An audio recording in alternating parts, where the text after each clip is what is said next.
My name is Yi Chun, and I'm the unlucky guy who got transported into ancient times, right in the middle of a massive famine. You want to know how bad my situation was? Both my parents were dead, my house was empty, and I was so poor that even a mouse would leave my place in tears. But here's the kicker. My older brother, who had already died and been buried just a few days before I woke up in this body, left me an inheritance, his wife. My widowed sister-in-law, by Jiro. The number one beauty recognized across a dozen villages, and there she was, stuck in my crumbling stone hut where the wind whistled through every crack. And the turning point for all of this? It started with one single sentence. That day I was lying in bed playing dead. Yeah, I was so hungry I had no energy, so I just played dead to conserve what little I had. Then my sister-in-law suddenly bent down and leaned close to my ear. Her warm breath washed right over it, carrying a faint sweet scent that turned my bones to jelly. She said, "Second brother, do you want a wife or not?" The second I heard that, I perked right up. I thought, has my sister-in-law finally come around? I quickly jumped in. "Sis, you've finally figured it out." But her face went red and she shot me a dirty look. "Second brother, what nonsense are you talking about?" Turns out that wasn't what she meant at all. What had actually happened was that some human traffickers had shown up at the edge of the village with a dozen or so girls. One of them had caught a bad cold and was so sickly looking that nobody wanted her. My sister-in-law had secretly gone to ask around, and the traffickers were desperate to unload the girl. They said they'd sell her for just 2 cornbread buns. Her plan was pretty clever. I'd once cured her own cold using the medical skills passed down in my family, so she figured I could cure this girl too, and then take her as my wife. But I knew better. My household was dirt poor. 2 cornbread buns soaked in some wild vegetable soup would keep me and my sister-in-law going for 3 days. Feed another mouth? That was basically a death sentence. When I laid all this out, my sister-in-law didn't get flustered. She just leaned close to my ear again and lowered her voice. "That girl, she's really pretty." "Pretty?" I sneered inside. How pretty could anyone be in a world like this? I rolled over and found myself face to face with my sister-in-law. Honestly, even dressed in rags, my sister-in-law's face was beautiful enough to make your heart skip. As far as I was concerned, she was the most beautiful woman in the world. So I teased her offhandedly. "Prettier than you, sis." I was just messing with her. I didn't expect a serious answer at all. But she paused, then nodded, dead serious. Prettier than me." My eyes went wide. Prettier than my sister-in-law? Did someone like that even exist in this world? And in that very instant, ding, something chimed inside my head. A cold voice exploded in my mind. "Congratulations, host. The spread the family line, more children, more blessings system has been activated. System mission, marry to grow stronger. For every wife or concubine the host marries, and for every child produced, the host will receive item rewards and attribute points." I was so excited I nearly leaped straight out of bed. I'd been waiting for this day for several whole days. Ever since I got transported here, I'd been starving every single day, and I figured the heavens had just forgotten about me. But now everything was different. With this system, why should I be afraid of starving to death? I grabbed my sister-in-law's hand. "Sis, are you serious? She's really prettier than you?" I didn't get much schooling. Don't you dare lie to me. My grip startled her. "Why would I lie to you? That girl's got red lips and white teeth. A textbook beauty if I ever saw one. Let's go." I scrambled up out of bed. "Take me to see her." Over at the village entrance, a crowd of old bachelors had already gathered, their eyes practically glowing green as they picked over the girls. One said, "The chubby one's good. Wide hips, she can bear sons." Another shot back, "Her face is too ugly. I like the pretty ones." Yet another shook his head. "What good is pretty? She's skinny as a monkey. Who knows if she'll even survive the winter?" These old bachelors, who couldn't even land wives themselves, sure had a lot of opinions. I squeezed to the front with my sister-in-law and immediately spotted the 3 traffickers. The one in charge was a one-eyed man with a face full of thuggish flesh, a short knife tucked at his waist, impatiently urging the crowd on. "If you're buying, hurry it up. Don't hold us gentlemen up from the next village." My sister-in-law tugged my sleeve and jerked her chin toward a corner of the crowd. I followed her gaze and saw a girl curled up there, trembling all over, in ragged clothes with a dirty face. But when I looked closer, wow, she had a delicate oval face, eyebrows and eyes like they'd been painted on, big eyes, a straight little nose. Even flushed with fever, cheeks red and lips cracked, she was a stunning, breathtaking beauty. I silently gave my sister-in-law a mental thumbs up. Sis, you weren't lying. This girl really is a notch or two prettier than you. While I was busy sizing things up, two of the bachelors each dug out 4 or 5 pounds of millet and traded them for wives. The rest could only stare enviously. It was a famine year, so who else could cough up several pounds of millet? The one-eyed man collected the grain, then turned and spat at the sick girl, cursing, "What rotten luck! I've fed you for 7 days, and all you do is eat and never work, and now you're sick too. Who's gonna want you?" With that, he moved to drag the girl off to the next village. That's when I spoke up. "That girl's just a waste of food if you keep her," I said slowly. "Tell you what, I'll give you half a cornbread bun for her." The whole place went dead silent. Everyone looked at me like I was an idiot. My sister-in-law anxiously yanked at my clothes and whispered a reminder. "Second brother, we agreed on 2 cornbread buns." The one-eyed man froze for a moment, then his face darkened. He grabbed me by the collar. "You little punk, are you playing me? Your woman just said 2. I brushed his hand away, calm as anything. Since when does a woman run the show? What she said doesn't count. I pointed at the girl. Look at that face of hers, white as paper. And listen to that cough. It's probably gone deep into her lungs. Drag this out another day or two, and forget half a cornbread bun. You'll be the one paying for a straw mat to wrap her corpse in." The one-eyed man's face went through every shade of green and white. My words hit him right where it hurt. If this girl weren't sick, with a face like hers, she'd have been worth at least 10 pounds of fine rice. But in her current half-dead state, she was dead weight on his hands. He gritted his teeth. "Half a cornbread bun for a wife? I'd rather dump her in the mass grave than sell her to you." "Then there's nothing I can do." I spread my hands, turned, and made like I was leaving, while shooting my sister-in-law a look. She caught on and quickly stepped up to play the haggling game with me. "Big brother, how about 1 cornbread bun?" The one-eyed man wasn't stupid. He saw right through it immediately. "Oh, so you two are teaming up to beat me down on price? Take it or leave it." It looked like we'd hit a wall. That's when a few of the married men in the crowd started jeering. "Yi-chun, you must be dying for a woman. This girl's practically dead. Tell you what, give me that half a cornbread bun and I'll let my wife sleep with you for 2 nights.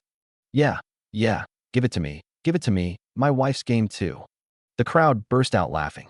The one-eyed man was so furious he ground his teeth, probably cursing every last one of these village scumbags in his head. Finally, he steeled himself, untied the straw rope from the girl's wrists, and shoved her forward. "Get lost. This money loser is yours. Hand over the cornbread bun."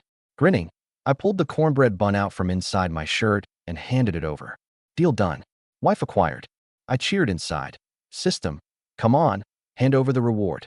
But the system replied, unhurried, "Detected that the host has acquired a good match through a transaction.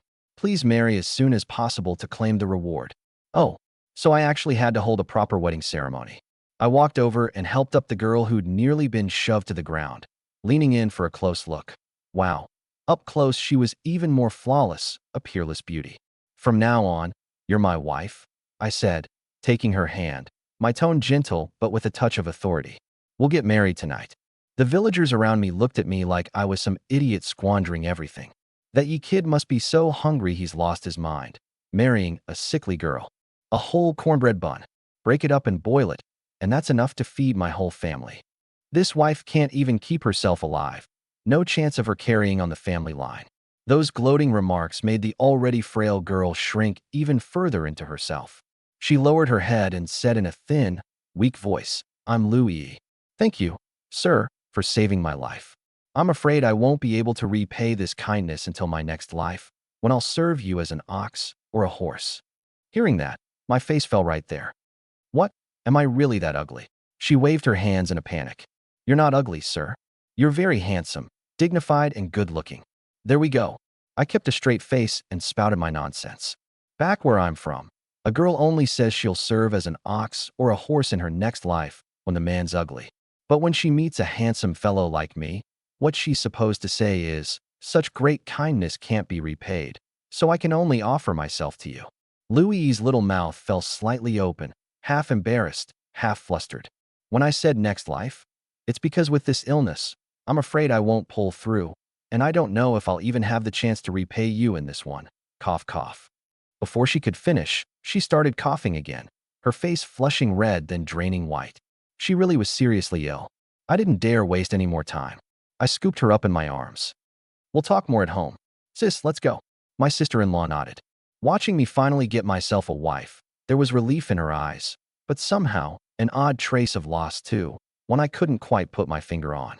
Back at the stone hut, I laid the fever-hot Louis down on the bed and started rummaging through everything for medicinal herbs. Luckily, my Yi family had practiced medicine for generations, and this body's original owner hadn't let those skills slip either. Drawing on the memories in my head, I quickly put together a remedy to treat the cold and bring down the fever, set up the cracked clay pot, and started brewing. Once it was ready, I propped her up against my chest and fed it to her one spoonful at a time. After finishing the bitter medicine, the girl drifted back to sleep in a daze. And so I stayed by her side, all the way into the evening. When she woke up, she was covered in a sweat that smelled faintly sweet, and her stomach was growling with hunger. She opened her eyes, saw my face, and stared blankly for a long while before it finally registered. She really had been saved. It wasn't a dream. You stayed by me the whole time? Her voice was still weak, but she had far more energy than during the day. What else would I do? I said gruffly. You're a restless sleeper. You kept kicking off the blanket. Once we're sharing a bed, I'll be waking up frozen in the middle of the night for sure. The moment I said that, her face flushed crimson. Her flustered, at-a-loss expression cracked me up. Dinner was simple. Half a basin of wild vegetable soup with a crumbled cornbread bun soaked in it, one bowl each. We were still hungry afterward, but Louis was already overwhelmed with gratitude. After we ate, I pulled out 2 red wedding veils from behind my back. In times like these, there's no way to give you 2 ladies a proper wedding, so we'll keep it simple. 2 ladies? Baijiro and Louis both froze. That's right. I said it like it was the most natural thing in the world. Ruru, did you forget? Before my brother took his last breath, he entrusted you to me. My sister-in-law opened her mouth to explain, but the words got stuck. She didn't know how to refuse. I struck while the iron was hot. You wouldn't want my brother unable to rest in peace down in the underworld, would you? Or is it that you look down on me, Yi Chun, for being poor, and you're already planning to remarry someone else? Second brother, that's not what I meant. Then just tell me, will you marry me or not? Cornered with nowhere to go, my sister-in-law bit her lip, and after a long moment gave a small nod. I'll marry you. She was probably wondering to herself, since when did second brother get such a silver tongue? I turned my head and asked, Lady Yi, no objections, I take it? Louis blushed and shook her head. I'd given her her life. What more was there to say? Then let's begin. I draped a red veil over each of their heads and served as my own master of ceremonies. First bow to heaven and earth, second bow to the stars, and now, husband and wife, bow to each other. The moment the ceremony was complete. Ding! Congratulations, host, on completing the Marry to Grow Stronger mission. Successfully married by Jiro. Reward: hunting skill, beginner. Constitution, strength, speed, and endurance each increased by 1 point. Successfully married Louis. Reward: craftsman skill, beginner. Constitution, strength, speed, and endurance each increased by 1 point. I immediately pulled up my attribute panel. Constitution 8, strength 8, speed 10, endurance 9. According to the system, the average grown man had only 6, and the average woman only 5. Just like that, I was way beyond ordinary folks. I stared at those words, endurance 9, and couldn't stop the sly little thoughts bubbling up. This endurance. I wondered if my endurance in that other department was a 9 too. I rubbed my hands together and spoke up, my face full of anticipation. Ladies, I've already heated up a big bucket of hot water. Let's not waste time. First we'll all bathe together, then it's off to the wedding chamber to spread the Yi family line. Both ladies turned red all the way down to their necks at the exact same time. They were both pure, innocent maidens. When had they ever imagined a scene like 3 people bathing together? My sister-in-law bit her red lips and quietly negotiated with me. Husband, how about my little sister and I wash you first? Louis chimed in obediently. Big sister's right. You're the head of the household. Husband, it's our place to serve you. Sure, I wasn't about to turn that down. As for what happened that night, I'll spare you the details. Let's just say I spent 30 years single in my last life, so my theory was rock solid. Now I finally had the chance to put it into practice. Theory plus practice, all coming together. It was a very lively night. I'd be calling keep going on one side while the other was crying, I'm worn out. One would tire, and I'd switch to the other, and we carried on like that for most of the night. I didn't wake up until the sun was high the next day. I stretched, feeling great all over. I have to say, the strength and endurance the system gave me really did the trick. I opened the panel again and looked. Constitution 12, Strength 12, Speed 14, Endurance 13. Wow. Overnight, every single stat had jumped a full 4 points. That's when it hit me. It wasn't just marrying that made me stronger. Sharing a bed boosted my stats too. No wonder it was called this spread the family line. More children, more blessings system. I was thrilled, praising it in my head. System, buddy, you really get me. With a body far above the average and a hunting skill in my back pocket, why should I fear an empty stomach? Ladies, you too rest up. I'm going to head up the mountain and try my luck, bag some game to help you get your strength back. The moment my sister-in-law heard that, she got anxious. Don't go. There are black bears and wild boars up there. Even professional hunters don't dare wander in. You mustn't go. Louie urged me to. That's right, husband. Big sister, and I will go dig up some wild vegetables. As long as we can survive, that's enough. I know what I'm doing. I tucked my wood-cutting knife into the back of my waistband and headed out. The two of them wanted to stop me, but there was no holding me back. I walked for about 2 hours before I finally spotted that great mountain in the distance. This wasn't some developed mountain like in modern times. This was primeval, deep old forest, pitch dark, sunlight barely piercing through, danger lurking everywhere. I didn't rush in. First, I made use of what was around me. I brought a strip of cowhide cord when I left, so I found a springy branch and made a simple short bow, then whittled a few wooden arrows. I wouldn't dare take on the big beasts, but shooting a few pheasants and rabbits should be no problem. The outskirts of the mountain had already been picked clean by the villagers, so I had to head deeper in. The dead leaves rustled under my feet, and my nerves were stretched tight. Even with a stronger body, I was no match for a bear. One careless slip, and I'd leave my life here. As I walked, the grass up ahead suddenly rustled with a swish. Without a second thought, I knocked an arrow, drew the bow, and released, all in one smooth motion. With that beginner hunting skill kicking in, my sixth sense was frighteningly sharp. Whoosh thwack! A pheasant let out a death cry in the grass. At the same time, 2 more startled pheasants flapped their wings, trying to fly off. Like I'd give them the chance. I loosed 2 more arrows, 1 from each hand. Thwack! Thwack! The 2 pheasants had barely gotten 6 feet off the ground before they dropped straight back down. I walked over to look. 3 plump pheasants, each a good 5 pounds. I parted the grass and found a nest hidden underneath, with 7 or 8 pheasant eggs. I took off my outer shirt, carefully wrapped up the eggs, grabbed the pheasants, and hurried back. The trip had gone absurdly well. Sure, luck played a part, but I believe in one thing. Luck is part of skill too. When I got back to the village entrance, a few villagers sunning themselves spotted the 3 pheasants in my hands at a glance, and their eyes went stiff with envy.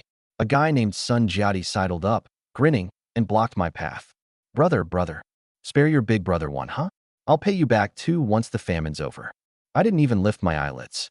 Sure, then you lend me your wife, and once the famine's over I'll pay you back an extra sun. Sun Jiadi went pale. What did you just say? I'm serious. I sneered. I knew perfectly well, with this many pairs of eyes fixed on me at the village entrance, if I showed the slightest weakness, more people would swarm in to grab the birds out of my hands. In a world like this, if you're not ruthless, you can't hold your ground. And I wasn't just bluffing, either. In a time when a few pounds of millet could buy a wife, what was grabbing someone else's wife? If Sun Jiadi didn't wise up, I really would make a move. He must have read the killing intent in my eyes, and he caught sight of my hand already reaching for the knife. His legs started shaking, and he quickly forced a smile. I was joking. Just joking. Don't take it seriously, brother. Backing away as he spoke, he retreated 6 or 7 steps, and only when he saw I hadn't drawn my blade did he bolt off in a puff of dust. The other men watching the show still had their eyes glued greedily to my 3 birds. But in the end, they did the math. Those were 3 whole pheasants, and the Yi kid had the look of a man ready to fight to the death. Not worth provoking. Better to steer clear. Only then did I lower my guard, and I carried the birds home. At the door of the stone hut, Baijiro and Lu Yi had long since grown anxious with waiting. The round trip had taken me 4 hours, and the 2 of them had been at the door staring their eyes out. Lu Yi kept biting her lip, asking over and over, "Big sister, why isn't husband back yet?" My sister-in-law's eyes had gone red, and she kept muttering, "I should have stopped him back then. He'll be fine, my husband's a clever one," as if muttering it might somehow will me back. When they saw my figure, their eyes lit up, and forgetting all their reserve, they both rushed over and threw themselves into my arms. "Easy, easy." I hurried to protect the eggs against my chest. "I've got eggs in here, don't crush them." My eyes wandered mischievously to their chests. "If you two want a hug, press up against here. Can't break anything there." My sister-in-law, who moments ago had been on the verge of tears, now flushed instantly. "Second brother, you're getting more and more shameless." "Call me husband," I corrected her. "Husband." She grew even more bashful. Louie came over and used her sleeve to wipe my forehead. In truth, it was cold in the late autumn.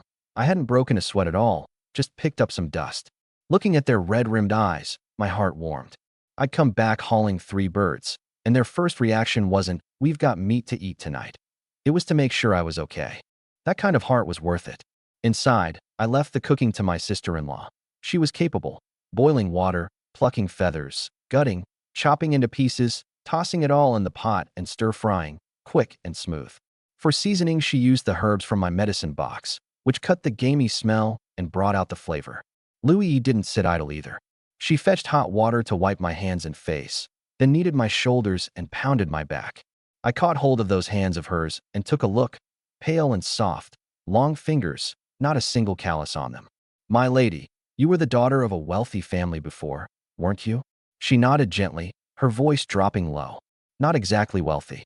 The year before last, the court went to war with the barbarian tribes and requisitioned most of my family's fortune.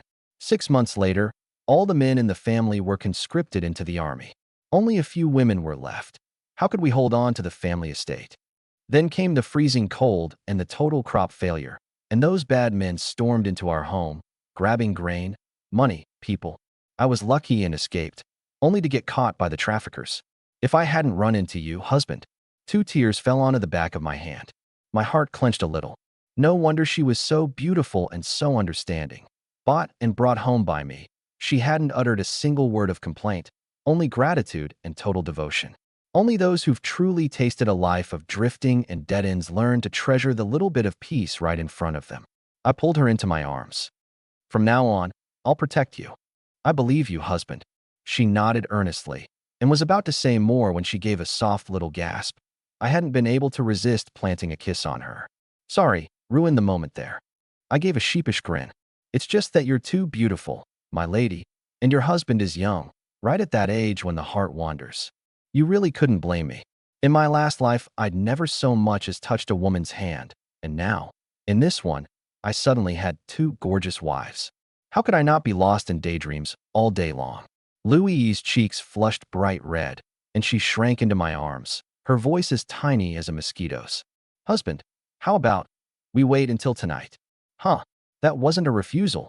That was clearly an invitation. I pinched her chin and was about to go in for another kiss when the light in front of me was suddenly blocked. I looked up. It was my sister-in-law, done with the cooking, standing there with her hands on her hips, a hint of jealousy in her tone. "The food's ready. You two want to finish eating first before you carry on."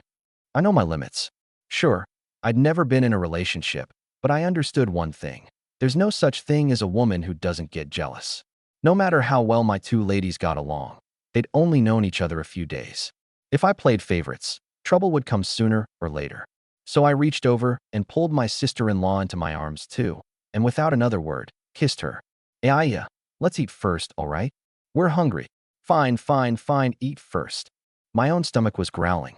Since coming to this world, I'd hardly had a single full meal, so I really was craving it. The 2 of them happily went to dish out the food.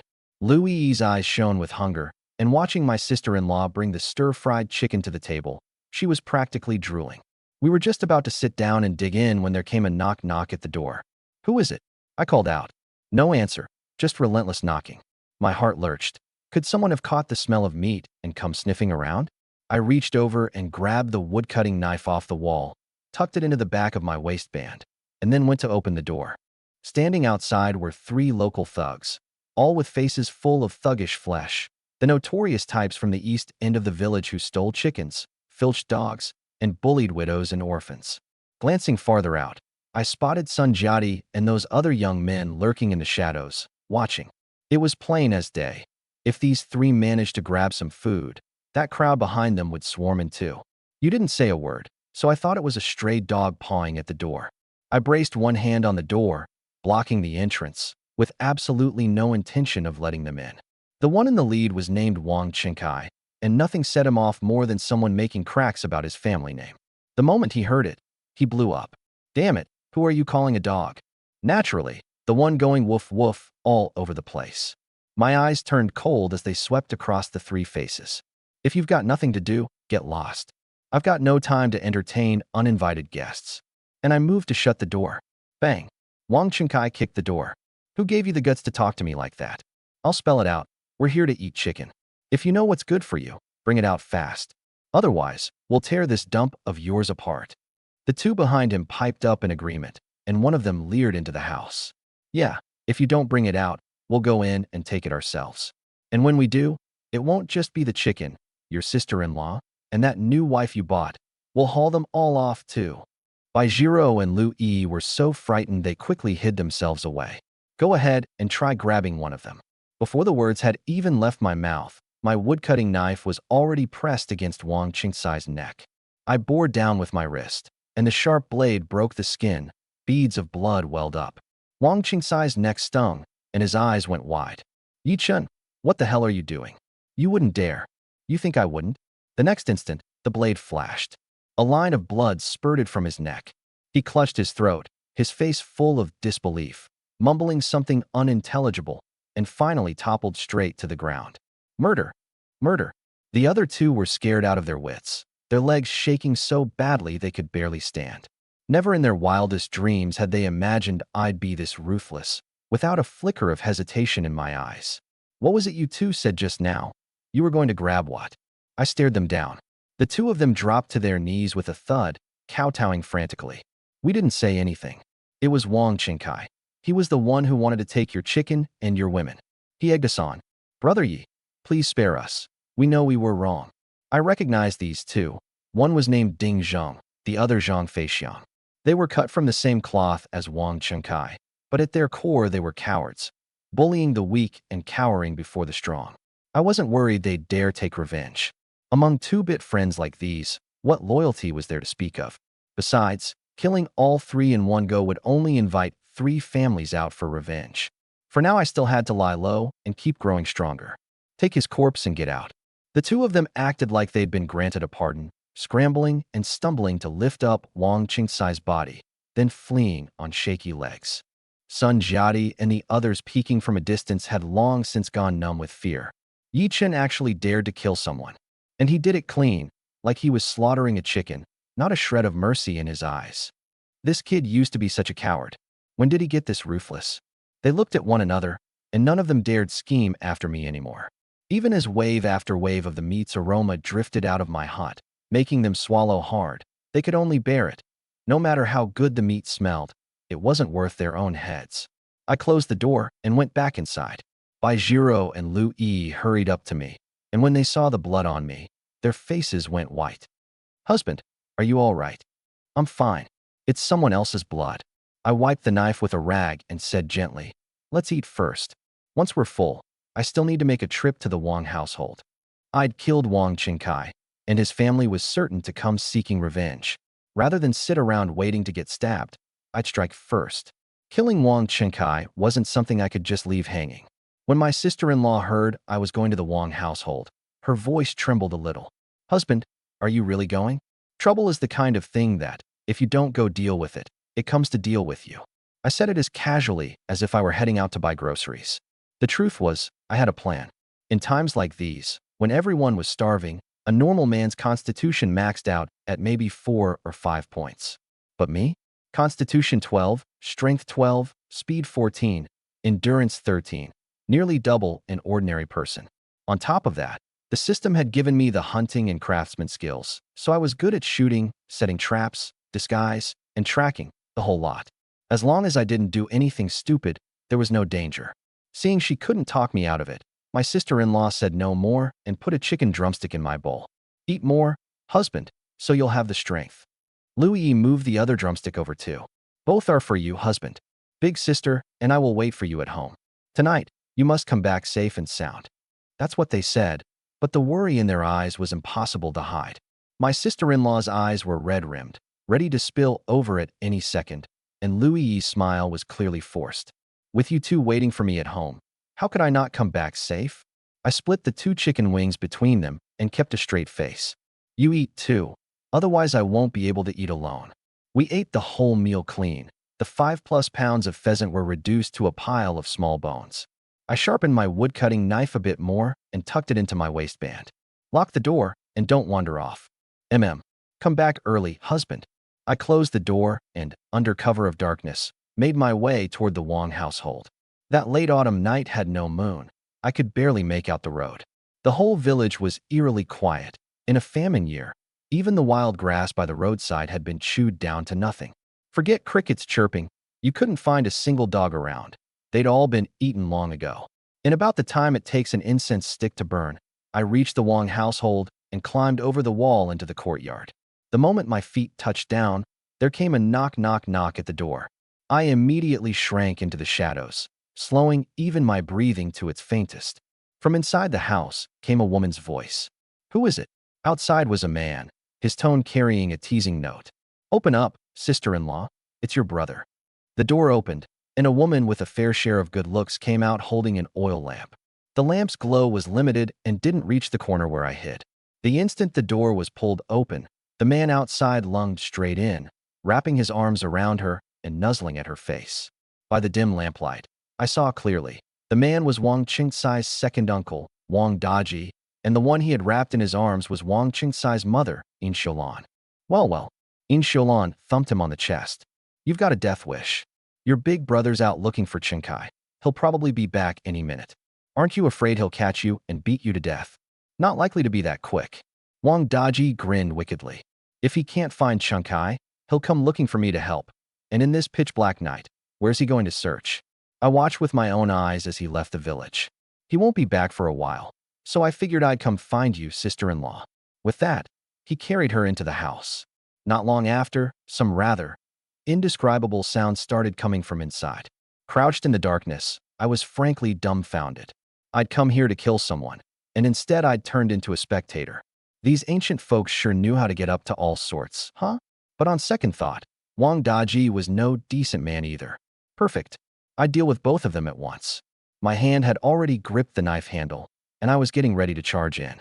Just then, another set of footsteps came, quick and heavy, mixed with cursing. Damn it all, someone just told me our son was killed by that dog Yi-chun. Where's my knife? I'm going to stab him to death and avenge Qingkai. The one who'd returned was Wang Qingsai's father, Wang Daong. Belly full of rage, he shoved the door open with one push. And then he saw the scene he'd never forget for the rest of his life. You shameless pair of dogs. I'll kill you both tonight. Having just lost his son, and now walking straight in on his wife tangled up with his own brother, Wang Daong completely lost it. He snatched up a kitchen cleaver and hacked toward the bed. A burst of struggling, screaming. Very quickly, the room went silent. Wang Daji and In Xiulan had been hacked to death on the bed. Wang Daong stood beside the bed, staring at the blood-soaked bedding, then at the knife in his hand, his eyes bloodshot, his whole body frozen like a crashed machine. Why? Why had it come to this? He stood there stunned for a long while, then suddenly threw his head back and roared. It's all Yi-chen's fault. All his fault. I'll kill him. I'll kill him.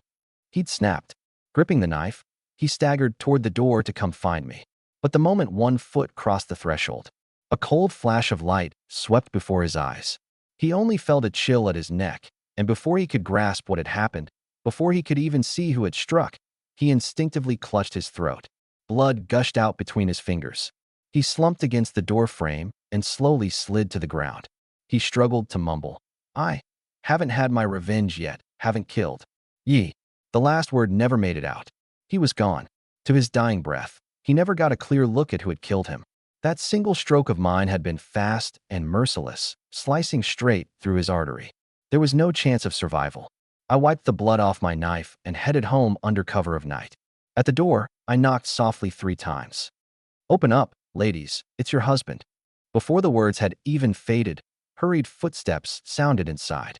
The two of them had been on edge the whole time. After all, they didn't know my body was already twice that of an ordinary person, and for more than an hour they'd been terrified something had happened to me.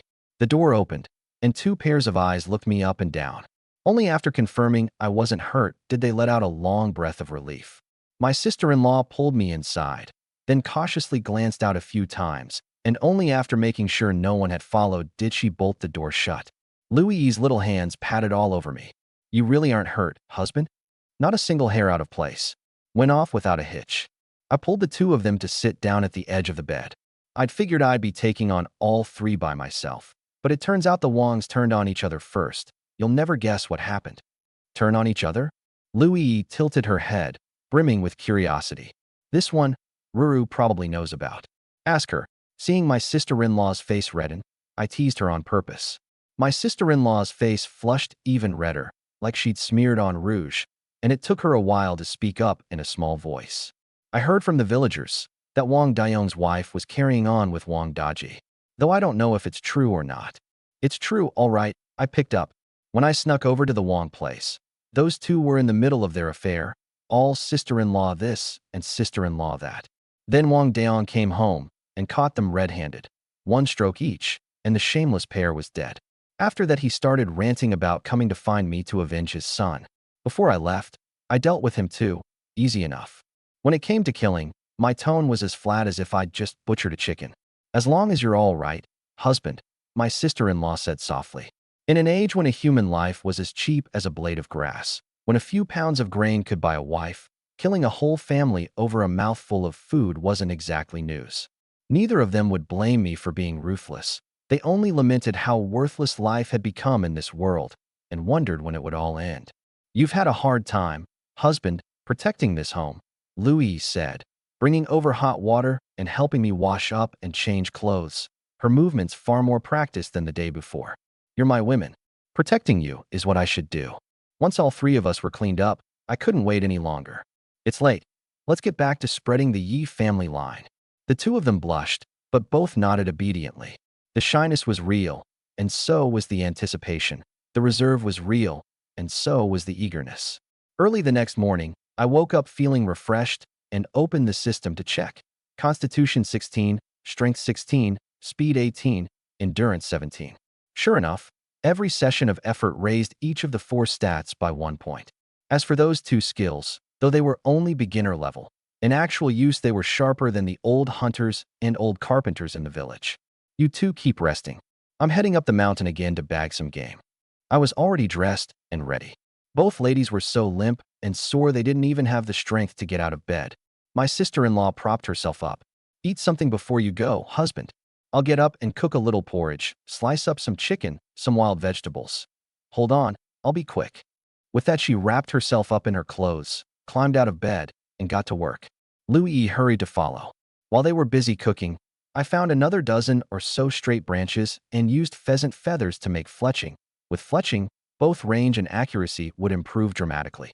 With the hunting and craftsman skills backing me up, I whittled out more than a dozen sharp arrows in no time. Too bad I've got no arrowheads. Relying on wooden points alone, the killing power's still a bit lacking, I muttered to myself. The wild vegetable and chicken porridge was ready, and I'd just sat down when there was a knock at the door again. Someone else dares to come sniffing around after the smell? I frowned, grabbed my knife, and went to answer. Baijiro and Lu Yi were so frightened they huddled together, warily eyeing the door. The door opened, and I paused. The doorway was full of kneeling people, Sun Jiadi, Ding Zhang, and Zhang Feixiang, the ones who'd come making trouble yesterday, along with their families. A whole crowd of 8 or 9 of them, all kneeling in unison in front of my stone hut. "What are you all doing?" I said coldly. "Kneeling at my door. What kind of trick are you trying to pull to harm me?" We wouldn't dare. Sun Jiadi knelt at the very front, pulling out a small packet of white rice from inside his shirt and raising it over his head with both hands. "We've come to apologize. We shouldn't have had our eyes on your pheasants yesterday. This bit of rice is a token of apology. We beg you, Brother Yi. A great man doesn't hold grudges against small fry." His mother knelt too, crying. "Yi Chun, please forgive Jiadi. He really knows he was wrong. I beg you, don't kill us." My eyes flickered. It seemed word of the Wang family slaughter had already spread, and reached the ears of these few. Afraid of ending up like the Wangs, their minds worked fast, and they'd simply pin me as the killer. Ding Zheng and Zhang Feixiang also offered up the only grain their households had, their whole families kowtowing along with them. You lot. I narrowed my eyes and asked coldly. You know Wang Qingsai's whole family is dead? We know. The several of them knelt on the ground, not daring to raise their heads. Sun Jiadi hurried to add. This morning someone found Wang Daong dead at his own door. They called the neighbors over, and inside the house Yin Xiaolan and Wang Daji were dead too. We really don't know who did it. Brother Yi, we were in the wrong yesterday. We beg you.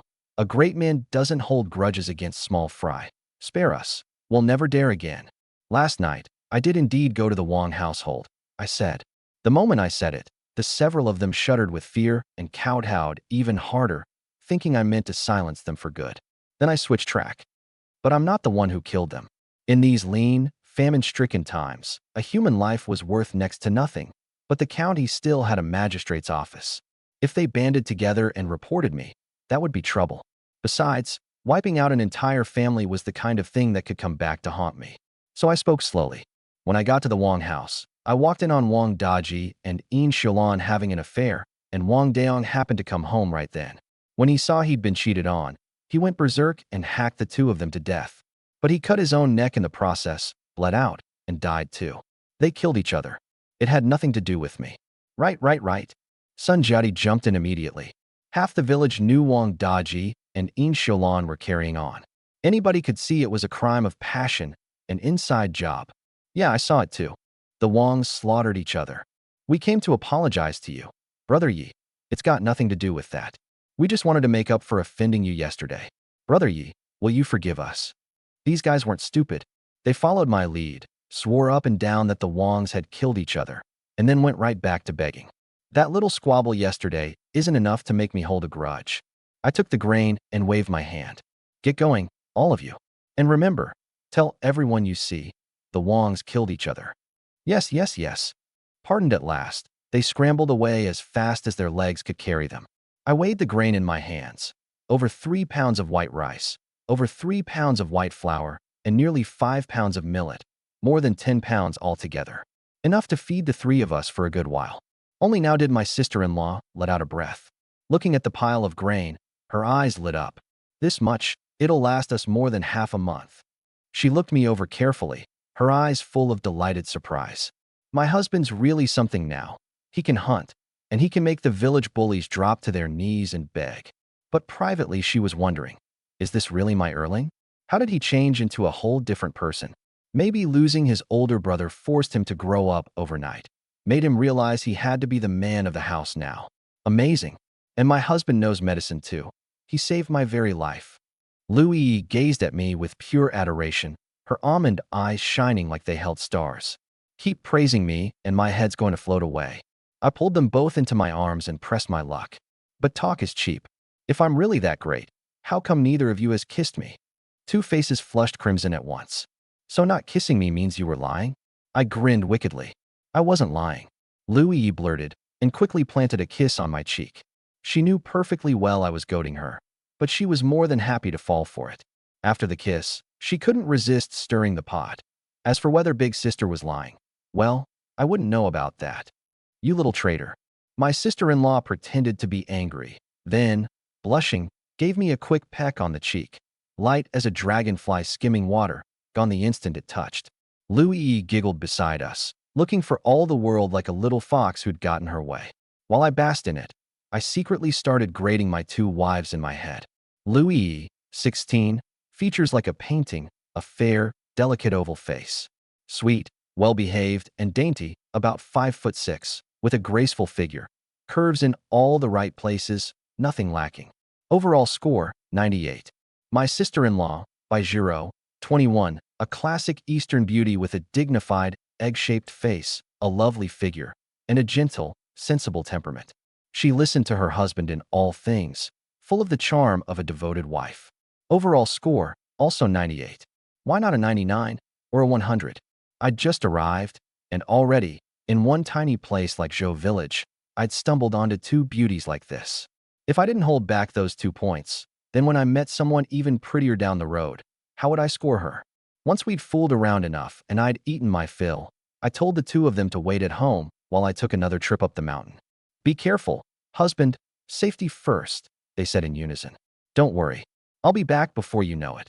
With my constitution having climbed another notch, this time it took me only about 45 minutes to reach the foot of the mountain, and I didn't feel the least bit tired. Seems like my constitution, strength, speed, and stamina have all gone up a lot, I mused. With a body like this, I could hold my own even against a wild beast. I wonder just how high the stats must be on that Wusong fellow, the one who killed a tiger with his bare hands. Then I thought of the name of this system of mine. This is the spread the family line system. Once Ro and E get pregnant, who knows what reward it'll give me. My luck wasn't as good as yesterday's this time. The outer edges of the forest were empty, so I had to head deeper in. The deep mountains of ancient times hid countless dangers, so to keep from getting lost, every 20 steps I carved a mark into a tree with my hatchet. After about the time it takes an incense stick to burn, something stirred up ahead. Knock, draw, release, all in one smooth motion. The wooden arrow whistled through the air, and a moment later, thud, the prey dropped. I walked over. A gray hare, 5 or 6 pounds. Rabbits are so cute. I wonder if my wives will even want to eat it. I tied the hare's legs with rope, hung it on my belt, and kept walking inward. Since I made the trip, I'd better bag a lot. Winter's only a month or so away. I've got to make fur coats for my 2 wives before the cold hits. I was talking about my own body. As long as I didn't run into a tiger, getting out in one piece wouldn't be hard. And even if I did, with my speed, I could scramble up a tree in a heartbeat.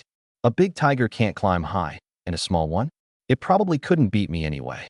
Just as I was thinking this, branches in the distance began to sway. Not the way wind moves them, the way something big does when it brushes against the leaves. Instantly on guard, I knocked and fired in rapid succession. Whoosh, whoosh, whoosh. 3 arrows flew, and a soft, plaintive "oh-woo" followed. Hearing that sound, I relaxed, not a predator. I pushed the branches aside and saw a young sika deer, a bit over 200 pounds, lying on the ground with the arrows in it, the wounds still bleeding, staring at me with a pair of tear-filled eyes. An animal that size wouldn't die anytime soon unless you hit something vital. Sorry about this. I drew my hatchet and finished it with one blow. These deep mountains had tigers and black bears. If I let it keep crying out like that, no telling what it might draw. Once the deer stopped breathing, I grabbed its legs with both hands, put my back into it, and hoisted the 200-pound animal onto my shoulder, then set off homeward with long strides. This body of mine is honestly insane. After carrying the deer for a solid hour, I only felt a little bit tired. When I entered the village, the villagers drooled with envy, but not one of them dared come up and ask for a share anymore. They could only watch. A pretty young widow, no slouch in the looks department, finally couldn't hold back. She stepped up and blocked my path, deliberately tugging her collar down a little. In a famine year, cloth was precious, and her clothes were already thin to begin with. That tug made the once ample area even more heart-stopping. Erlang, you're really something, hunting a deer this big. Couldn't you spare your sweet sister just a little piece of meat? Her voice was soft and coaxing, enough to melt the bones right out of a man. No, I refused flatly. If I gave you a piece, the whole village would come asking for a share too. I wouldn't take it for free. The pretty widow shot me a look and just laid it bare. 2 pounds of meat, and I'm yours tonight. That flirtatious look, honestly, almost got the better of me. A fellow beside us hollered, "Pretty widow, I'll sneak a steamed bun from home. Will you sleep with me tonight?" "Get lost, I want meat." She spat, her seductive eyes fixed on nobody but me. "Erlang, this deer's got to be at least 200 pounds. What's 2 pounds to your sweet sister here? If one night's not enough, surely 2 nights will do." "Too little." I shook my head. 2 pounds of meat. Whose wife in this village wouldn't be up for it? For that I could probably swap for a wife to sleep with every night. It was true. In troubled times, nothing was cheaper than people, especially women. Countless folks were selling off their sons, daughters, wives, and concubines just for a mouthful of food. The pretty widow gritted her teeth and went all in. "Fine, I'll be your woman. You can have me anytime." That good enough? She was probably cursing me under her breath. Looks so honest and simple, but he's been digging a hole for me this whole time. But she'd gone without a taste of meat, or a man, for far too long. She knew it was a trap, and she still leapt right in. Now that's more like it. Having gotten what I wanted, I grinned wide, shouldered the deer, and kept walking home. The pretty widow gave a disgruntled huff, but watching me carry 200 pounds of deer without so much as bending my back or catching my breath, she suddenly couldn't help but smile again. This he family's Erlang really was a strong one. The sun was nearly down, and I still hadn't made it home. Baijiro and Louis stood in the fenced yard, glancing again and again toward the village entrance. They knew hunters left early and came back late, but I'd already been home by this time yesterday, so why was there no sign of me today? The two of them were so anxious it felt like weeds growing in their hearts, hoping only that I'd come back soon, even empty-handed. Ladies, I'm home. Husband's back. The weight lifted from their hearts, and they came running toward me one after the other. Only when they got close did they make out that it was a deer. Don't move. I'll carry it in myself. I knew they didn't have much strength, and helping would only get in the way, so I hauled the deer into the yard alone, set it down, and got ready to butcher it. Rest, husband. Let me do it. My sister-in-law rolled up her sleeves. All right. She worked fast, so I just gave her a reminder. Skin it first. Once the hide dries, we'll make you some coats. Then I untied the hair from my belt and handed it to Louis. This former young lady of a wealthy house didn't put on any airs either. She took the hair and got busy right alongside my sister-in-law. Watching my two wives being so capable and thoughtful, I couldn't help but feel moved. Now these are women you can build a life with. If I take more wives down the road, I'll hold them to the same standard as these two. Some 10 meters outside the yard, a few women winked and made eyes at me, waving for me to come over. Clearly, word about the pretty widow had spread, and they wanted to trade for meat too. All of a sudden, I was hot property. But most of these women had husbands. I picked up a rock and threw it at them. Beat it, beat it. Sure, I'm a lecher, but I'm not a garbage disposal. Scram, don't go fooling around behind your husband's backs. The words were barely out of my mouth when my gaze landed on a lovely woman in green. Her face and figure were every bit a match for the pretty widow's. I stared for a moment, then dug her up out of the original owner's memories. Ah, so it was the village chief's wife, Chinkiching, around 23 or 24. Village chief Zhao Xi's household naturally never lacked grain. In famine years, the imperial court handed out relief grain every month, sand-mixed rice, buckwheat, sorghum, and after it passed through the chief's hands, a portion always got skimmed off. Of course, Zhao Xi only dared skim a little bit. A man with nothing to lose isn't afraid of one who has something to lose, and starving villagers really would fight him to the death. His family had more grain than the others, sure, but the chief's household still went without meat. As I recall, this Qin Kiching was bought by Zhao Xi for 10 pounds of grain, twice the going rate for the other women. I pulled my gaze back and silently added, "You really do get what you pay for." Just like my Yi. If she hadn't come down with a chill, she'd have cost at least 20 pounds of grain to buy. Startled by the rock, those women scattered. They all knew this Yi family Erlang was different now. Capable and ruthless too. Husband, these women have gone crazy for meat. My sister-in-law, still not knowing about the pretty widow business, spat at their retreating backs. Married and still throwing themselves at my husband. Shameless. A flush of anger colored her lovely face. Exactly shameless. Louis spat too, though there was a mischievous look on her little face. And what if they didn't have husbands? I suddenly asked. Both of them fell silent at once. My sister-in-law lowered her head and said nothing. A flicker of conflict crossed Louis's eyes, and she bit her lip. My life was saved by my husband, so of course I'll do as he says. My husband is capable. It's perfectly normal for him to take 3 wives and 4 concubines. My own father had 5 wives, after all. At this the girl stuck out her tongue playfully. I wonder if my husband will end up even more impressive than my father someday, taking more than 5. Hee hee. Just like that, the mood wasn't so heavy anymore. Little sister's right. My sister-in-law nodded gently. In these 3 years of famine, who knows how many people have starved to death in the great Yin kingdom. To encourage childbearing, the court hasn't banned the buying and selling of people. These days, even ordinary folk can take 2 wives, and my husband is so capable. Of course, he should have 3 wives and 4 concubines. She paused, then added quietly, "Husband can marry wives and take concubines, but could you not sleep with other men's wives?" That, I supposed, was my sister-in-law's bottom line. Done. I agreed without hesitation. I'd never had a taste for cuckolding other men anyway. In my past life, I liked to make that kind of crude joke, but that was just talk. A bit of fun for the mouth. You're so good, husband. Only now did my sister-in-law relax, her gaze softening again. Hee hee, so big sister only just now realizes how good our husband is. That little troublemaker Lu Yi teased on purpose, her big eyes curving into crescents with laughter. My sister-in-law instinctively started to explain, then saw me and Lu Yi both holding back laughter and realized she'd been had. Flushing, she planted her hands on her hips. Oh, so you've learned to poke fun at your big sister. Tonight, when your husband's giving you a hard time, don't expect me to save you. No, no, no. Big sister, I was wrong. Lu Yi caved fast. I watched from the side, thoroughly amused, thinking, tonight, none of you is getting away. My sister-in-law really did work fast. In less than half an hour, she'd peeled off the whole deer hide and spread it out in the yard to dry. Lu Yi, with her clumsier hands, finally managed to skin the hair too, though the pelt came out a little torn. My turn. You two sit down and rest. I picked up the hatchet and started portioning the meat. First, I took off the whole deer legs and set them aside, then chopped the body into fist-sized chunks of bone-in meat. My sister-in-law brought over a clay jar, sealed the meat inside, and sprinkled in some salt so it would keep longer. Husband, this deer pizzle. I'll steep it in medicinal liquor for you. Thinking about the last couple of nights of non-stop tumbling, my sister-in-law felt her bones go soft for a moment, and she said it blushing. Steep some deer blood in there too. I added with a grin.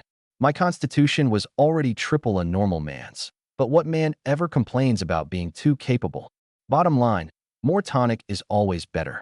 The original owner had been a physician, so the house was stocked with all kinds of dried medicinal herbs, plus half a jar of medicinal liquor. If my sister-in-law hadn't reminded me, I'd have forgotten all about it. By the time all that was done, the sky was pitch dark. Big chunks of venison simmered in the iron pot, with cinnamon bark, bay leaf, and angelica added to cut the gaminess and bring out the aroma. After it had stewed for half an hour, the smell of meat drifted out of the stone house and spread across half the village. Those young wives who'd eyed the venison earlier were now drooling and swallowing hard, and had started grumbling about their useless husbands. Yi Chun can carry a whole deer home, and you can't even catch a chicken. I don't care. I haven't had a bite of meat in a year. You go hunt too, and don't come home if you don't catch anything. Plenty of couples in the village sat on their beds inhaling that scent for all they were worth, their heads spinning with craving. But with the whole Wong family serving as a cautionary tale, no matter how hungry they were, nobody dared set their sights on me. In a chaotic world, the kind get bullied. Only by being a little ruthless can you keep your footing. Beg him, my ass. If that Yi Chun were an easygoing guy, would the whole Wong family be dead? One man said through gritted teeth.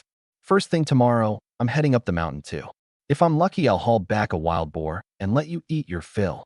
Sure, keep dreaming. Bring back a single chicken and I'll burn incense in thanks. While everyone else was still swallowing their spit, I'd already eaten 3 big chunks of venison in a row. My whole body was warm, and strength brimmed in me, nearly spilling over. My sister-in-law and Lu Yi had eaten until their cheeks were flushed pink and their bodies felt hot, secretly thinking, venison really is a powerful tonic. Our husband is fierce enough on a normal day. After eating this much tonight, we probably won't be able to keep up. At that thought, the two of them couldn't help exchanging a glance and instantly saw right through each other. Their faces went even redder. The last piece of venison went down, and I set my bowl on the table with a clunk, licking my lips. I'm full. Come on, let's keep spreading the Yi family line. The moment I said it, my 2 wives' faces flushed again. We'd only been married 2 or 3 days, and honestly, even they thought I was going a bit overboard. Husband, why don't we take the night off? My sister-in-law ventured carefully, worried about my health but afraid of dampening my mood. Lu Yi, the livelier of the two, stuck out her tongue and, blushing, chimed in. Right, there's plenty of time ahead. Husband's healthy, sure, but keep this up every night and one day you'll be drained dry. With wives this beautiful, whatever they said sounded reasonable. Too bad. You two have no idea how the system works. If I don't work hard to spread the family line, how do I raise my stats? How do I earn the system's rewards? Don't worry. I'm a physician. Wouldn't I know better than anyone whether my own body can handle it? Before I'd even finished, I'd pinned them both down on the bed. A night of hard, diligent labor. When I opened my eyes the next morning, my whole body felt loose and refreshed, my spirits high. I quickly pulled up the system to check. Constitution 20, Strength 20, Speed 22, Stamina 21. Whoa, all four had gone up another 4 points each. I nearly cried out. At this rate, wasn't I going to turn into Superman? The only thing was, as I got more and more virile, my two wives were having trouble keeping up. It was already broad daylight, and neither of them had the strength to get out of bed. They were dead asleep. Never mind, I'll make breakfast today. I shook my head, scooped a small half bowl of white rice from the jar, rinsed it, and put it on to cook. Then I sliced in some shredded meat and tossed in a pinch of coarse salt. Once the porridge was nearly done, I threw in a handful of wild greens and gave it a couple of stirs, and the aroma of meat porridge instantly filled the whole stone house. On the bed, the two of them sniffed at the same time. I turned to look and had to laugh. Half asleep, my sister-in-law stuck out her tongue and licked her lips without even waking. Louie lay with her little mouth open, a thread of drool trickling from the corner, sleeping sweet as could be. Get up and eat. Refuel, and then you can go back to sleep. I called to them. Hurry and wipe your drool. You've soaked the bed. The bed was already wet to begin with. Louie shot back reflexively. Then, the instant the words left her mouth, caught herself and quickly clapped a hand over it. Smells so good. My sister-in-law sniffed, and right on cue her stomach gave a rumbling growl. The two of them scrambled up and got themselves together, and by then I'd already dished out the porridge. My sister-in-law took a few sips, and her eyes lit up. How is the porridge you made so tasty, husband? Where did you learn this? In the past, she'd always done the cooking. I'd barely touched a pot or bowl. So how could she have imagined I had this skill? Before you married in, I did all the cooking at home. Once someone else took over, I got lazy. I made up an excuse off the top of my head. In truth, aside from a bit of medicine, the original owner had been pretty much useless, bad at everything. So that's how it is. My sister-in-law blushed faintly. Hearing me call her sister-in-law again, she felt oddly awkward. We'd only been married 2 or 3 days, yet somehow wife now sounded more right to her ears. Husband, my sister-in-law suddenly remembered something. All our jars are being used to store meat, and there's still a fair bit of meat with nowhere to put it. Why don't we take it into town and trade it for grain? She paused, then hesitantly added, should we send Taiju a few pounds too? Taiju, full name Lu Taiju, was a buddy the original owner had been close with since childhood, the kind of friendship where you'd share the same pair of pants growing up. When the Yi household had run out of grain a few days back, it was my sister-in-law who'd gone to his house to borrow half a bowl of millet. In the original owner's early years, when he was bullied, it was Taiju who always stood up for him. A few times Taiju had gotten his own head bloodied and still fiercely shielded him. If my sister-in-law hadn't reminded me, I'd have all but forgotten a guy like this existed. But these memories flashed through my mind scene by scene, as if I'd lived them myself. With a brother this loyal, of course I was willing to carry on that bond. Sure, good thing you reminded me, dear. I gulped down the remaining half bowl of porridge in 2 or 3 swallows, grabbed a deer leg, thought for a moment, and picked up a chunk of bone-in meat about 3 pounds worth too. That chunk of bone-in meat was for the pretty widow. I hadn't gone to see her last night, and who knew how many times she'd cursed my name at home by now. It's not that I'm a lecher. I made excuses for myself inwardly. I just need to verify something, whether spreading the family line really is what boosts my constitution. Carrying the 10-plus pound deer leg, I reached Tieju's door in just a few strides. The 2 houses were close by. Otherwise, we'd never have gotten to be such good friends. Taiju. I banged on the door and shouted. Coming. A familiar voice came from inside, footsteps hurrying over. The door opened, and there stood this lanky, 6-foot beanpole. A little over 20, his cheeks sunken, his eye sockets deeply hollow, thin as a rack of bones. Starved to that state, and just days ago he'd still lent half a bowl of millet to my sister-in-law. This is for you. I shoved the deer leg straight into his arms and grumbled. The whole village has known for 2 days that I've been hunting. Why haven't you come over for some meat? Huh? I didn't know. The 10-plus pound deer leg thumping into his arms made Taiju stagger. He scratched his head sheepishly. But those darting eyes, how could they fool me? The truth was, on the day Wang Chunkai came to make trouble for me, Taiju had already known. The moment he heard his brother was in danger, he'd grabbed a hatchet and rushed over. But before he got there, he'd watched with his own eyes as I ended Wang Chingsai's life with a single blow. Then the whole Wang family was gone. Seeing that I wasn't being bullied anymore, Taiju felt reassured, quietly went home, and never once came looking for me. Like hell I believe you. I wanted to give this kid a kick. Is that the kind of person I am in your eyes? Someone you can share hardship with, but not good fortune? But when I got to that point and saw his eyes go red at the rims, I couldn't bear to go on. I was just thinking. Tieju's voice choked up. Hunting's so dangerous. That meat, you got it risking your life. You've got to make it last, or you'll never get through the winter. So I. Clutching the deer leg, he couldn't say another word. He really was starving, and he had an old mother at home near starving to death too. This trip of mine was more than just help in his hour of need. This winter, we're both going to make it through. I clapped him on the shoulder and said earnestly, I've learned the tricks of hunting now. From now on, when I go into the mountains, I'll take you with me. You got the guts to come with me. I was goading him on purpose, trying to draw out that fire in him. Sure enough, it worked. Taiju had been hesitating, worried he'd drag me down. But the moment he heard this, he burst out. Of course I've got the guts. Tai Bang, as long as you don't mind me being deadweight, I've been dreaming of hunting and eating meat. Tai Bang was my childhood nickname, because I always hung around Taiju. The village kids gave it to me. Once I grew up, nobody called me that anymore, but he still couldn't break the habit. Hearing that name, I wanted to cover my face, so unbelievably corny. From now on, call me Brother Yi. I really was a few months older than him, so Brother Yi wasn't asking too much. You got it, Tai Bang. Call me Brother Yi. Okay, Brother Yi. Now you've got it. Looking at his honest, goofy grin, warmth spread in my chest. I'm heading back for now. When it's time to go into the mountains, I'll come get you. Okay, Tai, Brother Yi. One cold glare from me, and he quickly corrected himself. With that settled, I picked up the 3+ pound chunk of bone-in meat and headed straight for the pretty widow's house. This pretty widow was named Mao Xiaoha, only 24, married in from another village.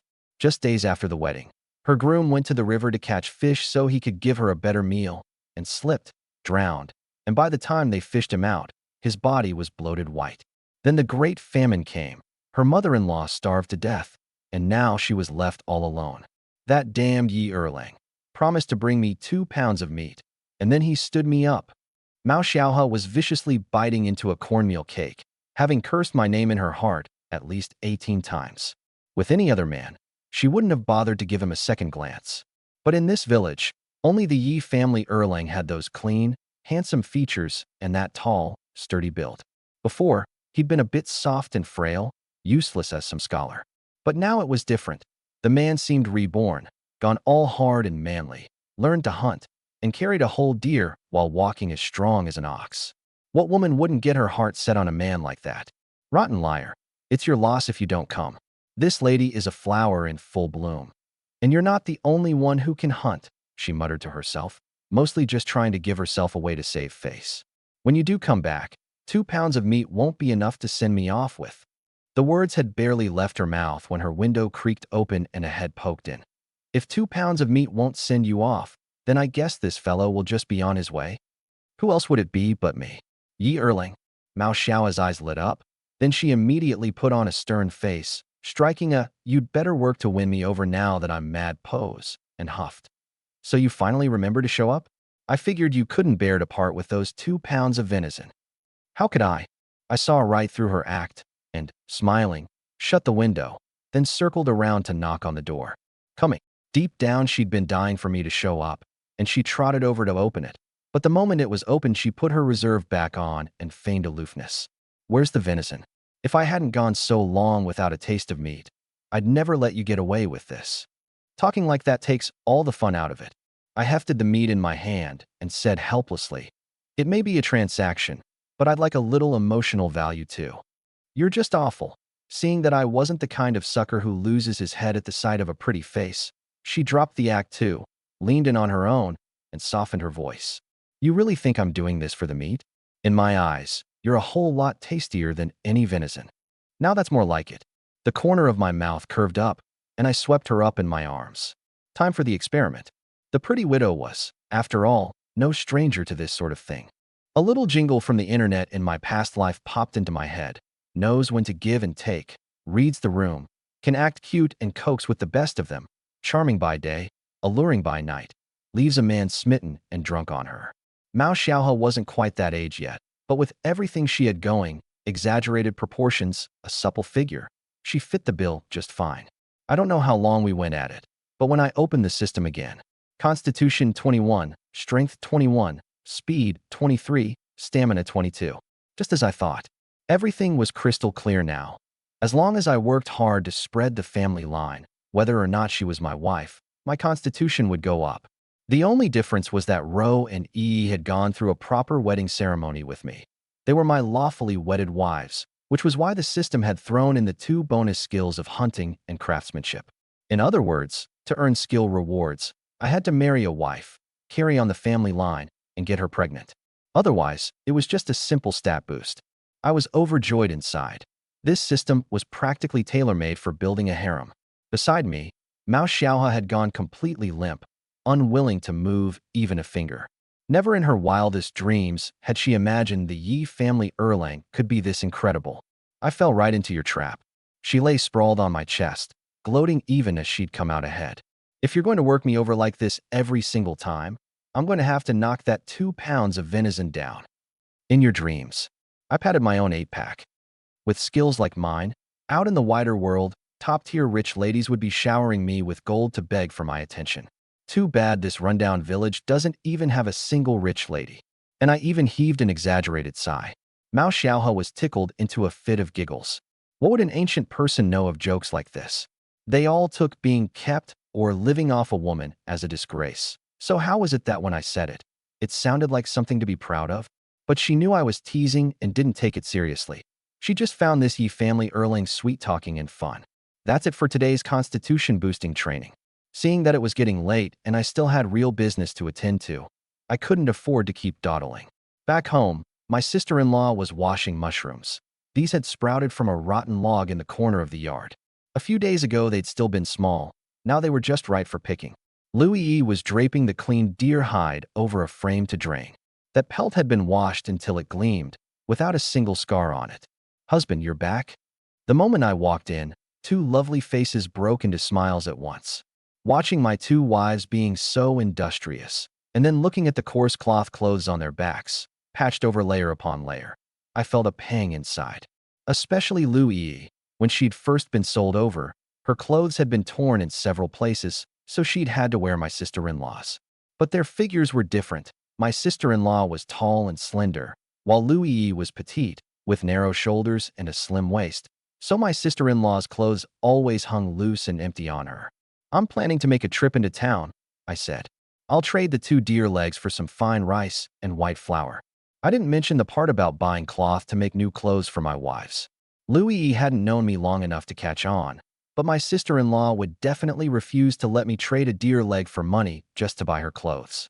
In all her days here, whether as my sister-in-law or my wife, she saved every good thing for me, never caring whether she herself had eaten well or dressed warmly, always making do with whatever she could. "That's a good idea," my sister-in-law nodded. "With this much meat, we can't finish it all at once anyway. Trading it for rice and flour will keep it longer. But it's already almost noon. Why not go tomorrow instead, husband?" "It's fine. I'm quick on my feet." I shook my head. In a famine like this, grain prices change by the day. By a day earlier, and I might even save a few coins. But it's dangerous on the road after dark. Louis tried to talk me out of it too. They were both worried about me. But I wasn't afraid of that. My body now was roughly 4 times a normal man's. And on top of that, I'd trained 2.5 years of MMA in my past life. If I really ran into some scoundrel and couldn't beat him, couldn't I at least outrun him? "Don't worry. I'll be home to spoil you both soon." I went inside, grabbed the 2 deer legs, wrapped them in cloth, and set off for town. Baijiro and Louis couldn't stop me, so they could only look on the bright side. Our husband dares to venture into the deep mountains. Could the town be any more dangerous than those? He's sure to come back safe and sound. Once I was out of the village, I picked up my pace, and the scenery on both sides went whipping past. It felt fantastic. This kind of speed was nothing special in modern times. You could get it on any motorcycle. But this was speed I was clocking on my own 2 legs, which was a whole different feeling. Not to mention I was carrying 2 deer legs, over 30 pounds altogether, and yet I could barely feel the weight. Not because they were actually weightless, but because to a body like mine, it hardly registered. In less than half an hour, the outline of Xining County came into view. The city took its name from the creek and river outside its walls. Shi, for the abundant water all arond. Ning, for a wish of peace and tranquility. But in a famine year, where was there any peace or tranquility left? At the city gate, two constables stopped me. These two were also gaunt to the point of being unrecognizable. But they were better off than the common folk. There was light in their eyes, and their speech wasn't so listless. Where are you from? What's your business in town? I'm from Xiaohe village, here to visit relatives. I put on an honest face. Squire Zhao in the village is my uncle. In my memory, Xining County really did have a Squire Zhao with some clout. I said it because I was afraid they'd find the deer legs and get greedy at the sight of meat. Squire Zhao's relative? One constable's eyes rolled. Clearly he didn't buy it. He gave a cold snort. What's that you're carrying? Open it up and let's have a look. Open it.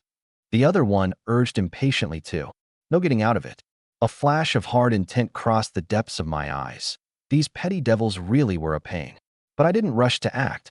I stayed calm and unhurried. 2 deer legs. A few of us hunters in the village partnered up and took down a deer, and they had me bring 2 legs to my uncle. It's a token of everyone's regard.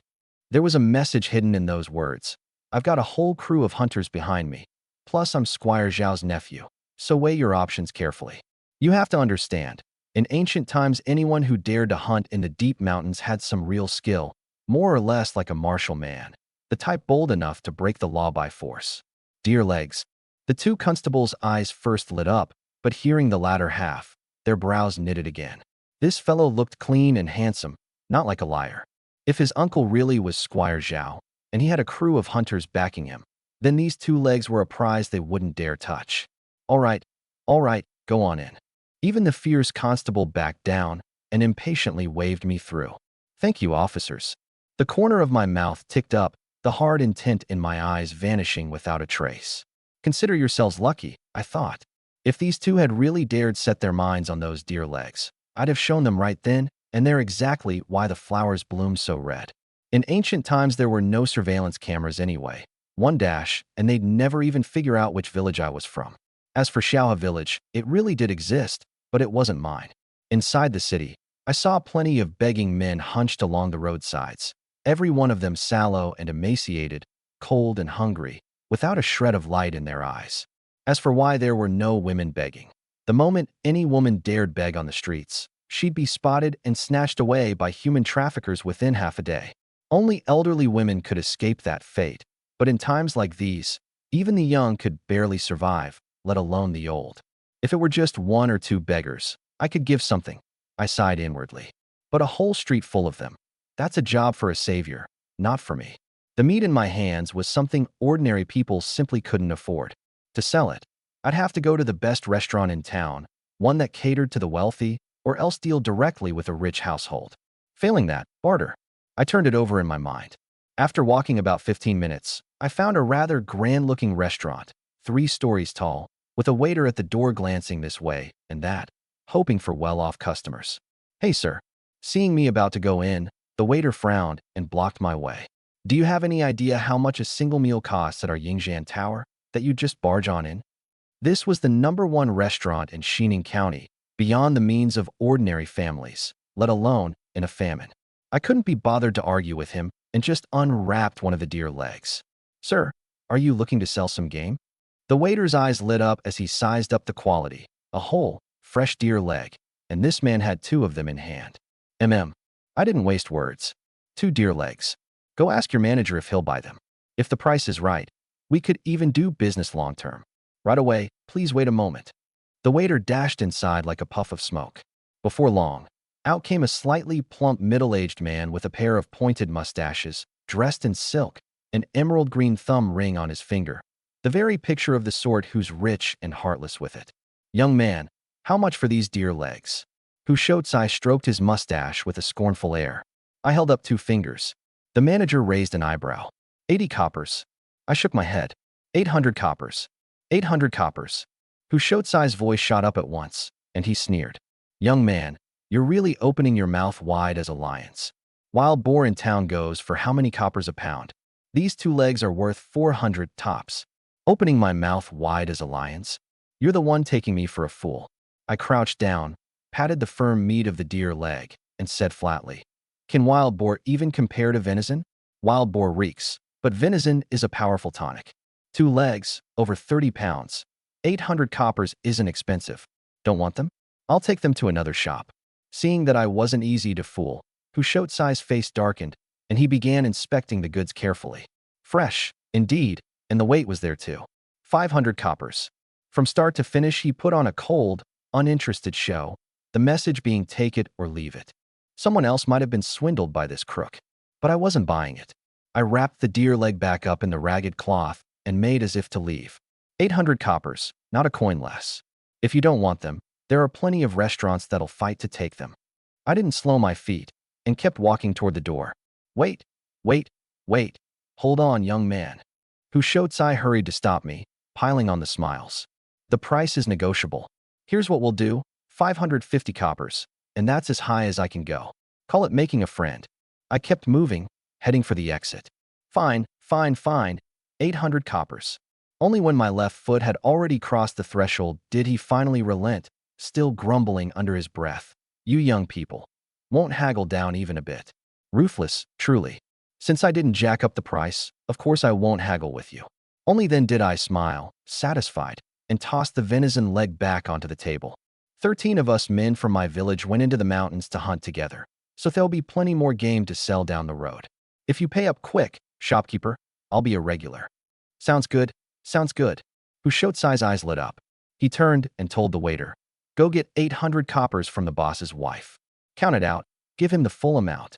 While we waited, he poured a cup of tea and tried to warm up to me. Little brother, my name's Hu. I'm a local. Where are you from, if you don't mind my asking? Little River Village. Yi Chun. Once again, I deliberately gave him the wrong village name. So it's Brother Yi.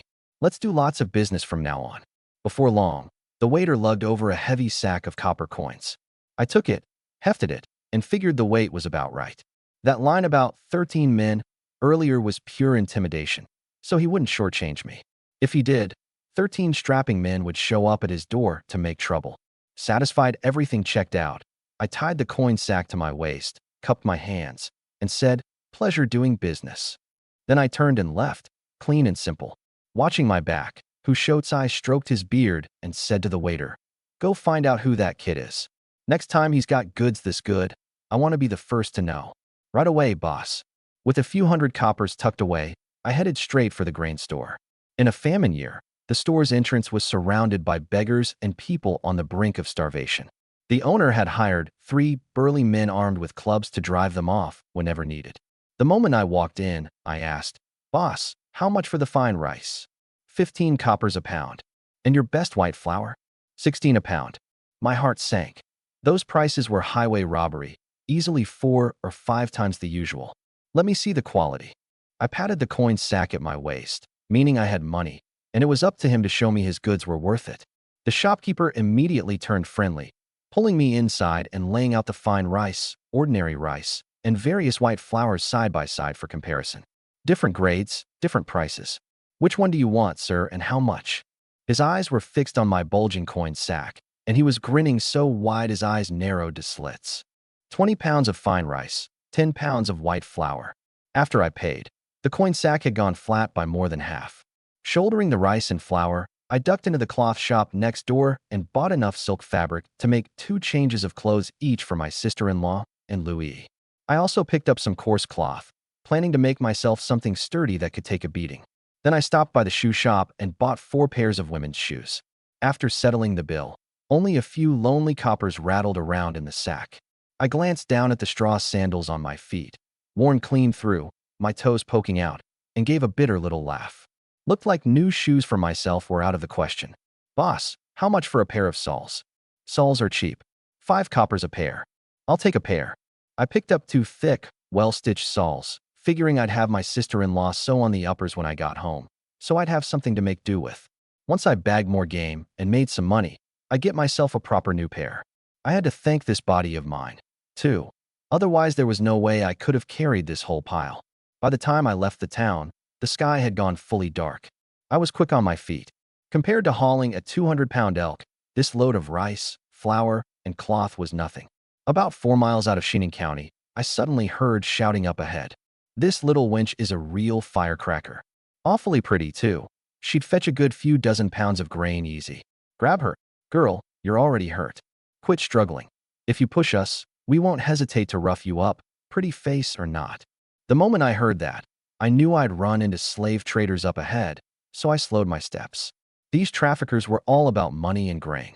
If they spotted the rice, flour, and cloth I was carrying, that'd be a headache too. Better to size up the situation first. I ducked behind a big tree by the road and crept closer. Up close, I could finally make them out. 4 men, each holding a blade, surrounding a tall, beautiful woman.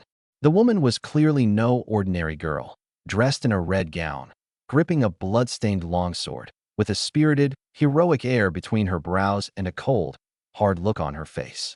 But she was badly wounded, several gashes staining the red gown a darker crimson. The cold wind whipped her long hair, and her body swayed slightly, as if she might collapse at any moment. She said nothing, gathering her last bit of strength to face off against the 4 traffickers. Take her. The leader gritted his teeth. The wench is hurt this bad. You telling me 4 grown men can't handle her? Get her. He waved his hand, and all 4 closed in at once. Swing. The instant they pressed forward, the woman flicked her wrist, and her sword tip punched a clean, gaping hole through one trafficker's shoulder. Arg! You bitch! The trafficker screamed, and on pure reflex, he swung his broadsword straight at her neck. 4th brother, don't kill her, the leader shouted in a panic. Such a gorgeous beauty. Killing her would be a real waste. But 4th brother had gone mad with pain and lost all control. If that blade landed, the woman in red would lose her head. Damn it! In the split second before the edge touched her neck, I lunged forward and clamped down on 4th brother's wrist. Before he could even see my face, a sharp pain shot through his wrist, and with a yelp, he dropped the blade. The moment it slipped from his grip, I snatched it away, a flash of cold steel, and 4th brother felt a chill at his throat. His hands flew up on instinct, his eyes went wide, staring at me as he staggered back 1 step, 2 steps, 3. Thud! He toppled over stiff as a board, blood spurting through his fingers. After a few twitches, he stopped breathing. While the other 3 stood frozen, my blade swung out again, fast and merciless. And in the blink of an eye, 2 more went down. Seeing how things were going, the leader spun around and bolted. These men were just ordinary fellows from ordinary families, banding together to do this evil work only to survive in troubled times. Plenty of nerve, but not a shred of real skill. Trying to run, I raised my arm and hurled the blade with all my strength. It struck him square in the back, straight through the heart. In the span of just 2 or 3 breaths, all 4 traffickers lay on the ground. Who are you? The woman in red barely managed to get the words out before she gave way completely, her body going limp as she crumpled. I caught her in one arm, checked her breath, then felt her pulse. Good, she's just fainted. I let out a breath, and only then took a good look at her face. Gently curved willow leaf brows, a delicate upturned nose, beautifully shaped lips. That heroic air from before came from a pair of striking phoenix eyes. Now, closed, they lent her a touch of tenderness instead. Every bit as lovely as Ro and E. I thought to myself, I'll take you home. If you'll agree to be my wife, I'll heal you. And if you won't, well, I'll heal you first and figure it out from there. I laid her down gently and gathered up the 4 traffickers' weapons, 2 long swords, a hatchet, and a kitchen knife, all of middling quality. Her longsword, though, looked clearly valuable at a glance. I wrapped the weapons in cloth, hoisted the woman in red onto my back, picked up my own belongings, and set off toward the village. The whole way, I couldn't stop marveling. Thank goodness for this system. Otherwise, there was no way I could have handled all of this on my own today. By the time I got back to the stone house, it was already the hour of the pig, in modern terms, around 10 at night. My sister-in-law and Lu Yi were still waiting in the yard. Seeing me return, they hurried to open the wicker gate. Husband, who's this? Both looked curious at the sight of the unconscious woman on my back. Saved her on the road. I gave them the short version. 4 traffickers wanted to have their way with her, then sell her for grain. She's hurt pretty bad. Let's get her inside first and see if we can pull her through. By the moonlight, they finally saw the blood covering the woman's face and the wounds on her body. Noticing my arms full of bundles, they quickly came to help share the load. Once inside, I laid her on the bed. My sister-in-law held up the oil lamp and examined her for a moment, then gasped, "How did she get hurt this badly?" No idea. I shook my head. Earlier, I'd seen her run a sword clean through a trafficker's shoulder, With skill like that, there was no way those bunglers had wounded her. She must have already been gravely injured before, then run into the traffickers, and finally been saved by me. Let's clean off the blood first and see exactly how many wounds there are. I wasn't fully confident either. In an age where even a common cold could kill, all I could do was try and hope for the best. I washed my hands first. My sister-in-law took a wet cloth and carefully wiped away the bloodstains. Louis didn't sit idle either. She set to work loosening the woman's clothes to check the wounds. By the time I came over, the woman's clothes had been fully removed and most of the blood cleaned off, leaving a truly flawless, delicate body laid bare before us. One word, beautiful. Two words, truly beautiful. Honestly, even those girls who spend years at the gym sculpting their figures to perfection probably couldn't match her. Husband, don't just stand there gawking. Saving her comes first, my sister-in-law whispered a reminder, though her own eyes hadn't left the woman's body for a second. Lu Yi was the same, and she even secretly compared herself, glancing down at her own figure before letting out a relieved breath. Not bad, not bad. At least 2 spots weren't losing to her. While I was stitching the wounds, my sister-in-law gave a soft reminder, and only then did I snap back to my senses, realizing I'd been staring a little too long. Luckily, the woman in red was still unconscious, so my 2 wives couldn't tease me for it. The wound's still open. Let's stop the bleeding first. I disinfected it, then carefully sprinkled the last half bottle of clotting powder over the gash. Then I found the suture thread and stitched her up stitch by stitch, and finally wrapped and secured it with clean hemp cloth. Once it was all done, even I was a little surprised. Stitching wounds like this wasn't something your average country doctor could manage. It seemed this body's original owner really did have solid foundations. My sister-in-law and Lu Yi watched with shining eyes. The sight of me earnestly saving a life must have looked especially attractive to them. Husband, how is she? Lu Yi asked softly, her peach blossom eyes full of concern. She's lost too much blood. She won't wake for a while. I tucked the blanket around her. Let's just hope she doesn't run a fever tonight. I'll brew some medicine and get it into her. Then I went to the medicine cabinet, gathered the herbs, and set them over the fire to simmer. Meanwhile, my sister-in-law was sorting through the things I'd brought back. When she pulled out the brightly colored silk fabric and the 4 pairs of women's shoes, her eyes reddened instantly. The patterns on the silk were obviously meant for her and Louis. Yet for myself, I'd only gotten a bit of coarse cloth and a single pair of soles. Louis noticed too. Her peach blossom eyes brimmed with tears, and she choked out, "Husband, why are you so good to us? You wouldn't even spring for a decent pair of shoes for yourself, but you got 2 pairs each for me and big sister. I told you I'd treat you well." I grinned. Besides, the shoe uppers Ro used to stitch for me were the most comfortable I've ever worn. I love wearing things you make with your own hands. The 2 of them were so moved their eyes went misty. If there hadn't been a strange woman lying on the bed, they'd probably have wanted to reward me properly right then and there. Save the reward for tomorrow. I saw right through the thoughts behind their flushed cheeks and teased, "Good thing the bed's wide. You 2 can sleep next to her tonight, and I'll make do in the little room next door." The stone house had 2 rooms, and the small bed next door only fit 1 person. All right. The 2 wives agreed, cheeks red. It really was late, and they were tired. As for me, this body of mine was already more than 3 times stronger than an ordinary man's, and I was full of energy, without a trace of drowsiness. Once the medicine was ready, both wives were fast asleep. I poured the medicine into a bowl, sat by the bed, and spooned it little by little into the woman in red's mouth. After the whole bowl was down, I felt her forehead again, no sign of fever, and only then did I go next door and lie down, at ease. The next morning, just as the sky began to lighten, my sister-in-law got up to make breakfast. Though Louis came from a well-off family, all the hardship of the road had long since worn away her pampered ways, and she got up to help tidy as well. By the time the smell of porridge filled the house, I woke too and went over to check on the woman. Her willow brows were faintly knit, her nose twitching instinctively as she sniffed a few times, and slowly her eyes opened.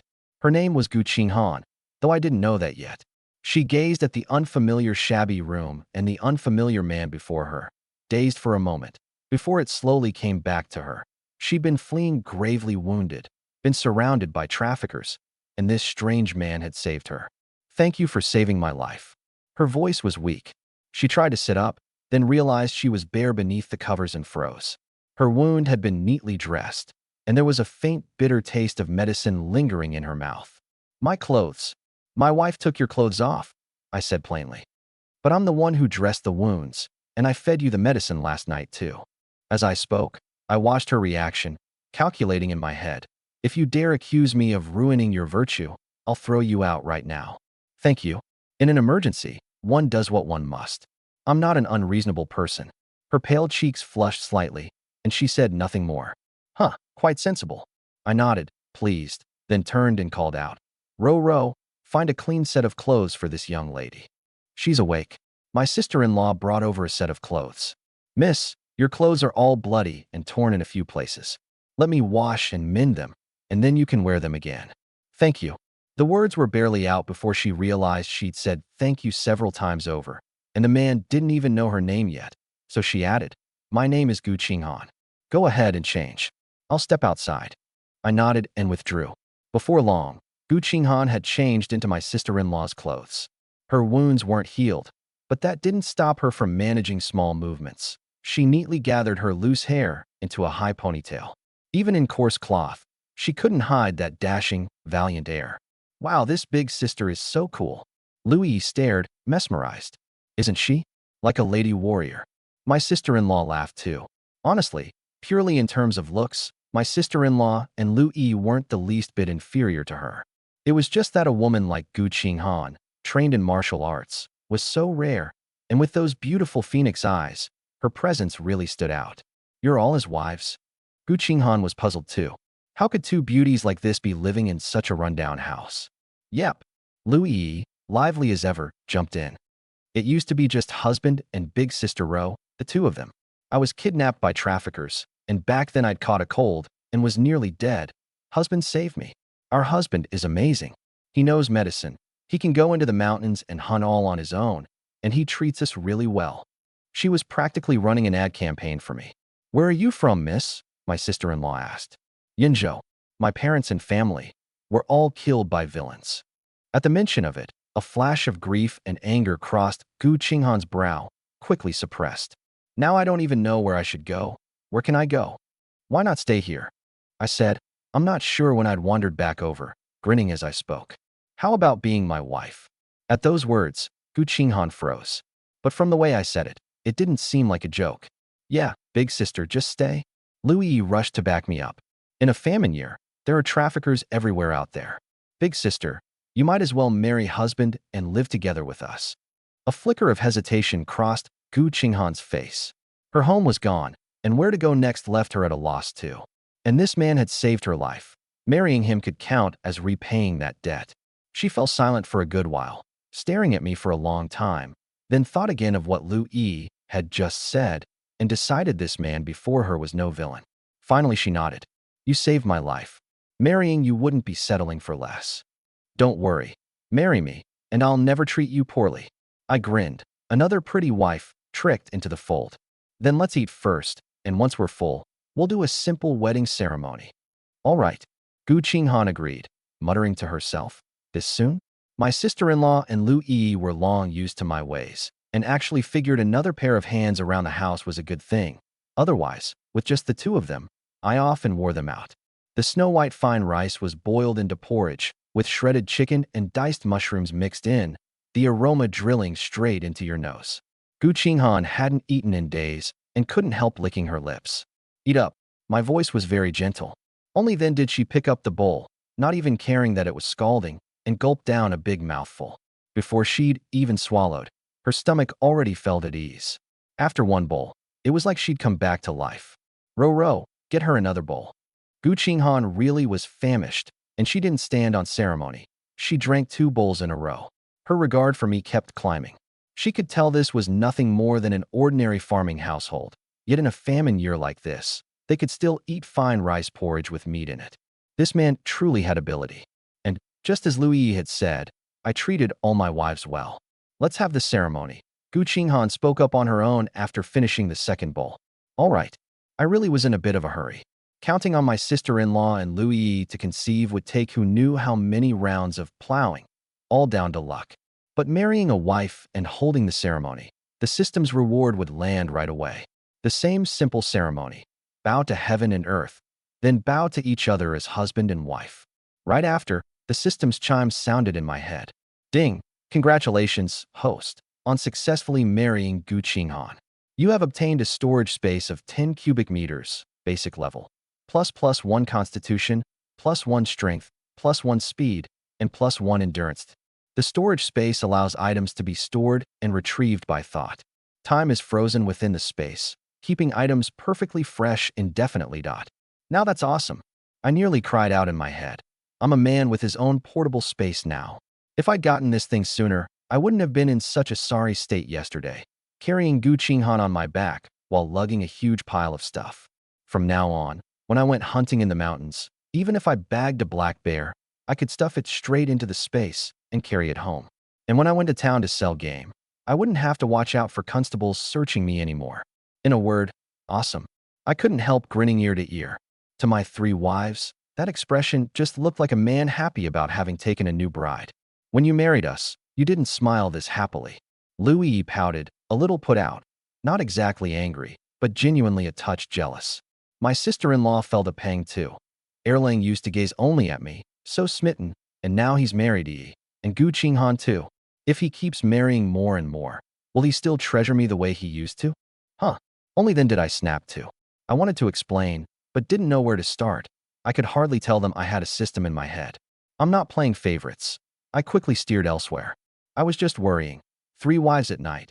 How am I going to keep up? At that, the jealousy on Louis and my sister-in-law's faces vanished at once, replaced by a rosy blush. Even Gu Qinghan, an innocent girl who'd never known a man, flushed crimson. When had she ever heard such racy talk? But we'll wait until Qinghan's wounds heal. I was in a rush to marry for the system reward. As for the wedding night, though I did have it on my mind, there was no hurry about waiting a few more days. Thank you for your understanding, husband. Gu Qinghan let out a breath.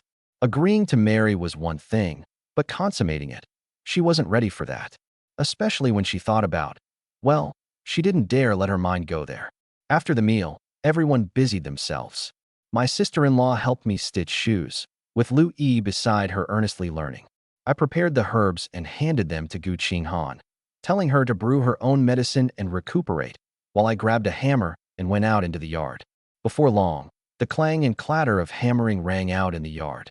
I took apart one of the blades I'd picked up yesterday, planning to forge arrowheads. My crafting skill was only entry-level, but I could turn my hand to furniture, forging weapons, building houses, and rigging traps, all of it. I had to admit, this system really was well-rounded. In under 2 hours, 10 arrowheads were done. I found straight branches, fitted the arrowheads onto them, then plucked some pheasant feathers for the fletching. Now if I run into a tiger in the mountains, I've got nothing to fear. With arrowheads this lethal, plus this body of mine, I was confident I could take down a fierce tiger or a black bear within 3 arrows. After finishing the weapons, I casually made a square table and 4 new stools, and reinforced the big bed in the house while I was at it. With all that hammering and knocking, the stone house was visibly transformed. Did you learn carpentry before, husband? Louis watched, eyes shining. I've never seen him do it. He never used to do any of this. My sister-in-law was stunned too. In all the time she'd been married to me, at first she'd only thought I knew a bit of medicine. She'd never imagined I was this capable. Looks like our husband is no ordinary man, Gu Qinghan chimed in. In these times, knowing a single craft was enough to earn people's respect. Blacksmiths and carpenters met the common folks' essential needs and were treated courteously wherever they went. A skilled physician was regarded as a lifesaver, with an even higher standing. And here I was, holding down several trades at once, hammering away with a seasoned hand, plus the way I'd rescued her earlier. Every bit of it proved I was no ordinary nobody. This husband of mine really is remarkable. Gu Qinghan silently marveled to herself. After working the better part of the day, the yard was all set in order. Seeing that it was still early, my mind started turning again. The bit of grain we had at home wouldn't last through the whole winter. I needed to head into the mountains and bring back more game before the snow fell. Once the heavy snow sealed off the mountains and there was no game to catch, grain prices would only get more brutal by the day. Wives, I'm going to try my luck in the mountains again. Wait for me at home. I gave the 3 of them a word of caution. Be careful, husband. My sister-in-law and Louis were long used to it. And since I always came back with a full load, They no longer fretted the way they had the first time. Gu Qinghan knew I had hidden depths too, and only gave a quiet, "Be careful." I headed out, but didn't leave the village straight away. First I detoured to find Taiju. "Taiju!" I hollered at his gate. Soon that lean, dark-skinned fellow ran out, looking a good deal better than yesterday. "Iron Rod." "No, wait, be our brother Yi, what is it?" "Going hunting in the mountains." "You in?" I didn't waste words. "In. Of course I'm in." Tieju's eyes lit up instantly. He dashed back inside and came out with a polished hatchet, a homemade bow slung across his back. The bow looked passable enough, but next to the one I'd made, it was like a kid's toy. Still, I didn't mind. Bringing Taiju along was meant to give him a leg up in the first place, and hunting skills could be honed over time. The kid wasn't exactly sharp, but he made up for it with honesty and decency, and he was loyal to me. "Let's go." With a hatchet at my waist, my newly made longbow and iron-tipped arrows on my back, I led Taiju out of the village. The two of us hadn't gone far past the village entrance when a group came toward us from the opposite direction. At the head was a trafficker who often peddled women around the nearby villages, One-Eyed Dragon. Four underlings followed behind him, and roped along were 5 sallow, gaunt women, apparently just brought over from some other village. One-Eyed Dragon spotted me too. His steps hitched, and something odd flickered in that single eye of his as it swept over me again and again. I raised an eyebrow and looked back, but he'd already withdrawn his gaze. I figured he was probably trying to find out whether he was still alive. Back then I'd traded half a corn bun for a wife, and this scoundrel likely still had it on his mind, since he'd meant to sell Lu Yi for a good price. I didn't dwell on it, and the two of us brushed past each other. But after walking another quarter of an hour or so, I stopped dead in my tracks. Something was off. That look One-Eyed Dragon gave me just now, it wasn't only resentment. It was more of an unconcealed greed and scheming, like a starving wolf fixing its eyes on a fat lamb. What could a big grown man like me possibly have that a trafficker would covet? A thought exploded in my mind. That dog had his eye on Ro.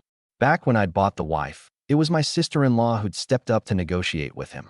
And you have to understand, my sister-in-law's looks were every bit a match for Lu Yi's, and she was fuller-figured, obviously the sort of woman good for bearing children. To a trafficker, that made her even more valuable. Damn it. He saw me leave the village, and he's planning to slip into my house and snatch someone. The instant that thought surfaced, my scalp went numb. With my sister-in-law's looks, what man wouldn't be tempted at the sight of her, let alone a trafficker who lived by the edge of the blade? "Taiju, don't ask. Back to the village now." I had no time to explain and took off sprinting toward home at an astonishing speed. Taiju was still standing there dumbstruck when I'd already vanished from sight. Meanwhile, at that stone house of mine, my sister-in-law and Lu Yi were in the yard, stitching shoes and mending clothes in the warm sun. Gu Qinghan was brewing her medicine and recuperating. Suddenly, footsteps sounded outside the yard. "Ha, little ladies, we meet again." A frivolous, malice-laden voice rang out, making my sister-in-law and Lu Yi shudder all over. They looked up. It was One-Eyed Dragon, with one of his underlings standing outside the ramshackle wicker gate, leering at them. As it turned out, after entering the village, One-Eyed Dragon had left 3 underlings at the village entrance to sell the women, then led one man to sneak up to my house. "What do you want?" My sister-in-law paled, grabbing Lu Yi and backing away, meaning to duck into the house. Trafficker. Lu Yi, who'd been kidnapped and sold once before, went weak at the knees the instant she saw One-Eyed Dragon and nearly collapsed, saved only by my sister-in-law's timely grip. "What do I want?" One-Eyed Dragon sneered, kicking open the flimsy gate and swaggering right in, his eyes glued to the 2 women, exhilarated. So this little wench didn't die of that sickness after all. Well, I've hit the jackpot this time. Take you both away, and I'll sell you for a fine price. Last time your man got a real steal, but today it's my turn to come out ahead. Big brother, both these girls are top grade. Bring them back, and they'll fetch a sky-high price for sure. The underling beside him could hardly wait. "Don't come any closer." My sister-in-law and Lu Yi kept backing up until they reached the edge of the steps, then turned to bolt back into the house and bar the door. Trying to run? One-Eyed Dragon lunged up the steps first, jamming his body hard against the stone door, a cruel grin on his face as he reached out to grab my sister-in-law's arm. "Come along quietly, girls, and you'll suffer a little less. Otherwise, don't blame us for not being gentle with a couple of pretty flowers." Just then, A flash of cold steel shot out through the crack of the door with his swing. Get out. The icy word made one-eyed dragon flinch and yank his hand back on instinct.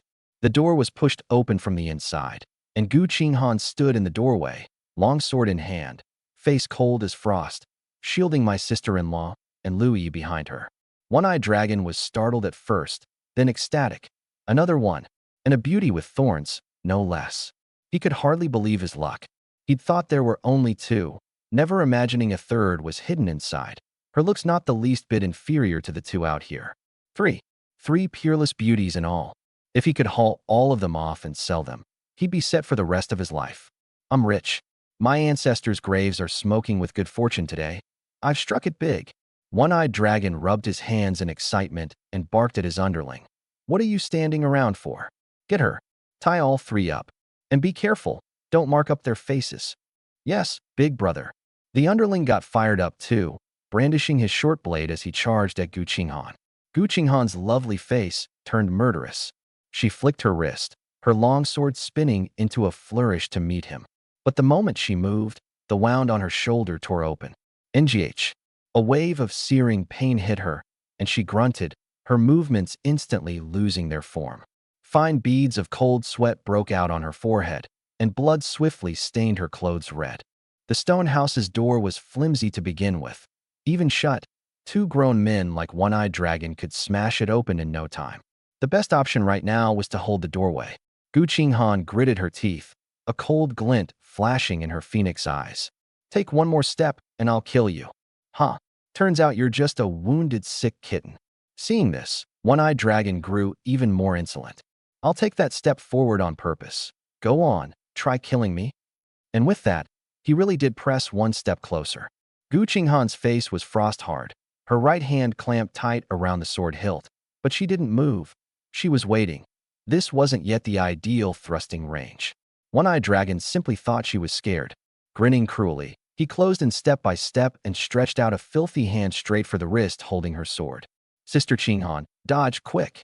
My sister-in-law and Lu Yi shrieked in terror, but there was nothing they could do to help. Gu Qinghan clenched her teeth, wanting to swing her sword again.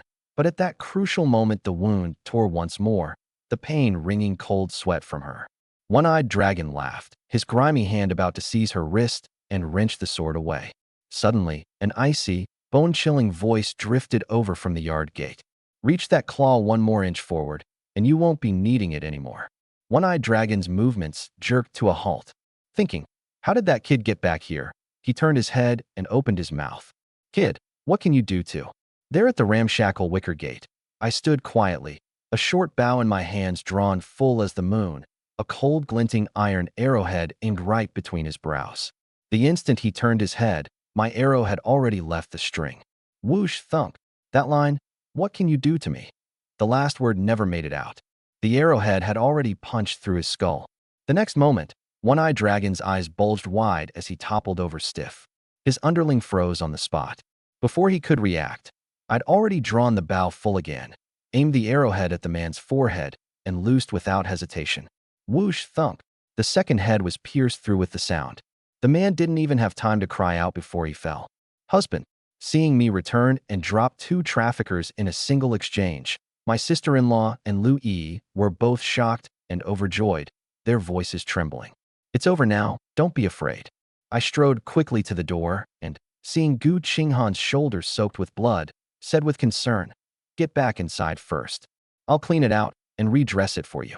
Thank goodness you got back in time, husband. Gu Qinghan let out a breath of relief. Just as she was about to turn, her body suddenly went limp and she nearly fell. She was too badly wounded and had lost too much blood, holding on by sheer willpower alone. Now that the danger had passed, she went utterly weak all at once. Luckily, I was quick, catching her in my arms and helping her back inside. My sister-in-law and Lu Yi hurried to fetch water, cloths, and medicine powder. I cleaned the wound and rebound it. Throughout the whole process, Gu Qinghan's cheeks stayed flushed. This was the first time a strange man had been this close to her. True, I'd tended her before, but she'd been unconscious then and known nothing. Didn't you go hunting, husband? Being of a cool temperament, she spoke up on her own to ease the awkwardness. How is it you came rushing back all of a sudden? As I was leaving the village, I happened to run into this one-eyed dragon, and he gave me an extra long look, I said. At first I didn't think much of it, and kept heading toward the mountains, but the more I thought about it, the more wrong it felt. That look in his eye gave me the creeps. So I turned right around and hurried back, and thank goodness I made it. Saying this, I felt a chill of lingering fear myself. The times were too chaotic. Traffickers now had the gall to barge into homes and snatch people in broad daylight. It's thanks to your sharp instincts, husband. Gu Qinghan praised me again, and her regard for me couldn't help but grow a little more.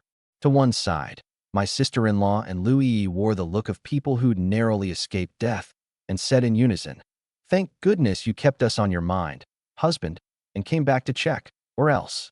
Before Lu Yi could finish, she was already in tears. During those days after One-Eyed Dragon had kidnapped her, she'd gone hungry and cold, led along by a rope like livestock, hawked from village to village. It was only because she'd caught a cold that those traffickers, afraid of infection, hadn't dared touch her. The other women traveling with her hadn't been so lucky. The virgins were kept somewhat intact to fetch a higher price. The rest weren't even treated as human at all. "It's all right now." Seeing that she'd been reminded of painful things, I took her small hand and said gently, "I won't go into the mountains these next few days. I'll stay home and watch over you. Once Qinghan's wounds heal and she can protect you, then I'll go. But this way, won't I just keep being a burden to you, husband?" Louis felt a little guilty. "We're family. What's this talk of burdens?" I ruffled her hair and smiled. "In my eyes, family matters most. Without you, this wouldn't be a home at all." Those words left all three wives' eyes moist. The way Louis looked at me had already melted into tenderness. Overcome with feeling, she paid no mind to my sister-in-law and Gu Qinghan beside her. Her long lashes trembled slightly as she closed her eyes, pursed her little lips, and leaned in toward me on her own. Gazing at that exquisite, lovely face, I instinctively lowered my head to meet her. But right at that moment, Tieju's booming voice thundered outside the door. "Brother Chun, what happened? These two traffickers. How'd they end up dead in your yard?" He was panting like a bellows, clearly having sprinted the whole way. Taiju had an ordinary man's build, and after running like that, he was worn out and his throat was parched. That shout of his made Lu Yi's eyes snap open, and her heart-shaped face flushed instantly, red as the sunset glow on the horizon. She lowered her head in embarrassment, not daring to look at me again. What a party pooper. I swallowed my irritation. I knew Taiju had run over so desperately out of worry for me, and stepped out of the room first. Looking at the two corpses on the ground, I bent down and pulled the arrows from their skulls, wiping the blood off the arrowheads on their clothes. My movements were practiced and cold. As far as I was concerned, traffickers were the sort that deserved to be cut to pieces. All the more so since they dared to court death by picking a fight with the wrong man. "Brother Chun, are you all right? These two traffickers barged into your home. Were they after sister-in-law?" Seeing the way I pulled the arrows, Taiju caught on. He wasn't actually dumb. He'd just been in too much of a hurry and too flustered earlier to think it through. "I'm fine." I slid the arrows back into the quiver. One-Eyed Dragon has 3 more accomplices. Given enough time, they'll definitely come into the village looking for him. I'll deal with these 2 bodies. You turn over this blood-stained dirt. "Got it, Brother Chun." Seeing there was no shovel in the yard, Taiju used his hatchet to dig up the soil and bury the bloodstains. I, meanwhile, dragged the 2 men off by the legs into the distance. With 4 times an ordinary man's strength, hauling 2 grown men was no effort at all. When I reached a spot with no one around, a thought stirred and I sent the bodies straight into the space. There was no mass grave near the village, so I'd store them for now and toss them deep into the mountains when I went hunting. As for this system space, I had no intention of revealing it to a single soul. Back in the yard, Taiju had already buried every last bloodstain. "Brother Chun, what do we do next?" Since One-Eyed Dragon was after my wife, his accomplices are sure to come sniffing around my house. We'll just lie in wait for them. I didn't think much of the 3 underlings at all. If even their boss One-Eyed Dragon went down with a single arrow, how tough could a few lackeys be? Still, to give Taiju some seasoning, I asked in earnest, "In a bit, I'll take on 2 of them and you handle 1. Can you do it?" "I can." Taiju didn't hesitate for a second. When it came to fighting, he'd never been afraid.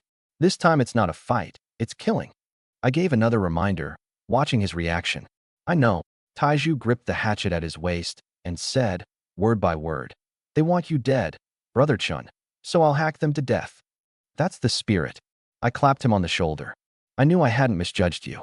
From now on, nobody's going to be able to push around us two brothers. Here they come.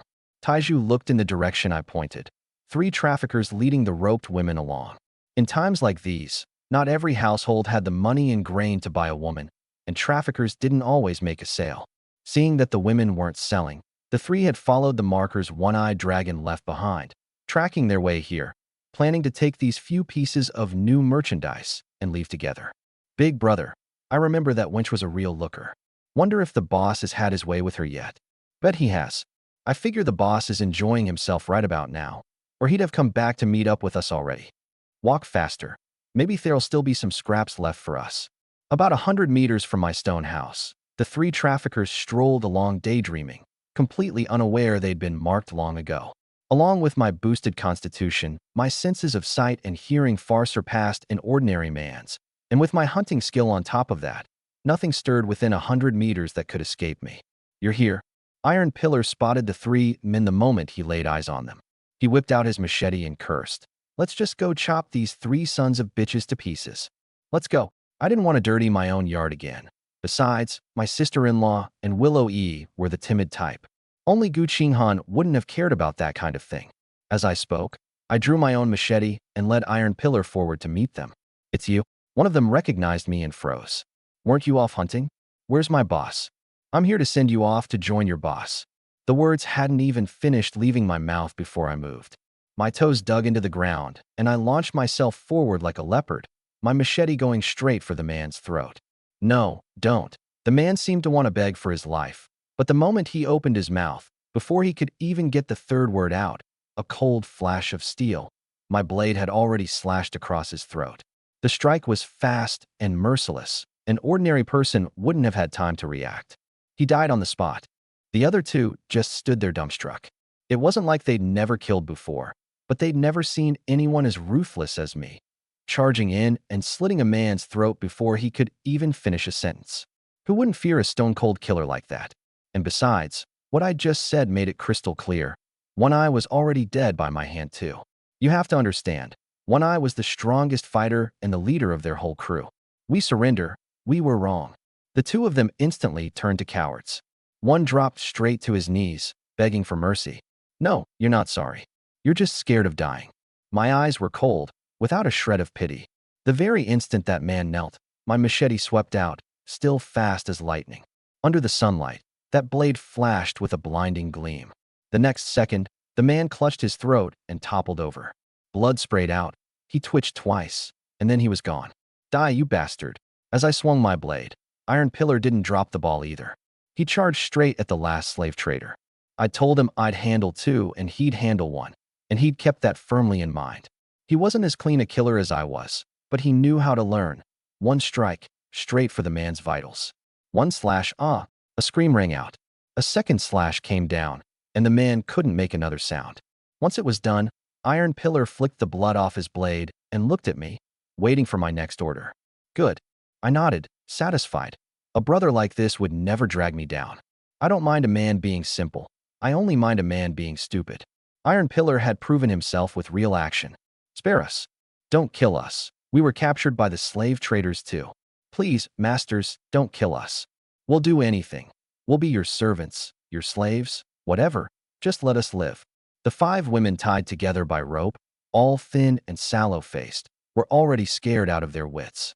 Now they knelt together on the ground, kowtowing again and again to Iron Pillar and me, pressing their foreheads hard against the earth, trembling, begging only for a way to survive. Relax, I won't do anything to you. I bent down and helped one of the women up, then shot Iron Pillar a look, telling him to help the others up too. These slave traders had the nerve to set their sights on my wife. They're the only ones I want dead. I laid it out plainly, so the women wouldn't be left in the dark. The truth was, when One-Eye and his men had been scheming over this, they hadn't hidden a thing from these 5 women. In a slave trader's eyes, they were nothing but goods to be sold off at any moment. So what if they knew? They wouldn't dare say a word, and there was nowhere to say it anyway. So then, us. The woman couldn't read my attitude, her voice cautious and probing. You're free. I cut the rope with 1 stroke and said flatly, from now on, Go wherever you want. Take care of yourselves from here on out. Don't fall into the hands of slave traders again." But hearing this, the women weren't happy at all. Instead, they fell silent. After a long while, one of them murmured to herself, as if talking in her sleep, "Free? Are we really free? But where am I supposed to go?" They were all people with bitter lives. Some had been snatched away by slave traders. Others had been sold by their own families. The former mostly had no relatives left, which was how they'd ended up in this state. The latter, sold by their own kin, wouldn't dare go back. Going back only meant being sold a second time. In troubled times, human life is worth the least, and cheaper still than a life is a woman's life. The woman I'd helped up dropped back down to her knees with a thud and cried out, "I lost my home long ago. I beg you, benefactor, take us in. We can work. We'll eat less. All we ask is a bite of food. Please take us in, benefactor." The other four knelt down too, kowtowing to me without stopping. I frowned, at a loss for words. Even someone like Gu Qinghan, with the spirit of a true heroine, once she'd lost her home, she was nothing but a rootless weed drifting on the water. It was only that, plus my saving her life, that made her willing to marry me. And these five were all ordinary women. Surviving in these troubled times was nearly impossible for them. But my heart was torn too. Sure, I was short on wives, but with beauties like Ru, Yi, and Gu Qinghan already in front of me, other women just couldn't catch my eye. On top of that, it was a famine year with no fields. If I took them home, where would I find enough work for them all? In times like these, 5 extra mouths to feed would be the death of me. I turned my head and glanced at Iron Pillar, then sighed. "See any you like? Want to take 1 or 2 home as a wife?" Me? Iron Pillar thought he'd misheard.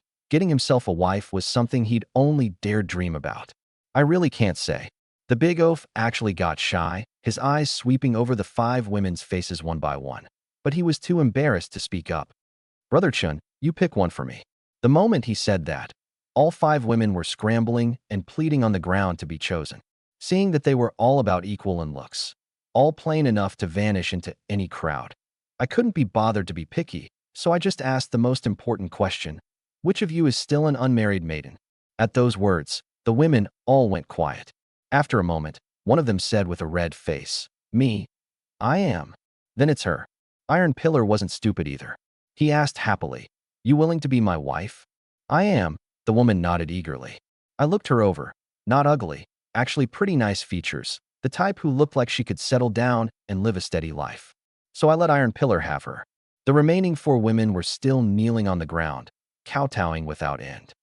"Benefactor, we can serve you tea and water. We'll work like beasts of burden. Please take us in, benefactor. If we leave here, we've got nowhere to go. We'll either be kidnapped again or sold off like livestock." The more they thought about it, the more terrified they got, kowtowing until their foreheads were nearly split open. "I'll find you an empty house. I guarantee no one will dare bully you. As for how you live after that, you'll have to figure it out yourselves." I sighed helplessly. "This is the most I can do for you." The women didn't dare beg any further, afraid of angering me. "Iron Pillar, take them to find an empty house and get them settled. I'll deal with these 3 bodies." I handed him that job. There were plenty of empty houses in the village, whole families that had starved to death, people who'd fled their homes, others who'd gotten lucky and moved on. Finding an empty house wasn't hard. Once Iron Pillar had led them away, I stowed the 3 bodies into my storage space too. I'd thought about keeping them to dump when I went into the mountains, but the thought of 4 corpses lying in my space gave me the creeps.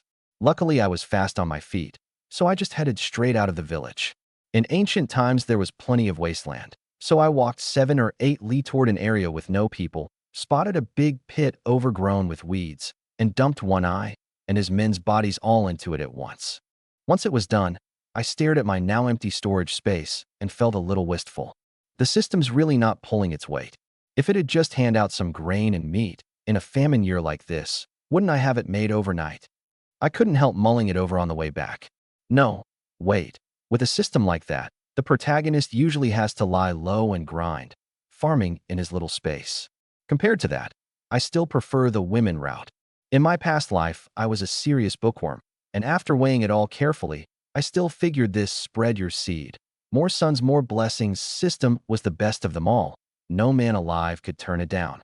When I got back to the stone hut and Ru, Yi, and Gu Qinghan saw me return safe and sound. All three let out a sigh of relief. Husband, you weren't hurt, were you? No. Killing them was as easy as squashing a few chickens and dogs. I felt like a protagonist had possessed me, and I grinned. Those slave traders couldn't take a hit at all. I hadn't even put in any real effort before they dropped.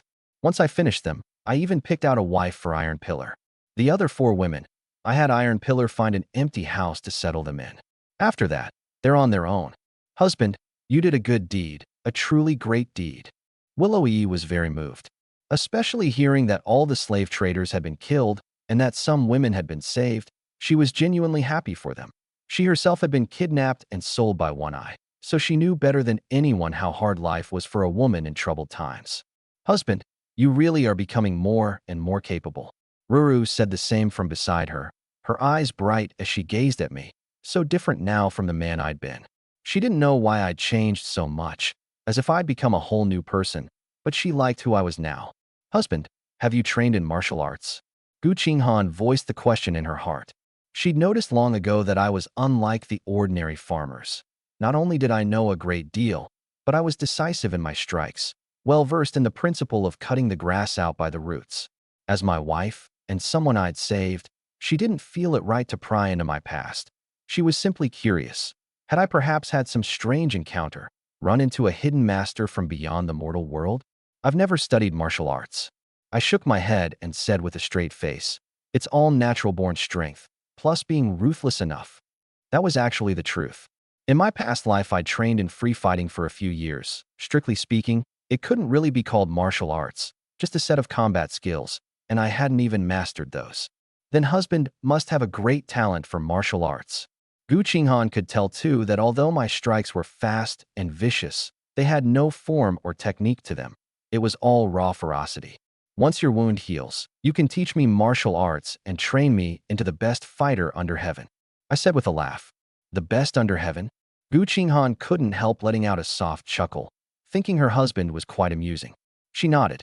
All right, I'll be waiting for the day my husband becomes the best under heaven. After chatting with my 3 wives, I went off to busy myself with other things. Since I wouldn't be going into the mountains for a few days, I might as well give the house a thorough tidying. The 3 wives didn't stay idle either. Ruru had finished stitching one shoe and was working on the second. Was learning beside her, doing a decent job of it, and had already picked up some simple mending, taking real delight in it. Gu Qinghan's wound hadn't healed, so she could only do light chores, mostly resting to recover. Before long, night fell. The family of 4 gathered around the stove, sliced the venison thin, laid it out on the iron griddle, and grilled it until it sizzled and dripped with oil. It's been so long since I've had grilled meat. It smells amazing. That little glutton Willow was practically drooling, her peach blossom eyes glued to the meat, unable to look away. Before she knew it, drool was trickling down from the corner of her mouth. Look how much you're drooling. I sprinkled crushed coarse salt and spices over the meat and said, doting, it's done. Hurry and eat. Ruru, Qinghan, dig in too. Husband, you eat first. Though all 3 were dying to eat, they each held out that first piece of venison to my mouth in unison. Life like this was just too wonderful. I opened my mouth and ate each piece of meat my 3 wives offered, one after another. Delicious, every bite. Only then did the little glutton Willow eagerly pick up a second slice and stuff it into her mouth, her eyes shining, a sheen of oil on her cherry lips making her even more alluring, letting out a satisfied as she chewed. I laughed to myself. What a shame this girl wasn't born to be a food streamer. Then I looked at Ruru and Gu Qinghan. Their expressions weren't as dramatic as but in a famine year, who wouldn't crave it? Ruru took a bite, her beautiful eyes narrowing slightly, full of delight and enjoyment. Even the cool-natured Gu Qinghan couldn't help the corners of her mouth curling up ever so slightly. I grilled and ate at the same time, happily keeping busy. The only slight regret was that the deer penis and deer blood had only been steeping for a day, so I couldn't drink it yet. Otherwise, it would have been a real feast, with both wine and meat. Before long, over 3 caddies of venison had gone down, and everyone was pretty much full. Ruru brought over 4 small bowls of steamed white rice, and only then did the family of 4 eat their fill. After the meal, Ruru cleared the bowls. He helped me wash up, then brought over a basin of hot water for me to soak my feet. Husband, the shoes are done. Try them on. Ruru took out the finished shoes, crouched down, and gently put them on my feet. They fit perfectly. I stood and took a few steps, then looked at the gentle, virtuous Ruru and the sweet, sensible E. I wrapped an arm around each of them and said with a laugh, "Tonight, I'll reward you two properly." Huh.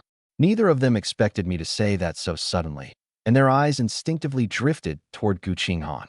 It wasn't that they minded. Gu Qinghan was my wife now too. It was just that her wound hadn't healed, so we hadn't consummated the marriage yet. "You two sisters needn't worry. I'll sleep in the small bed tonight." Gu Qinghan tried hard to keep her voice calm, but her cheeks had already flushed red. "We can't let this little wound of mine hold up husband and you two sisters. Once my wound heals, I'll serve husband too." By those last few words she could barely hold on, her delicate body trembling slightly, her voice thin as a mosquito's whine. I couldn't be sure any of us had even heard it clearly. "Then I'll have to trouble you to bear with it for now, wife Qinghan." That was exactly what I meant.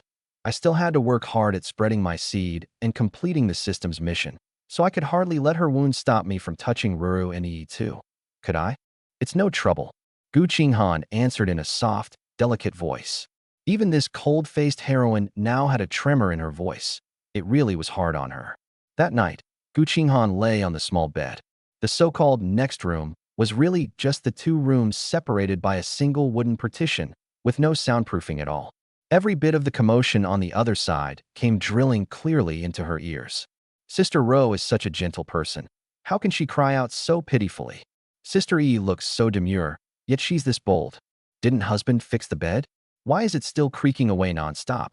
So loud a person can't sleep.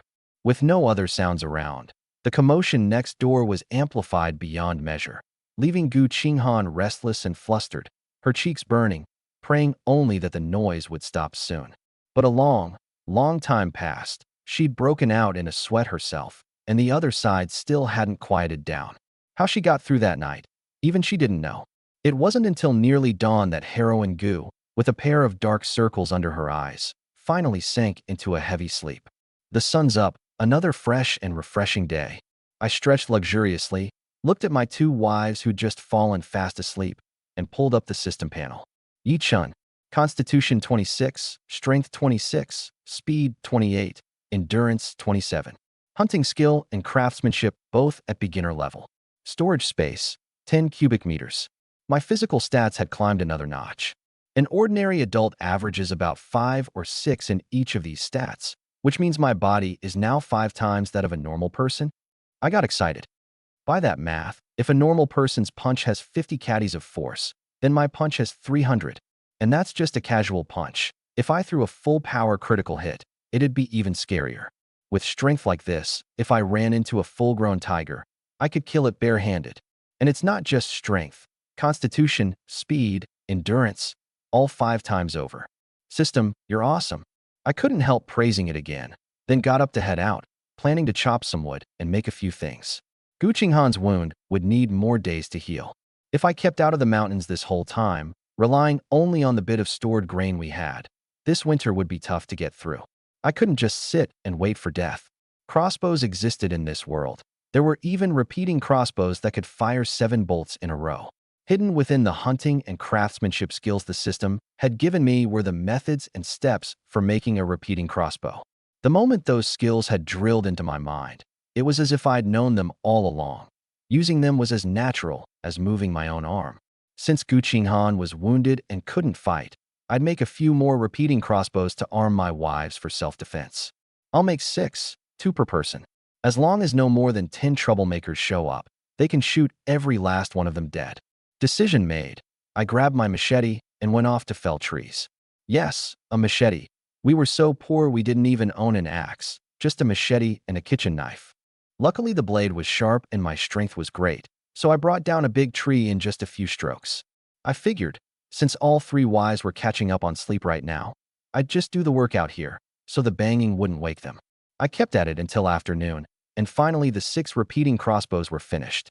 Just as I was about to get up and head back, I saw Willow-E hobbling over. The moment she saw me, that pretty face immediately broke into a bloom of joy. "Husband, what are you doing out here? Sister finished cooking and sent me to call you back to eat. Making repeating crossbows for you all to defend yourselves." I handed her one. Know how to use it. A repeating crossbow. Willow was a bit surprised.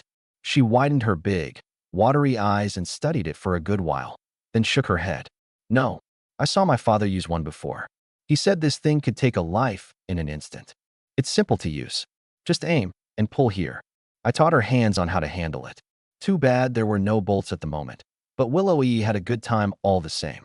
After a while, I patted her little head. Head back first. Later I'll forge a few dozen iron bolt heads and attach them. Only then will this crossbow have any real bite.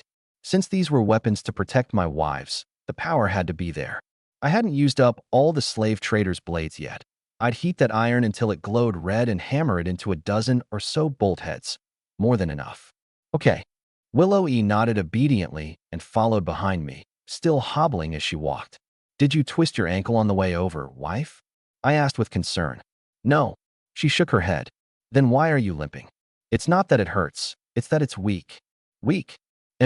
No strength. The moment the words left her mouth, Willow's pretty face flushed crimson, and she shot me a resentful glare, thinking to herself that husband had surely done it on purpose. Haha, I did do it on purpose. I quietly stowed the crossbow into my storage space, then scooped her up sideways into my arms. I'll carry you back. But what if someone sees us? How embarrassing. Willow turned bright red with shame, thinking it was broad daylight and out in the open besides. How could husband do such a thing? Yet in her heart, she was delighted. Even as she protested aloud, her hands honestly wrapped around my neck, and she buried her face in my chest, her heart pounding like a drum. Where's anyone around? I laughed. In times like these, everyone was starving out of their minds. Except for those out digging wild greens and scrounging for food, most people were lying at home conserving their energy, chatting and laughing. The two of us returned to the stone hut. I set Willow down, then, without a hint of it showing, took the 6 repeating crossbows back out of my storage space. Through the whole process, she noticed nothing, didn't even feel that anything was the least bit off. I grumbled to myself. Sure enough, a big chest comes at the cost of brains. Though this girl came from a wealthy family, she wasn't exactly sharp. She was the type who'd been cradled in others' palms since childhood, simple and sweet, never having gone through the scheming and backstabbing of the world. The moment Gu Qinghan saw the repeating crossbows in my hands, the astonishment in her eyes was impossible to hide. Husband, these crossbows are. I made them myself. Just haven't fitted the bolt heads yet. In a little over 2 hours, you made 6 repeating crossbows? Gu Qinghan was a woman of the world. She could roughly gauge just how hard it was to build a single repeating crossbow from scratch. For a normal person, turning one out in 3 days would be doing well. Even someone skilled in craftsmanship couldn't possibly be this fast. Your husband's impressive, isn't he? I gave a roundabout answer, working in a little humble brag along the way. With these crossbows, you wives can defend yourselves. It's getting colder by the day, so I need to gather up enough food for winter as soon as I can. After we eat, I'll forge some bolts. Qinghan, you know how to use a repeating crossbow, right? I've used one. Gu Qinghan nodded blankly, her mind still marveling at how I'd managed it. She'd already examined them closely. The wood on all 6 crossbows was still fresh, yet the craftsmanship was exquisite beyond measure, truly the work of a master. Good. From now on, this family will have to rely on you to protect it. I knew Gu Qinghan was cool by nature. Her saying, I've used one, meant she both knew how and had good aim. Had it been anything else, given her nature, she'd have simply replied, I'm not skilled at it. I will, husband. Gu Qinghan finally came back to herself from her shock and nodded lightly, signaling that when I was away from home, she would surely keep this family safe. In that moment, when she looked at me again, the same stars that had shone in Willow's eyes flickered in her own. Yes, even this cool, proud heroine now felt a kind of blind adoration for me. Ruru stood by with a gentle, faint smile. Over these few days together, she'd seen that both and Gu Qinghan were fine women, and seeing them getting along so well with me, she felt happy and reassured. Let's eat first, I said. Once we'd eaten our fill, I heated those blades until they glowed red and started forging bolt heads, turning out over 70 in one go. After fitting out the crossbows, there were still more than 30 left, so I also made some hunting arrows, counted out 20, and bundled them together with rope, planning to give them to Iron Pillar to use when we went into the mountains. The rest I put in a quiver to keep for myself. With this equipment upgrade, I'll be even less afraid of running into a fierce beast. I truly savored this feeling of growing steadily stronger, of having nothing to fear. Just as I was about to head back into the house to rest, a woman came running over in a hurry. "Benefactor, something's wrong. Iron Pillar sent me to beg for your help." The woman stopped at the yard fence, gripping the rails with both hands as she shouted to me. Wasn't this the wife Iron Pillar had just married yesterday? I frowned, stepped forward and pulled open the fence gate, and said in a low voice, "Don't panic. Tell me clearly, what exactly happened?" Before I'd even finished speaking, I'd grabbed her by the arm and started heading toward Iron Pillar's place. I pulled Sun Tzuilian along, moving fast. After about 7 or 8 steps, she tugged backward and said urgently, "Benefactor, it's not this way. It's over there." She pointed the way as she spoke. Iron Pillar found an empty house for Hongwan and the others to stay in. Just now, when Iron Pillar and I went to check on them, we ran into 3 men trying to drag Hongwan and the others off to be their wives. Iron Pillar didn't have his blade with him and got beaten up, so he sent me to find you. Hearing this, I got the gist of it. Those 4 women were the ones One Eye had brought to the village and been settled into an empty house, only for 3 old bachelors to find out.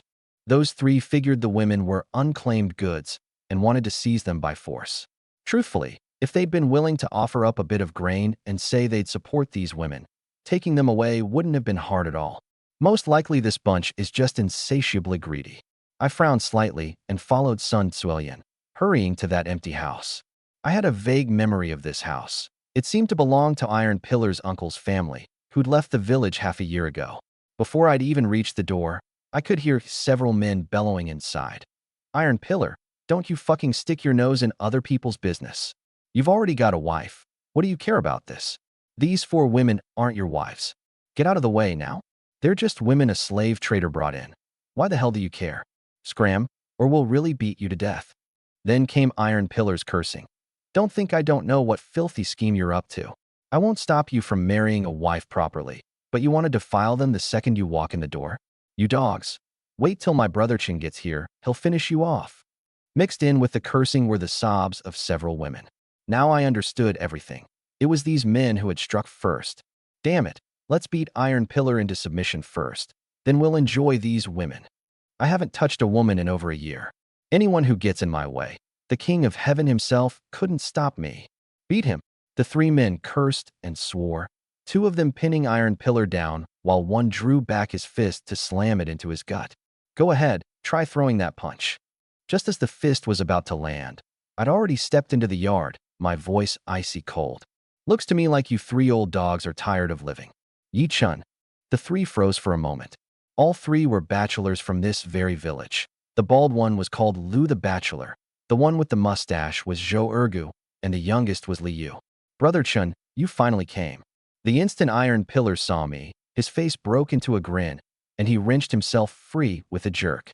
Sun Tzuilian rushed over too, her face full of worry. "Are you alright? Just took a few punches, I'm fine." And I didn't take him for nothing. I gave them a few back. Iron Pillar had blood at the corner of his mouth and a bruise on his face. He was still hissing through his teeth as he spoke, but with his wife fussing over him like this, he immediately stopped feeling the pain. Looking at the 3 bachelors, one of them had injuries on his face too, so it seemed Iron Pillar hadn't just been taking a beating.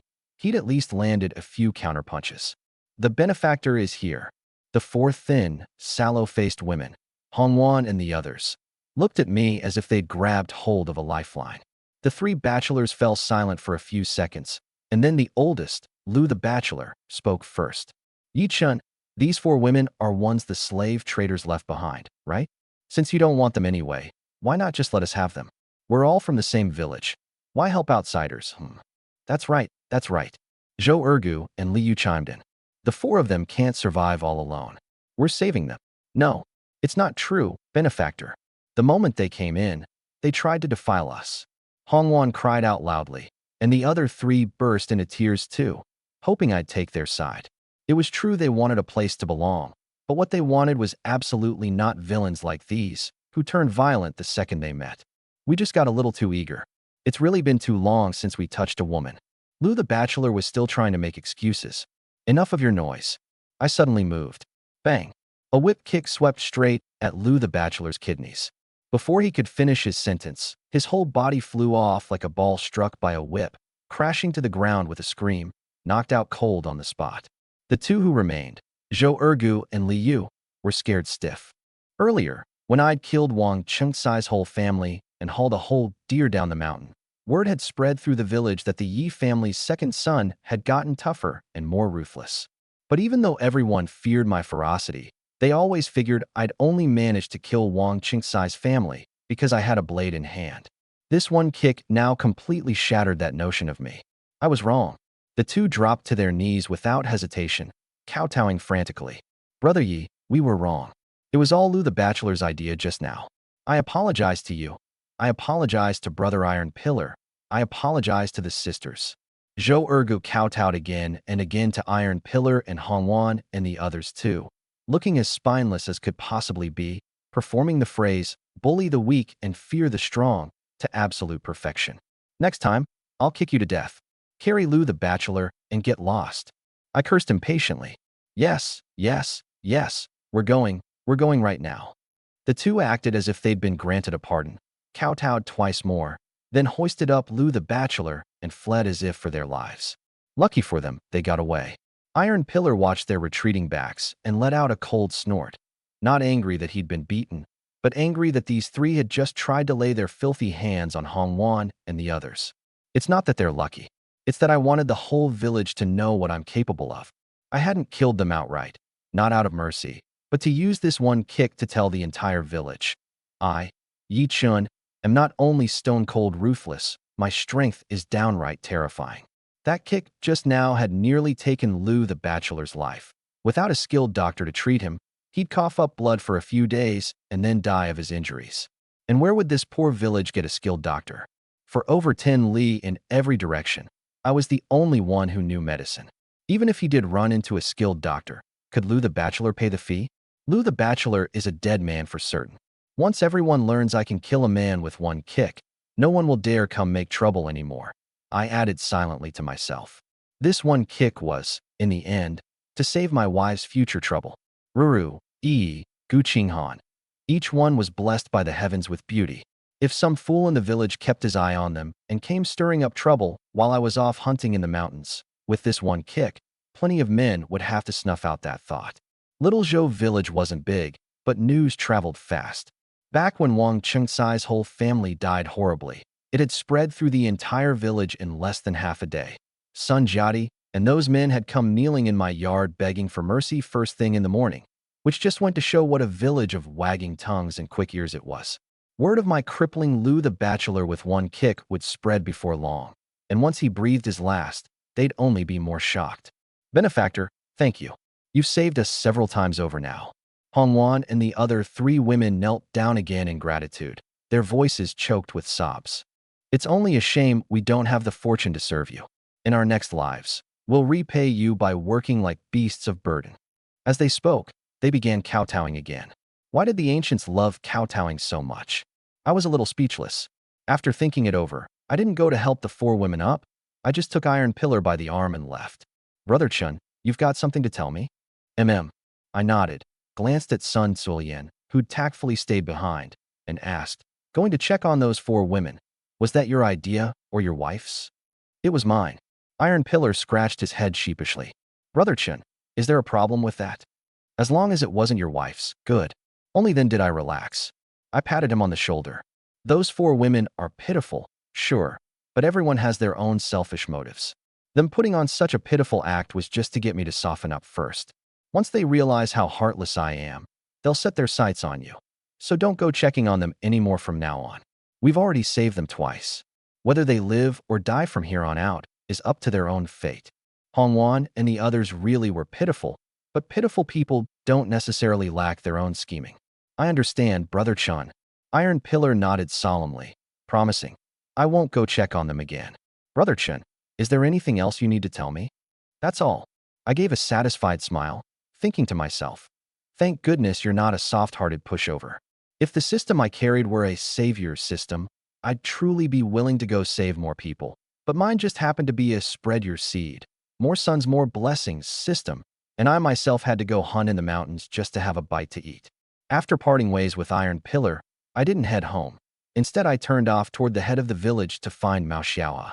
Unlike other women, Mao Xiaohe, this pretty widow, was born beautiful but had a fiery temper.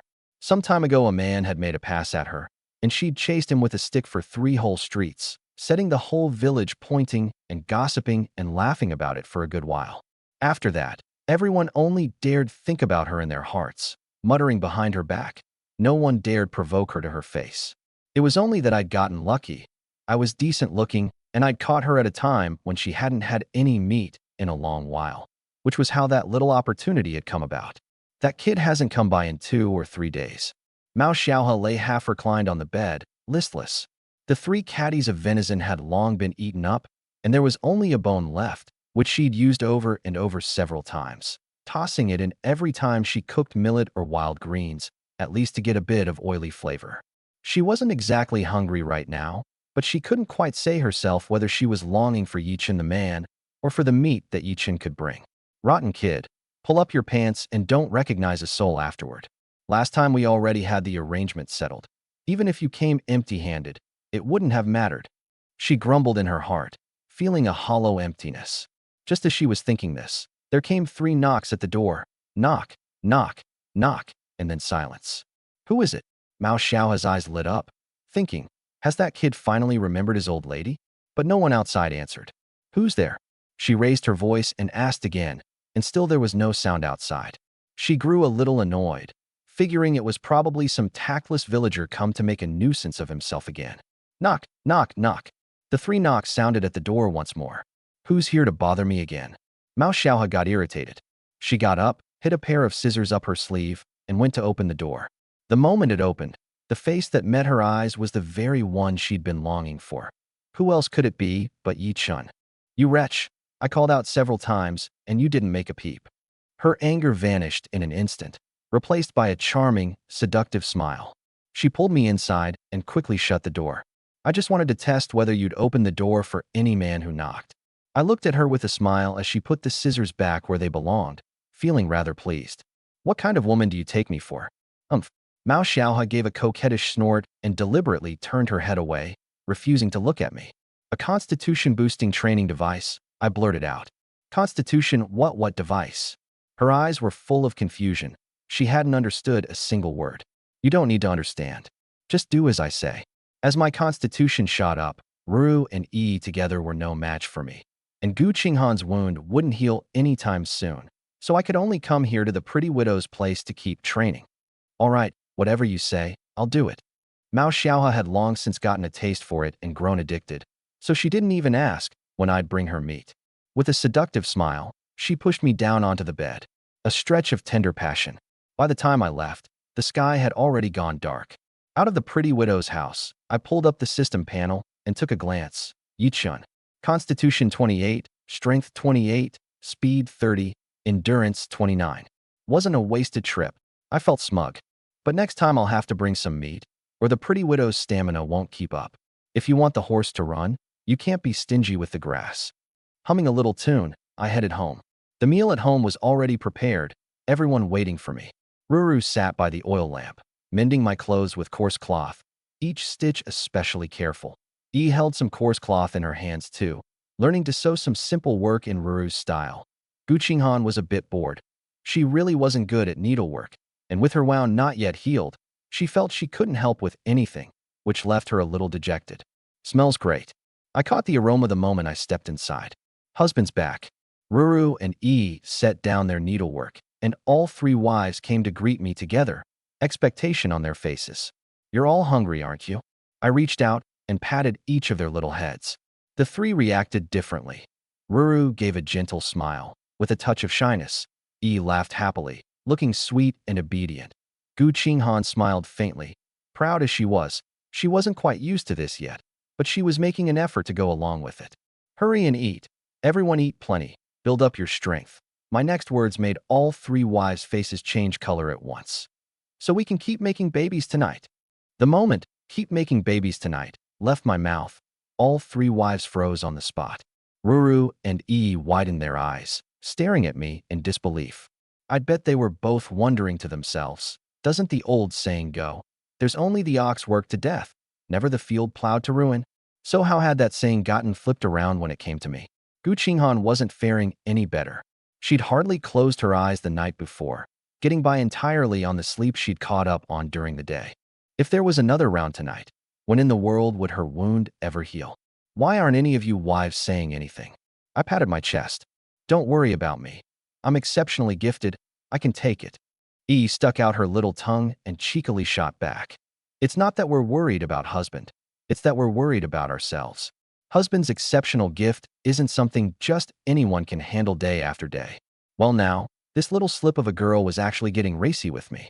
I laughed and ruffled her hair, thinking to myself, good thing I'd trained enough at the pretty widow's place during the day. All right, then everyone sleep well tonight. Better to conserve my energy anyway. Tomorrow I'd go into the mountains and bag more game, so I could trade for more wives. As it turned out, in the middle of the night, just as I was about to fall asleep, a soft little body appeared in my arms. In the pitch dark, I hadn't figured out who it was before another body pressed up against me too. All right. Your mouth says no, but your body's honest enough. I couldn't be bothered with any more chatter. I rolled over and gave both of them a thorough seeing to together. In the next room, Gu Qinghan, who had already been asleep, was left unable to sleep again. Early the next morning, I opened the system and took a look at my stats. Constitution 30, Strength 30, Speed 32, Endurance 31. Skills were still the two beginner-level ones, hunting and craftsmanship. Storage space, 10 cubic meters. Why is it still just the stats going up? No pregnancy yet. I couldn't help grumbling. Any seasoned player knows this kind of thing comes down to luck. With good luck you hit it in one. With bad luck 100 tries won't work. This system, it all rode on my own hard labor. I got up and brewed some porridge, boiled 4 eggs, and sliced up a bit of pickled vegetable. Ruru heard the noise and wanted to get up to help, but I gently stopped her, saying softly, sleep a while longer. I'll call you when the food's ready. She really was worn out. The moment her head hit the pillow, she was fast asleep again. Only when the fragrance of porridge filled the whole house did I call the 3 wives to get up. The repeating crossbows are all done. After you eat your fill, I'll take Iron Pillar into the mountains to hunt. You 3 be good at home. We know, husband. After the meal, I slung the newly made longbow and the 30-odd iron-headed arrows over my back, called for Iron Pillar, and set out. On the way, I split half the arrows with him. Brother Chun, it's my first time hunting, so my aim's bound to be no good. When we spot game, you shoot first, and I'll do my best not to drag you down. Iron Pillar knew exactly how much he was worth, and his face was full of guilt. All right, then you handle more of the heavy lifting. When we bag some game, you carry it and be my helper. Because I had him along, I deliberately slowed my pace. It took us over 2 hours to reach the foot of the mountain. Once we get over this little hill, we're in the deep woods. Stay close to me. I'd been to this place plenty of times before. Some of the trees even had marks I'd carved to keep from getting lost. I knew the way like the back of my hand. About 100 yards into the forest, the light suddenly dimmed, with only stray beams of sunlight leaking through the gaps in the leaves. The ground was blanketed with fallen leaves that crunched loudly underfoot with every step. In that dead silent forest, the sound was enough to make your skin crawl. Taiju was so nervous he kept swallowing hard, forcing himself to stay calm. I figured he was thinking, did Brother Chen really come out here alone before and not feel scared? There's something up ahead, I said, lowering my voice. Taiju froze instantly, not daring to move a muscle. Just a little thing, that's all. Before I'd even finished speaking, I'd already drawn my bow and let an arrow fly. Whoosh! A bird's dying shriek came from the distance. It's a wild pheasant. Go grab it, I said, cool as could be. Taiju just stood there dumbstruck. He hadn't caught even a glimpse of the pheasant, hadn't heard so much as a peep. It was only after my arrow hit the mark that he realized something had really been hiding out there. Brother Chun, you're incredible. A real sharpshooter. Cut the flattery and go get it. I knew he wasn't the type to butter people up. He was genuinely stunned. Taiju ran over, parted the underbrush, and sure enough pulled out a pheasant weighing 4 or 5 pounds. He was just about to share his excitement with me when I suddenly drew my bow and loosed an arrow straight at him. Whoosh! Taiju froze on the spot, watching helplessly as the arrow flew closer and closer, growing bigger by the instant. But just as the arrowhead was about to touch his face, It grazed past his cheek and shot off at an angle. Thunk, burying itself deep in the tree trunk behind him. Taiju broke out in a cold sweat. He slowly turned his head to look, and his legs nearly gave out. The arrow had pinned a snake's head firmly to the tree. The snake was brightly colored, clearly the venomous kind, and its mouth was still open, two fangs bared. Thank you, Brother Chun. I didn't even see that snake.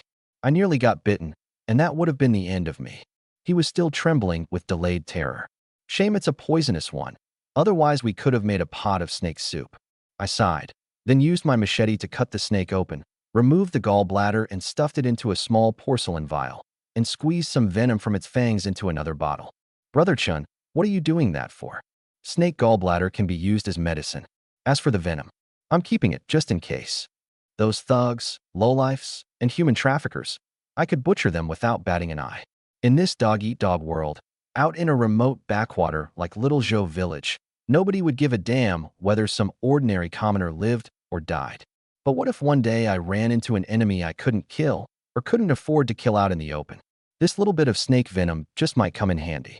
Better to have it and not need it than the other way around. I put the venom away and led Taiju deeper into the mountains, keeping my ears pricked for any sound along the way. The smaller birds weren't worth bothering with. In less than an hour, Taiju was already carrying 3 rabbits, for pheasants, and a dozen or so pheasant eggs wrapped up in his shirt. Brother Chun, how'd you learn to shoot like that? I want to practice too when I get home. By now he practically worshipped me. Make yourself a target when you get back, line up your eye, the arrow tip, and the mark all in a row, and just practice hard. I was in the middle of explaining the trick of aiming when my brow suddenly furrowed. It sounded like some kind of beast. A black bear. If I'd come alone, I might have been thrilled to use it for target practice. But I had Taiju with me now, and besides, that sound wasn't just one bear. Brother Chun, what's wrong? Shoo. The words had barely left my mouth when 2 black bears emerged in the distance. They weren't standing upright. They were charging fast on all 4s. Clearly, they'd already spotted the 2 of us, and they were working together with uncanny coordination. One locked its eyes on me, the other on Taiju, and they came barreling straight at us. Brother Chun, run. I'll hold off these 2 blind bears. Taiju hurled all the rabbits and pheasants in his hands at them and threw himself forward. He wasn't thinking at all about whether he'd survive. He just wanted to stall them a little longer to buy me a chance to escape. I knew it. This brother of mine is worth having. I grinned, my bowstring already drawn taut, aimed at one of the bear's eyes. Whoosh. The arrow struck it right in the left eye, the head punching straight into its skull.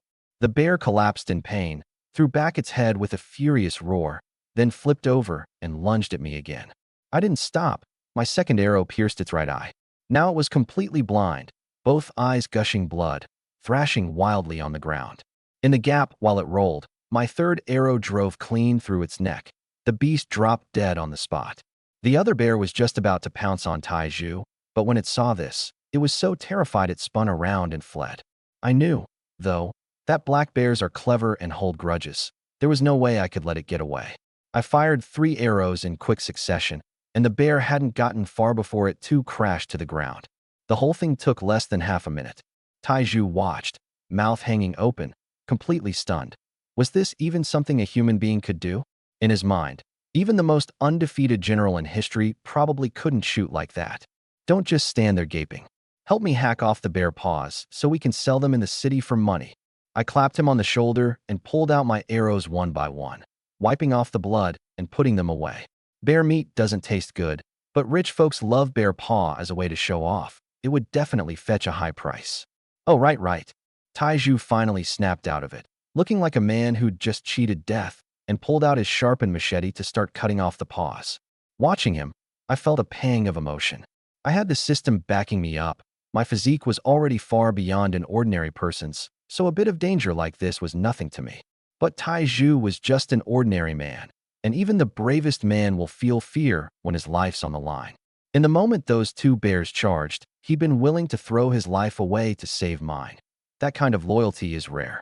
The 4 pairs of bear paws were quickly cut off, each bundle tied up with rope, and we packed everything up along with the pheasants and rabbits. Brother Chun, it's all done. Let's head back. I can't carry any more even if we catch it. All right, let's go. I picked up part of the load, and while Taiju wasn't looking, I stored both entire bears into the system space. The bear meat tasted lousy, but the hides were valuable, thick-furred and tough, far better than sheepskin or deerskin at blocking wind and cold. The leftover meat I could still sell cheap to the restaurants. Taiju, brother, I'm not trying to cheat you. It's just that this system business is something I keep even from my own wives. I caught up with him and asked casually. So after you brought your wife home, have the two of you consummated things and started on a kid yet? We have. He looked a little embarrassed. It's just, at first I didn't know anything about it. Cillian had to teach me. Brother Chun, have you and the sisters-in-law gotten started yet? Working hard on it, I answered with a chuckle. By the time we walked out of the forest, the sky had already grown dark. With Taiju along, the walk was slow, but a lot livelier than when I was on my own.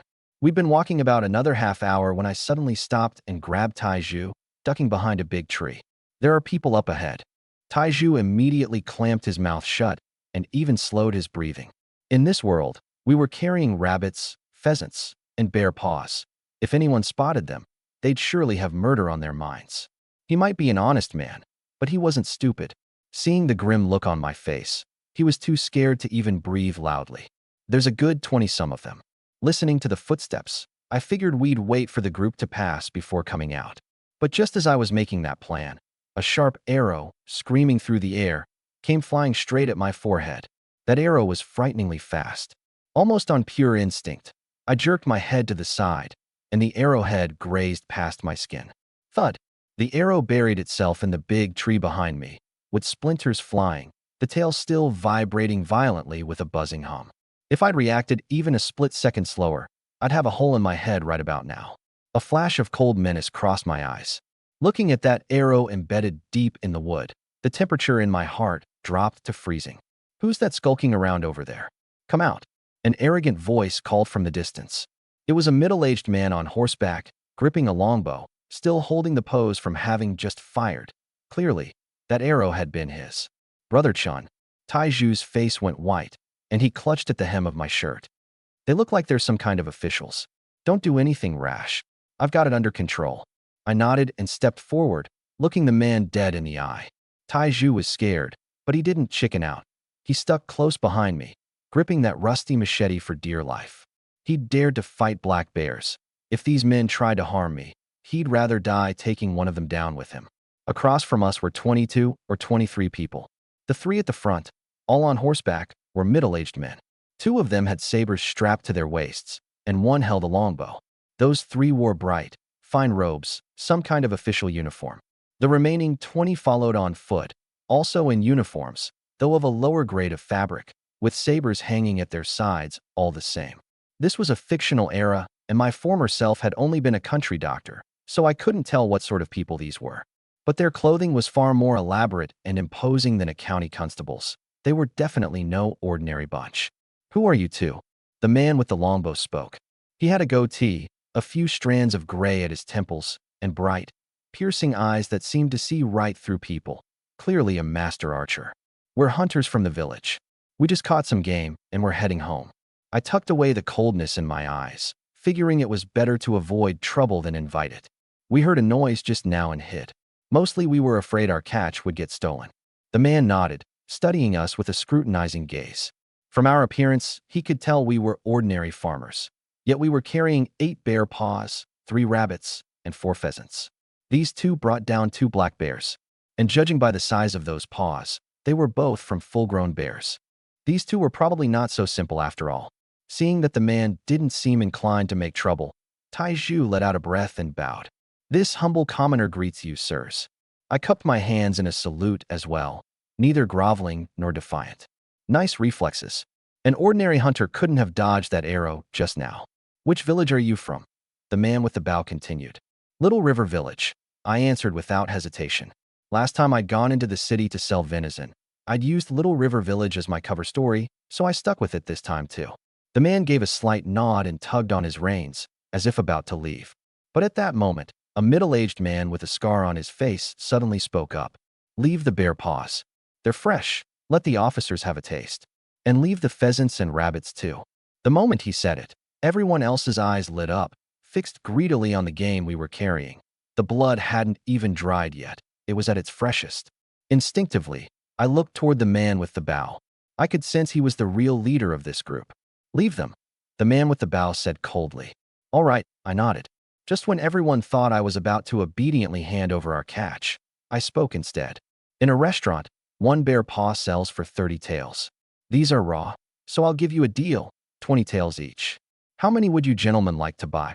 The instant the words left my mouth, the scar-faced man's expression turned vicious, a flash of murderous intent crossing his eyes. The scar on his face was wide and long, running from the corner of his eye all the way down to his chin, like a centipede crawling across it, and when he got angry, it flushed red with blood, making his whole face hideous and terrifying. Boy, you think you can jerk us around? He drew his saber outright and spurred his horse toward me, plainly meaning to cut down a lowly peasant like me on the spot. In this world, power was everything, and to him 2 dirt-poor commoners were no better than stray dogs. This, we risked our lives to catch these. Fine, you rob us, but now you want to lay a hand on Brother Chin? I'll fight you to the death. Taiju couldn't hold back his rage any longer. He pulled out his machete and charged straight at the scar-faced man. I didn't move. I simply stared quietly at the man with the longbow. And that man's face showed not the slightest flicker of emotion, his eyes calm as a pool of dead water. Clearly, he was tacitly allowing his subordinate to slaughter commoners in broad daylight. Son of a bitch. This lot. Every one of them lording it over others, not treating common folk as human beings at all. I couldn't be bothered to waste any more words.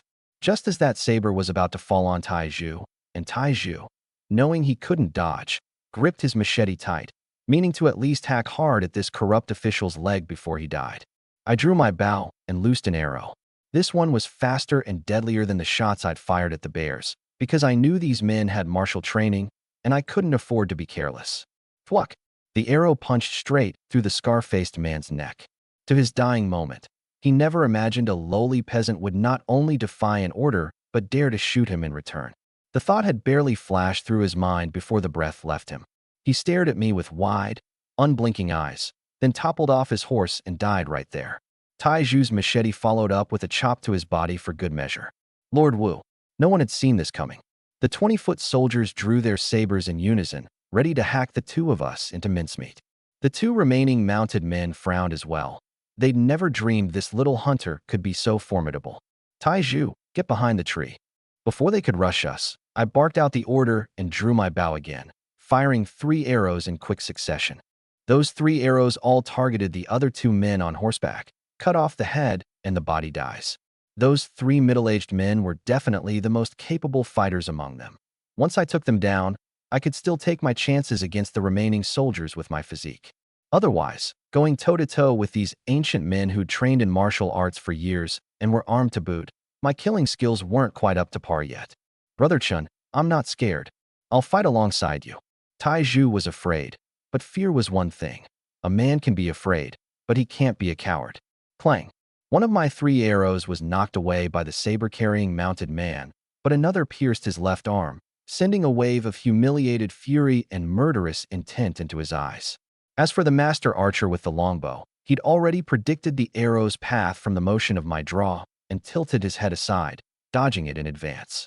Even so, he was thoroughly shaken. The speed and accuracy of that arrow were no less than his own. This clean-featured young man, is he really just a country hunter? Kill them, he said, a trace of cold indifference in his eyes as he gave the order outright.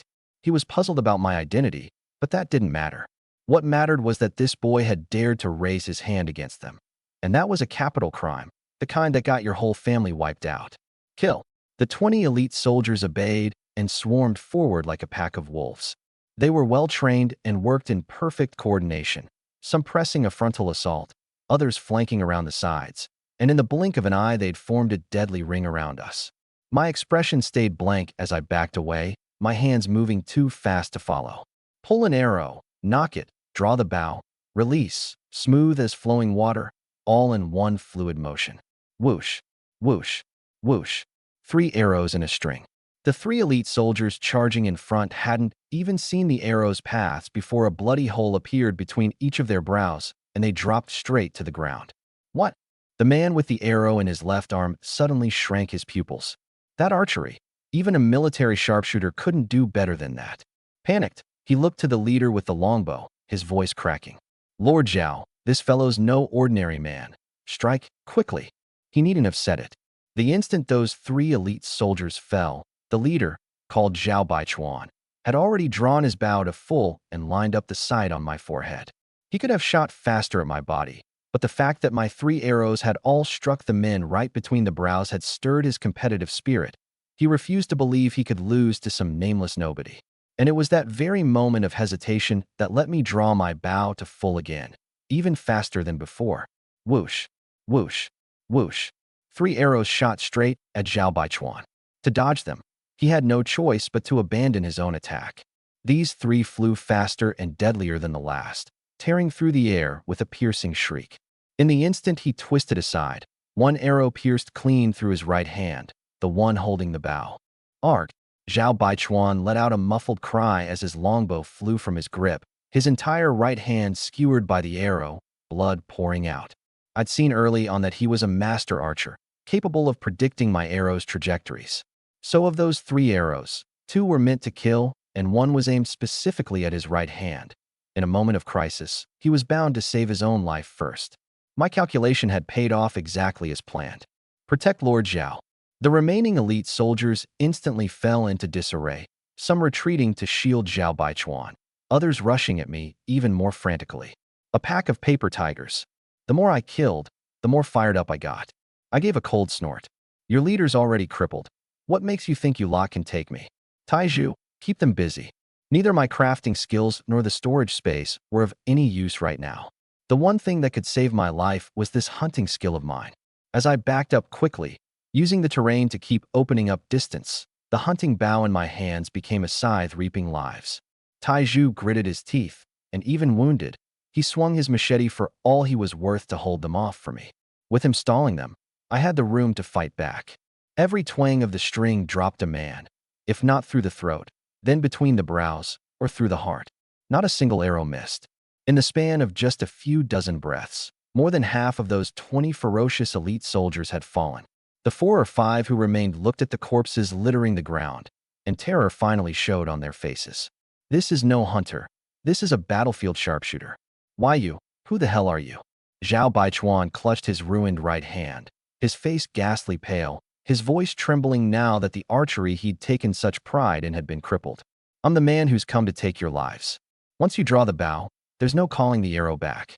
Having crossed these men, I couldn't let a single one escape. Otherwise it would come back to haunt me and get me killed later on. Before I'd even finished speaking, I snatched up the quiver Taiju had dropped. My own arrows were long spent. In that gap, the man with the arrow in his left arm let out a furious roar and spurred his horse charging at me. Boy, it's not settled yet who's taking whose life. Enduring the searing pain, he gripped the reins with his left hand and raised his saber high with his right. Brother Chen, look out. Seeing this, Taiju, with 3 saber wounds on him, gritted his teeth and forced himself upright again, ready to throw his flesh and blood body in the way of that charging warhorse. Such a collision would surely kill Taiju. I couldn't stop to think about anything else. I pulled out an arrow and threw myself straight toward the oncoming horse. Wants to die, the man sneered contemptuously. A mere lowly peasant, daring to block a cavalry charge with his own body. Doesn't he know the force of a warhorse at full gallop? But the next moment, his vision blurred, and he could no longer make out my movements. Squelch! I leapt high, gripping the arrow shaft, and drove it savagely straight through his neck. To his dying breath, he couldn't believe he'd fallen at the hands of 2 peasants he'd looked down on. Zhao Baichuan panicked completely, not a shred of his earlier arrogance left. He lashed his whip hard against his horse's rump and spun around to flee. Trying to run? As if I'd give him the chance. I yanked the bloody arrow out of the man's neck and drew my bow again. Whoosh! An arrow punched clean through Zhao Baichuan's back and out his heart. He let out a scream and tumbled off his horse, dying instantly without so much as a struggle. Lord Zhao is dead too. The 4 remaining elite soldiers were utterly at a loss, standing frozen with their sabers in hand. Fight! They couldn't win. Flee! They couldn't escape. Leave none alive. I understood perfectly well that if I fell into their hands, my fate would only be far worse. These people, thinking themselves a cut above everyone else, had never treated us common folk as human beings. I picked up Zhao Baichuan's quiver, drew 3 arrows, and aimed at the few elite soldiers standing a dozen yards away. Whoosh! Whoosh, whoosh. 3 shots in a row, followed by one more. The 4 elite soldiers had no chance to resist. Everyone was struck right between the brows and died on the spot. I let out a long breath of stale air, and my taut nerves finally relaxed. This was the first time I'd gone on a killing spree. There was none of the guilt I'd imagined, nor any excitement. Just a lament at how cheap life was in this world, worth no more than grass. Only by fighting back could a man carve out a path to survival. Brother Chun, are you all right? Taiju pressed a hand over the wound on his arm, his face full of guilt. It's all my fault for being useless. So many enemies, and you had to carry the whole thing alone. He'd taken 4 saber wounds, but luckily none were deep, thanks in part to the bare paws hanging off him that had blocked a few of the blows. If you hadn't held them off, how would I ever have gotten the chance to turn it around? I grinned and bent down to pick up the longbow from the ground. This archer really was formidable. If he hadn't been so cocky at the start, the ones dying today might have been the 2 of us. Even as I said it, my eyes stayed glued to the bow, and I turned it over lovingly in my hands. I gave the string a pluck. The sound was crisp and clear. A string made of tiger sinew, a body of mulberry wood, incredibly resilient. What a fine bow. With my hunting skill and crafting skill combined, I could see its quality at a glance. Even I couldn't make a bow like this anytime soon, not because my skill fell short, but because good bow would has to be air-dried for 3 to 5 years to draw out all the moisture, so it won't warp down the road. Taiju, go grab those 2 sabers, 1 for each of us, and collect all the usable arrows too. Yes, Taiju had long since obeyed my every word, and he hurried off to gather the spoils. Zhao Baichuan's horse had long since bolted out of sight. I walked over and gave the other 2 horses' rumps a hard smack, sending them running off as well. Then I rummaged through the 3 men's packs. Inside was a token engraved with the character Ning, along with some silver and changes of clothing. I put the token and the silver into the storage space. Seeing that Taiju had pretty much finished gathering everything, I said, hang the bare paws and game on the horses. We'll ride back to the village. Won't riding be a bit too conspicuous? Taiju glanced at the corpses scattered across the ground, looking uneasy. It's fine. I knew what he was worried about, and said mildly, these men obviously came from someplace big. By the time the next batch comes looking for them, the wild beasts will have already picked the bodies clean. Our little Zhou village is remote and tiny, with hardly anyone around. Hard to find. Next time we hunt, we'll just go somewhere else. The truth was, I knew better than anyone. Out here in these deserted mountains, who could possibly trace 20-some deaths back to us? In my old world, the reason so many cases got solved was because there were cameras on every street. In this backward, ancient time, with a famine year on top of it, these 20-some men could rot down to white bones without anyone ever finding them. So the 2 of us rode our horses back to the village in high spirits. By now the sky was pitch black, and no one saw us the whole way. We reached my stone house first. When the 3 wives saw me ride up on a horse, a fearsome longbow slung across my back and a saber at my waist, they all froze. Husband, you too. I'll explain later. I could see their confusion and cut them off first. Gu Qinghan especially. Her lovely, phoenix-shaped eyes went wide, and she looked like she had something on the tip of her tongue but couldn't get it out. Something stirred in me. I sensed this cool, proud wife of mine was acting strangely, but I didn't rush to ask. First I divided up the game. Taiju, take 1 rabbit and 2 pheasants. I'll sell the bare paws in the city tomorrow and bring you grain in exchange. Here's some wound salve. Put it on your cuts when you get home. Thank you, Brother Chun. Taiju picked up 1 rabbit and 1 pheasant. I told you to take 2 pheasants. Well, 1's enough for me. He felt he didn't deserve it. All this game was caught by me. If it weren't for the fact that he had an old mother and a wife to support at home, he'd have wanted to take even less. Suit yourself. I waved my hand, signaling he could go. Taiju gave a simple, honest smile and headed off with his catch. The moment he left, Ruru and Yi couldn't hold back any longer. Husband, where did you get the horses? And this bow, this saber? Taiju had blood all over him. What on earth happened to you 2? I'll tell you all the details in a bit. I didn't answer, but turned my gaze to Gu Qinghan instead. Wife, do you recognize this bow and this saber?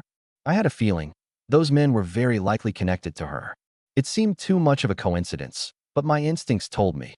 These people had probably come for Gu Qinghan, and the wounds on her body might well have been their doing. Gu Qinghan was silent for a long while before giving a small nod. On her cool, lovely face rose a layer of guilt and self-reproach. Husband, I didn't mean to hide it from you. I thought that once I fled to this village, I'd never see them again. I thought that for the rest of my life, I could stay in this village with you and live out an ordinary, peaceful existence together. Just as I'd thought. Hearing those words, I knew. I'd guessed exactly right. Gu Qinghan had never intended to deceive me. She simply hadn't known how to bring up the story of her own past. Looking at the self-blame on her face, I suddenly understood. This seemingly cold, beautiful wife of mine had long ago resigned herself to her fate. She'd planned to stay in this village, quietly spend the rest of her days by my side, and let everything from before fade away with the wind, never to be spoken of again. That was the real reason she'd kept silent all this time. I know. I reached out and gathered both her hands into my palms, saying each word deliberately. You never lied to me, wife. I just hadn't asked before, that's all. If I'd asked earlier, you wouldn't have lied to put me off, am I right? Gu Qinghan was silent for a few seconds, then gave a soft nod. That was just how she was. As long as I was willing to ask, she'd never speak a single false word. She was about to open her mouth when I gently stopped her.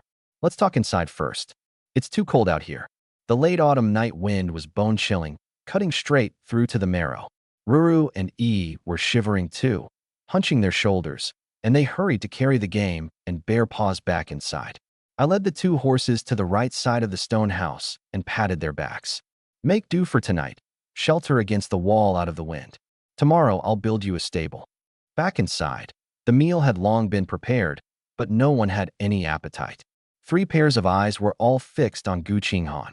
I am Gu Qinghan, the eldest princess of the great Yin Empire. Having stated her true identity, she looked at me quietly, waiting for my reaction. I was floored on the spot. A woman I'd casually rescued on the roadside turned out to be a nation's eldest princess? I was genuinely stunned. In a godforsaken place like Little Zhou Village, running into beauties like Ruru and Yi was already incredibly lucky, and I'd never dreamed I'd get to marry a princess on top of it. Was the system secretly helping me out here? System? Not a single echo in my mind. Daddy? Still no response. Fine. You're just a cold, aloof system. Little sister is the eldest princess. Ruru and Yi were terrified too, faces full of disbelief. In this world of rigid social hierarchy, with one of them a princess, the two of them didn't even know for a moment whether they should still be calling her little sister, let alone how they were supposed to get along with her from now on. So, do they want to capture you or kill you? I frowned, truly unable to make sense of it. You're a princess. How did you end up being hunted down? Combined with those wounds on her that still hadn't fully healed, that group clearly meant to kill her. Gu Qinghan explained calmly. 2 months ago, my royal father passed away, and he handed the imperial seal down to me. 10 years ago, he was gravely injured on a hunting trip, and from then on he could no longer father children. I was his only daughter, so the throne could only pass to me.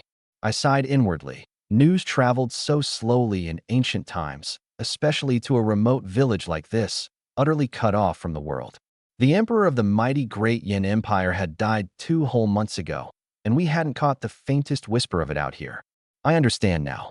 I went on. They want to seize the throne, either kill you or marry you, so they can take the great Yin realm for themselves with a legitimate claim, right? Gu Qinghan nodded, surprise flashing in her eyes. She hadn't expected me to think it through so fast. That's the imperial seal we're talking about, I mused to myself. In any dynasty, it was next to impossible for a woman to sit on the throne, and these men would never accept her as an empress. But she just happened to be the sole legitimate bloodline of the royal family, and she held the imperial seal in her hands, mandated by heaven. May it endure and prosper forever. No ambitious schemer could resist the lure of those 8 characters. So, what does my husband plan to do? Gu Qinghan asked cautiously. From the look of her, she'd even prepared herself to leave at a moment's notice. If I had my pick, of course I'd want to be emperor. That was the honest truth. But I knew what she was really asking, so I said seriously, you're the woman I bowed before heaven and earth to wed. Whether you're the eldest princess or an empress, in my eyes you're my woman. Don't worry, if that bunch dares come for you again, I'll pick them off 1 arrow at a time and send every last one of them packing. Those words left Gu Qinghan's cheeks burning, her body going a little soft. She was cool by nature. When had she ever heard a man speak such fiery words of affection? They may not be able to find their way here, Ruru added softly from the side. She couldn't quite accept this fantastical identity yet, but her heart was full of sympathy for Gu Qinghan. He felt the same. Both girls were kind-hearted and couldn't bear to see her simply leave like this, silently praying that group would never find Little Zhou village. Seeing that worry still lingered on Gu Qinghan's lovely face, I added, I ran into them dozens of miles away. After the killing, Tai Zhu and I deliberately took the long way back on horseback, and even waded through 2 gullies. There's no way anyone could track us here. Besides, that spot's right up against the mountains. Over 20 men dying all at once, the smell of blood that thick. The moment night fell, the wolves would have dragged all the bodies off. By then, whether they're even dead or not will be a mystery. What's there to be afraid of? Only then did the 3 wives finally set their minds at ease. Thank you, husband. Meeting you is the greatest blessing of my life. Gu Qinghan was too moved to speak. If her wounds hadn't still been unhealed, she'd have wanted to consummate our marriage right then and there. It seemed like that was the one thing that could make her husband happiest. But the instant the thought surfaced, she flushed red with embarrassment. Is this even me anymore? She lowered her head, and it wasn't just her cheeks that had gone crimson. Even that long, fair stretch of her neck had taken on a faint pink hue. She could feel my burning gaze on her, and she wasn't sure whether I'd already seen right through those little thoughts of hers. I'm the type who's quick to take advantage of an opening, and seeing my wife looking like this, how could I not understand? I stepped forward, stretched out my long arm, and slipped it right around her slender waist, so slim I could nearly span it with my hands. Of my 3 wives, hers was the most delicate and remarkably supple too, probably from years of martial arts training. Gu Qinghan's whole body stiffened, and she couldn't help trembling a little. This was the first time I'd been so bold with her. Husband. Her voice was faint as a mosquito's hum. We're an old married couple now. What's there to be shy about? I chuckled softly and stroked the side of her waist, not only refusing to let go, but pulling her whole body into my arms. Blushing hot, she buried her head against my chest, exactly like an ostrich hiding from trouble. Off to the side, Ruru and Yi exchanged a glance and covered their mouths, snickering. Teasing aside, there was still the serious business to get straight. So the 20-some men I killed, they were people from the palace? Yes, they were imperial guards. Gu Qinghan drew a deep breath, and a flash of hatred crossed her phoenix eyes. The one skilled with the bow was called Zhao Baichuan. He's a man of the Prince of Ning, my uncle, Prince of Ningguzhen. Even while my royal father was still alive, he'd coveted the throne, and he secretly kept a good many death warriors. This Zhao Baichuan's archery was masterful. He ranked among the top experts in all of Great Yin. At this point she looked up at me, her beautiful eyes full of disbelief. Husband, Zhao Baichuan came with 20 elite death warriors. Even a first-rate expert would have to give way before that force. How on earth did you pull it off?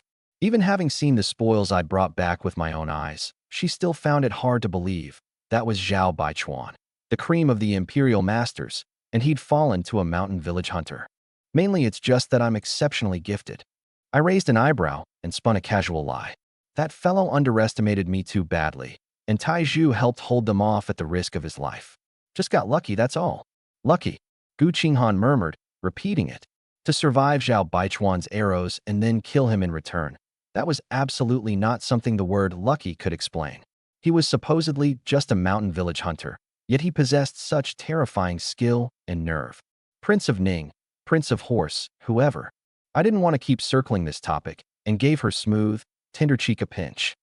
Since you've become my wife, even if the King of Heaven himself came down, don't think he could touch a single hair on your head. If they dare send more men, I'll kill them. 1 comes, I kill 1. 100 come, I kill 100. I'll do whatever my husband says.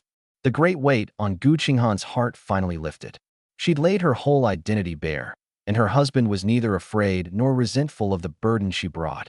In that moment, her fondness for me quietly climbed a good deal higher. That's more like it. I nodded, satisfied. Now eat.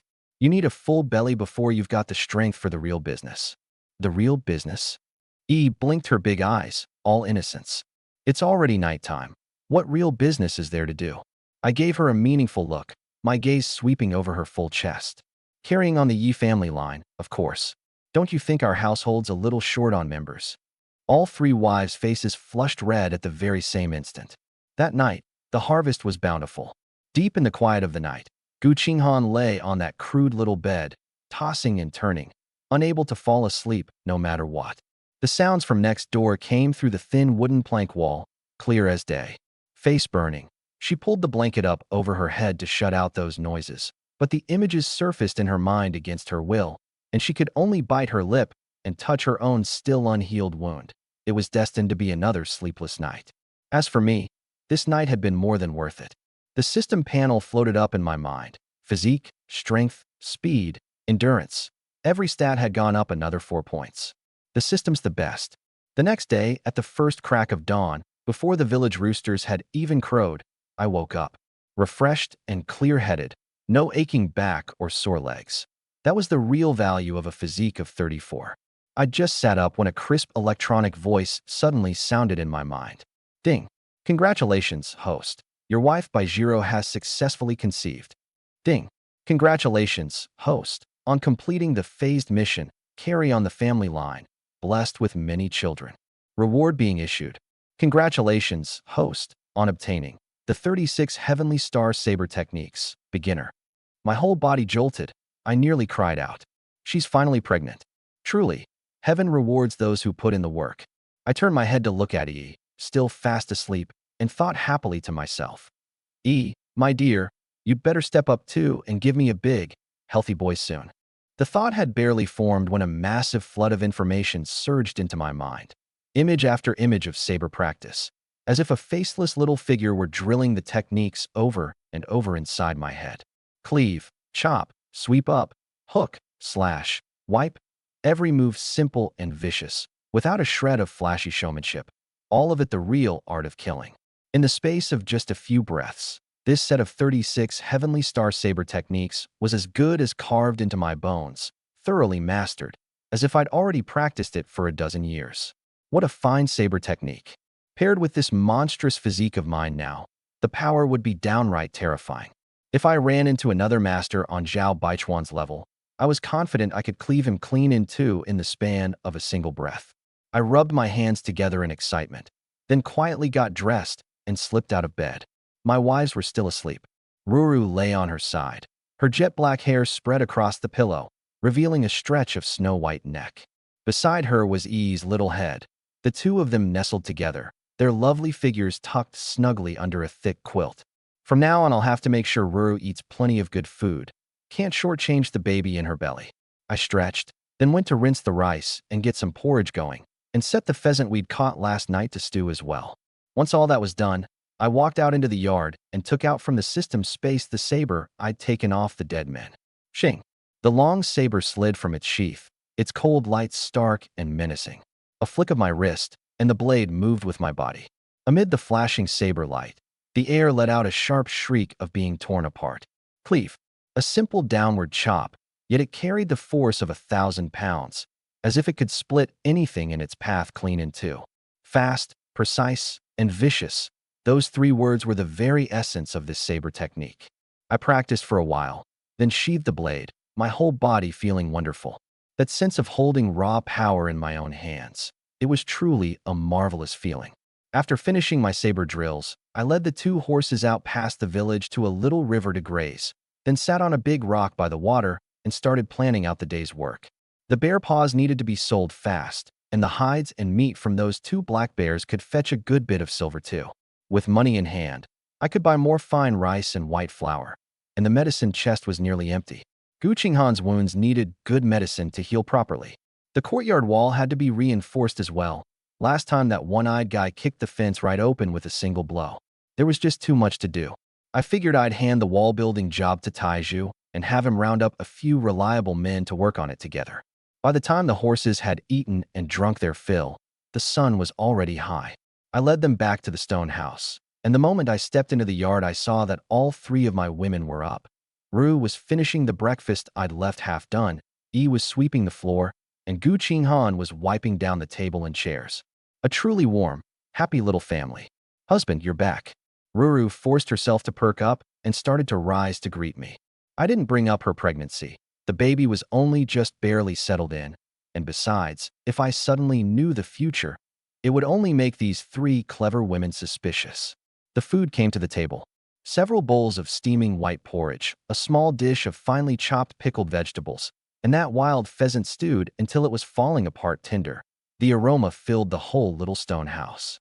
I dug in with gusto, but my eyes kept wandering over the three of them. Ruru turned to the side to put food in Ii's bowl, and even her coarse cotton skirt couldn't hide her full, curvy figure. No wonder she was the first to get pregnant.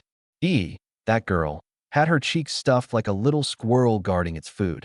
I'd fattened her up these past few days, her face round and soft, radiating a sweet, guileless charm. Gu Qinghan was tall and well-proportioned, her legs long and straight, and that slender waist of hers, supple and strong, small enough to wrap your hands around. She really was a trained fighter. Husband, what are you smiling about? Yi whipped her head around and caught me grinning happily. Just thinking about how lucky Yi Chen is. I grinned wide, making no effort to hide it. This life? I wouldn't trade it even to be an immortal. Silver-tongued flatterer. Gu Qinghan let out a soft snort, but the corners of her mouth quietly curved upward. Ruru, thin-skinned as ever, lowered her head to sip her porridge, her earlobes so red they looked ready to drip blood. Yi, carefree as always, swallowed her chicken and mumbled, "My husband. I wouldn't trade him for an immortal either." That got me reaching over to ruffle her hair. Once I'd eaten my fill, I wiped my mouth and stood up. "You three rest at home. I'm heading into the city." All three lifted their heads at once, their expressions shifting. "Husband, that whole mess just happened yesterday. Won't going into the city today draw too much attention?" "Relax, I know my limits." I picked up the 8 clean bare paws and weighed them in my hand. "This stuff is valuable, but it's a pain to prepare. You've got to coat it in honey and steam and boil it for hours to get rid of the gaminess and let the flavor soak in. We don't have the setup for that here. Better to trade it while it's fresh for silver, buy some fine rice and flour, and pick up a few feet of good cloth to make Qinghan a couple of outfits." Gu Qinghan still wasn't reassured and stood up to talk me out of it. I walked over and gently pinched her cheek, smooth as silk. "I won't ride the horse, and I won't bring my bow or saber. Who's going to recognize me? Come on, you're just overthinking it." I wiped out Zhao Baichuan's whole crew. Who would ever guess it was me? "I'm just going to a restaurant to sell some bare paws." Gu Qinghan thought it over and realized I had a point, so she dropped the argument, only warning me, "Then go quickly and come back quickly, husband. If anything feels off, just drop the goods, as long as you come home safe." "Got it." I waved her off, grabbed the bare paws, and strode out the door. Once I was clear of the village, I glanced around and, seeing no one, focused my mind, and the heavy bare paws in my hand vanished into thin air, stored away in my system space. Free of the load, my steps turned light. Even without deliberately sprinting, my pace was barely slower than an ordinary horse. In less than half an hour, I reached Xining County. 2 constables were leaning against the wall by the city gate, soaking up the sun and listlessly grumbling that the county office hadn't paid their wages in 3 months. These days, plenty of refugees came into the city, and there was no graft to skim. I was empty-handed, my clothes old but clean, so the constables didn't even bother stopping me. They just waved me through. I headed straight for the Yingxian Tower. At the entrance, I checked left and right to make sure no one was watching, then pulled the bare paws and both black bears straight out of the space. Thud, thud. 2 heavy, muffled crashes shook the ground. 2 enormous black bear carcasses, along with 8 blood-soaked paws, appeared out of nowhere right at the restaurant's doorway. I straightened my collar, sauntered up to the front door, and called out at the top of my lungs, "Boss who? Come collect your goods, fresh bear paws." That shout had real force behind it. Hu Shoutsai jolted with fright, then walked out twirling his mustache, the sharp little waiter trailing behind him. The instant they stepped outside, both froze. Bears. 2 of them hissed.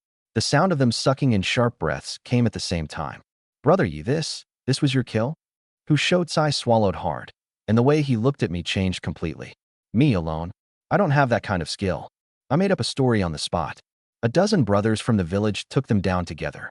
We'd barely dropped them off here when those rough fellows couldn't wait, said they were off to the west side of town to have some fun with the girls, and told me to come haggle the price with you.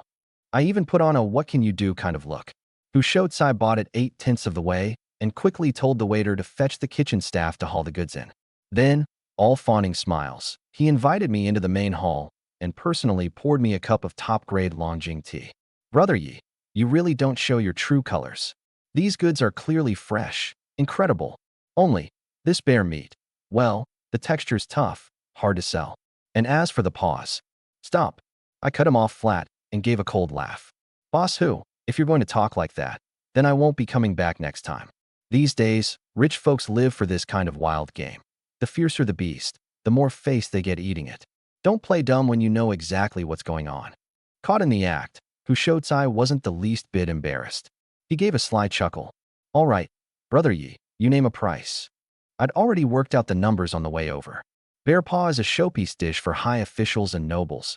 They wouldn't blink at 20 or 30 taels apiece. I'll give it to you at 10 taels a paw. 8 paws, 80 taels. Not unreasonable, right? As for these 2 bears, the hides are thick and glossy. Winter's coming, and made into a cloak, they'd be worth a fortune. Add the meat and the bear gallbladders, and that's 40 taels each, 80 for the pair. Grand total, 160 taels. That said, I picked up my teacup and took a sip, expression calm. Uffed. Hushotsai spat out a mouthful of tea. 160 taels? Brother Yi, that's daylight robbery. For that price I could buy out this whole Yingzhan tower. Then I'll take the bears elsewhere. I made as if to stand, looking utterly unbothered. I asked around when I came into the city. 1 plate of braised bear paw sells for at least 30 to 50 taels at the big restaurants in the prefectural capital. How many times over will you flip it for? A man shouldn't be too greedy, boss who. Hushotsai's face stiffened. This kid looked young, but how was he craftier than a 1,000-year-old fox? Still, he knew in his heart that with a good chef to prepare it, sold to the wealthy merchants taking refuge here, 50 taels a plate really was doable. The only problem was, how many rich merchants did Xining County even have? 100 taels. Not a copper more, he said, gritting his teeth as he bargained down. 150. I didn't even lift my eyelids. 120. We're building a long-term partnership here. 140. 130. That's my bottom line. Any more, and I really won't take them. He looked pained, gesturing at the empty tables and chairs. Look around. Where's the business these days? Buy too high and I'll lose my shirt. I did some quick math. Fine, 130 it is. But throw in a meal, good food, good wine, all I can eat. I want to eat my fill. Done. The deal sealed. Hushotsai instantly switched to a beaming face, shouted to the kitchen to lay out a feast, and turned to fetch my silver. Half an hour later, I walked out of the Yingzhan Tower carrying a heavy bag of silver, thoroughly satisfied. My belly was full, and I'd even packed up a few untouched dishes for my women. After that, I stopped by the cloth shop and bought enough fabric to make Gu Qinghan some clothes, then stroked my chin and thought for a few seconds, before turning my steps toward a building hung with red lanterns. Spring Breeze Tower, the biggest brothel in Xining County. Normally at this hour, the doorway would be packed with dolled-up girls waving their handkerchiefs to reel in customers. But now it was cold and deserted. Not even anyone to greet guests. My main reason for coming here was to broaden my horizons and, on the side, improve my physical conditioning. After all, my women were too frail to help me with intense daily training. In a place like this, I could really cut loose and level myself up hard. In times like these, even the flesh trade wasn't doing well. I stepped inside. The decor was old and worn, and the only person around was an old madam mechanically sweeping the floor. She didn't respond even when I called out. I was about to leave when a middle-aged woman came down from the second floor, all smiles. One moment, young sir. I'll go fetch the girls right away. Moments later, 7 or 8 girls came swarming down and crowded around me until there wasn't room to breathe. Master, pick me, just half a string of coins. Master, I can sing. Master, I'm clean. I've hardly had any customers. All right, quiet down. I fished a chunk of silver from inside my robe, about 2 taels worth, and tossed it up and down in my hand. The flash of silver made everyone's breathing suddenly turn heavy. In a world where people would sell their own children for a steamed bun, 2 taels of silver could buy several living, breathing people. You and you. I casually pointed at 3 of the prettier Kuvya ones. The 3 I'd chosen were overjoyed and rushed to hook their arms through mine, terrified the god of wealth might slip away. Master, this way to the private room upstairs. It wasn't until the sun sank in the west that I finally walked out, refreshed and clear-headed, straightening my collar with a satisfied smirk. These ordinary painted women, of course, couldn't compare to my 3 lovely wives at home, but the boost to my attribute points was the real, tangible deal. A flick of my mind, and the panel appeared. Constitution 40, Strength 40, speed 42, endurance 41. It worked, all right. I clenched my fist, feeling the seemingly endless power inside me, and couldn't help but marvel. This Spring Breeze Tower would be a good place to farm experience from now on. As for those three girls, well, they'd learned their lesson too. Those 2 taels of silver were not easy to earn. Crap, I still haven't bought the grain. I smacked my forehead, having nearly forgotten the real errand, and hurried over to the shop where I'd bought rice and flour last time. The clerk was just putting up the last shutterboard when I stuck out my hand to block it. Hold on. The shopkeeper's voice called out a greeting from inside. I pulled an ingot of silver from my robe and tossed it up. Rice and flour, 200 caddies of each. How much? The owner was stunned. With prices these days, who could still afford to buy that much? What? You don't have it. We do. The shopkeeper broke into a grin and rattled through his abacus. That comes to 6 taels 5, but I'll round it down for you. 6 taels. I paid up without a fuss. Sir, how are you going to haul that much grain home? I could have someone deliver it. No need, my cart's almost here. Just set it out front. Once the clerk had bagged up the 400 caddies of grain and carried it outside, the shop closed up. I glanced around, no one watching, and swept it all into the space. Sweet. Last time I'd been an idiot, lugging all that stuff on my back like some fool. The system should have given me the space earlier. By the time I left Sheening County, the sky had gone pitch dark. The moon was half hidden behind dark clouds, and the wilderness was dead silent, with only the rustle of wind through dry grass to raise the hair on your neck. My senses were keen now. Not a whisper of movement within dozens of meters could escape my ears. No wonder my women worried about my safety all day long. In this world, if it wasn't human traffickers, it was bandits robbing the roads. I gave a bitter laugh. Rounding a mountain hollow, sure enough, 5 dark figures sprang out from both sides of the road. Every one of them was dressed in rags, clutching wooden clubs or rusty cleavers, thin as skeletons with sunken eye sockets. But the moment they saw me, a green glint flared in those eyes, the look of a starving wolf. Hold it right there. The leader was a fat man gripping a chipped kitchen knife, his voice as hoarse as sandpaper scraping. Hand over everything valuable you've got. I don't have money. I spread my hands. Just came from the city, lost it all gambling 2 rounds. I'm actually worried about where dinner's coming from. I could tell this fat guy was weak from hunger, and the other 4 were just pitiful souls with nothing to eat. So I didn't plan to strike outright. If they had the sense to back off, I didn't want more lives on my hands. No money. A young man beside him, skinny as a monkey, said in a shrill voice. No money, but you're wearing clothes this nice? No money, but your face is this healthy and flushed? Who are you fooling? Take off your clothes. Strip in this freezing cold? Gentlemen, when you can let someone off the hook, let them off. My voice turned a few degrees colder. I don't want trouble, so don't go looking for it. The skinny monkey acted like he'd heard the funniest joke in the world, gave a couple of eerie laughs, and stepped closer, his nose twitching like he was sniffing for something. Big brother, this kid's got soft, tender skin. He licked his cracked lips, the green glow in his eyes burning brighter. Since he's got no money and no grain, then it's perfect. None of us brothers have eaten in 3 days. Other people can eat 2-legged mutton. Why can't we? Better than starving to death, right? 2-legged mutton. The instant those words left his mouth, the air seemed to freeze solid. My pupils contracted sharply. In this world where men ate men, I knew exactly what those words meant. Slaughtering living people like sheep, eating them as meat. These weren't just robbers anymore. They were beasts who'd lost every shred of humanity. If you want to blame anyone, blame your rotten luck, blame the state of this world. The fat man had gone mad from hunger too, gritting his teeth. We brothers don't want to starve to death. This is the only way. I was actually going to spare your lives. I let out a sigh, slowly turning my palm over. What? The fat man didn't catch it. I said. I snapped my head up, and my once calm eyes now churned with killing intent. It's your luck that's too rotten. Before the words even finished, a cold flash of light appeared, and a horizontal saber materialized in my hand out of thin air. With the saber in my grip, the murderous intent in my eyes went completely cold. I'm not a man who loves to kill, but that's just how this world is. Only those with fists hard enough deserve to walk on living. The fat man saw a blade appear from nowhere in my hand and froze for a moment, then screamed until his voice cracked. He's alone. Brothers, all together, hack him down. The 5 of them were long since crazed with hunger. Not one of them thought twice. Like a pack of ravenous wolves lunging at prey, they surged at me all at once. I couldn't be bothered with more words. My body dipped slightly, the blade moving with it. Swish. A flash of the saber, faster than the eye could follow.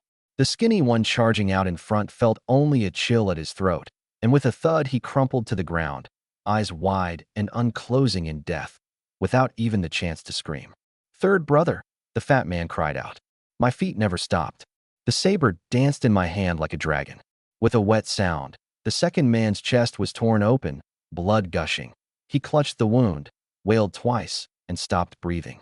The 36 roads of the celestial constellation saber technique, paired with a body far beyond an ordinary man's, made crushing these common thugs pure child's play. "Get him! All of you, get him!" The fat man was terrified out of his wits, but with nowhere left to retreat. All he could do was grit his teeth and charge with the last two. The corners of my mouth curled coldly.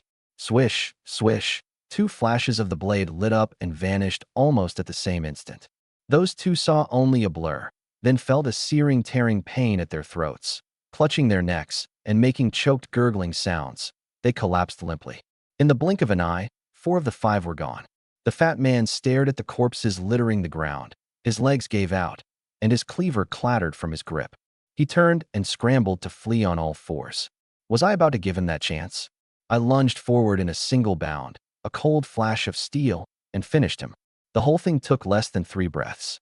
I wiped the blood off the blade on the fat man's body, put the saber back in the space, and couldn't help but marvel. With a real saber technique, it truly was a different story. Before, taking down that one-eyed guy, I'd won easily enough, but it still took plenty of effort. Now, slaughtering these 5, I hadn't gotten a single drop of blood on me. That kind of exact, precise control over your power, that's what a true killing art is. Time to head back. I couldn't be bothered dealing with the bodies. In a famine year, where couldn't you find the dead? Inside the stone house, candlelight flickered. My 3 women sat around the table mending clothes. Even Gu Qinghan had taken up needlework. She had a strong-willed nature and refused to settle for being an invalid who only got waited on. "Why isn't husband back yet?" Ruru fretted. "Yeah, it's already pitch dark out," Yi grumbled too. Gu Qinghan said nothing, but the needle in her hand had stopped. She never voiced it. Yet her heart had been strung tight the whole time. Just as they were talking, footsteps sounded outside. All 3 shot to their feet. "Husband." I pushed the door open and stepped in, and the sight of all that warmth in one room made my heart go soft. "I'm home." I dropped 2 heavy hemp sacks onto the table, enough to keep us fed for a good while. Then I pulled a bulging money pouch from my robe and handed it to Ruru. "There's 50 taels in there for you. Keep it safe. Tomorrow I'll bring another 50 to Taiju." 50 taels. Ruru's eyes went wide. She'd assumed it was copper coins, but when she opened it, it was all gleaming white silver. "We're rich, we're rich." E's eyes lit up. That much money could buy a house in the city. "Husband, once things settle down, how about we move into the city to live?" "That's exactly what I'm planning." I nodded. It was too hard to find a wife in this little village. It really was time to head into the city and look around some more. I handed the fine silk cloth to Gu Qinghan. "Bought this for you. Make yourself a couple of new outfits." The cloth felt wonderful, its color soft and elegant, a perfect match for her. "Thank you, husband." She gave a gentle, graceful smile. She was still wearing Ruru's clothes. That red dress of hers, though washed clean, had too many slashes torn in it to ever be mended. I reached out and tipped up her delicate, pointed chin, chuckling inwardly. A dignified princess, as if she'd really be delighted over a few feet of cloth. It was because she had her heart set on me. Ruru put the rice and flour away, then took a stack of clothes from the cabinet. "Husband, try these on, see if they fit." It was a set of coarse cotton clothes, plain material, but with fine, tight stitching, cut just right. She'd also turned that deerskin from before into a leather vest and knee guards. "Wear these into the mountains to hunt, and you won't have to fear the cold. You've got real skill, my dear." I changed into them right there, a perfect fit. I turned and pulled her into my arms, planting a loud smooch on her cheek. "You've worked so hard. Here, one more kiss. 2, 3, 4. That flushed her pretty face bright red as she scolded, "Husband." After that, Ruru helped check Gu Qinghan's wound. Gu Qinghan was a little nervous, but still walked up to me and undid her clothes, turning her face away, a blush flaring across both cheeks. I looked closely. The wound had already begun to heal, forming a thin scab.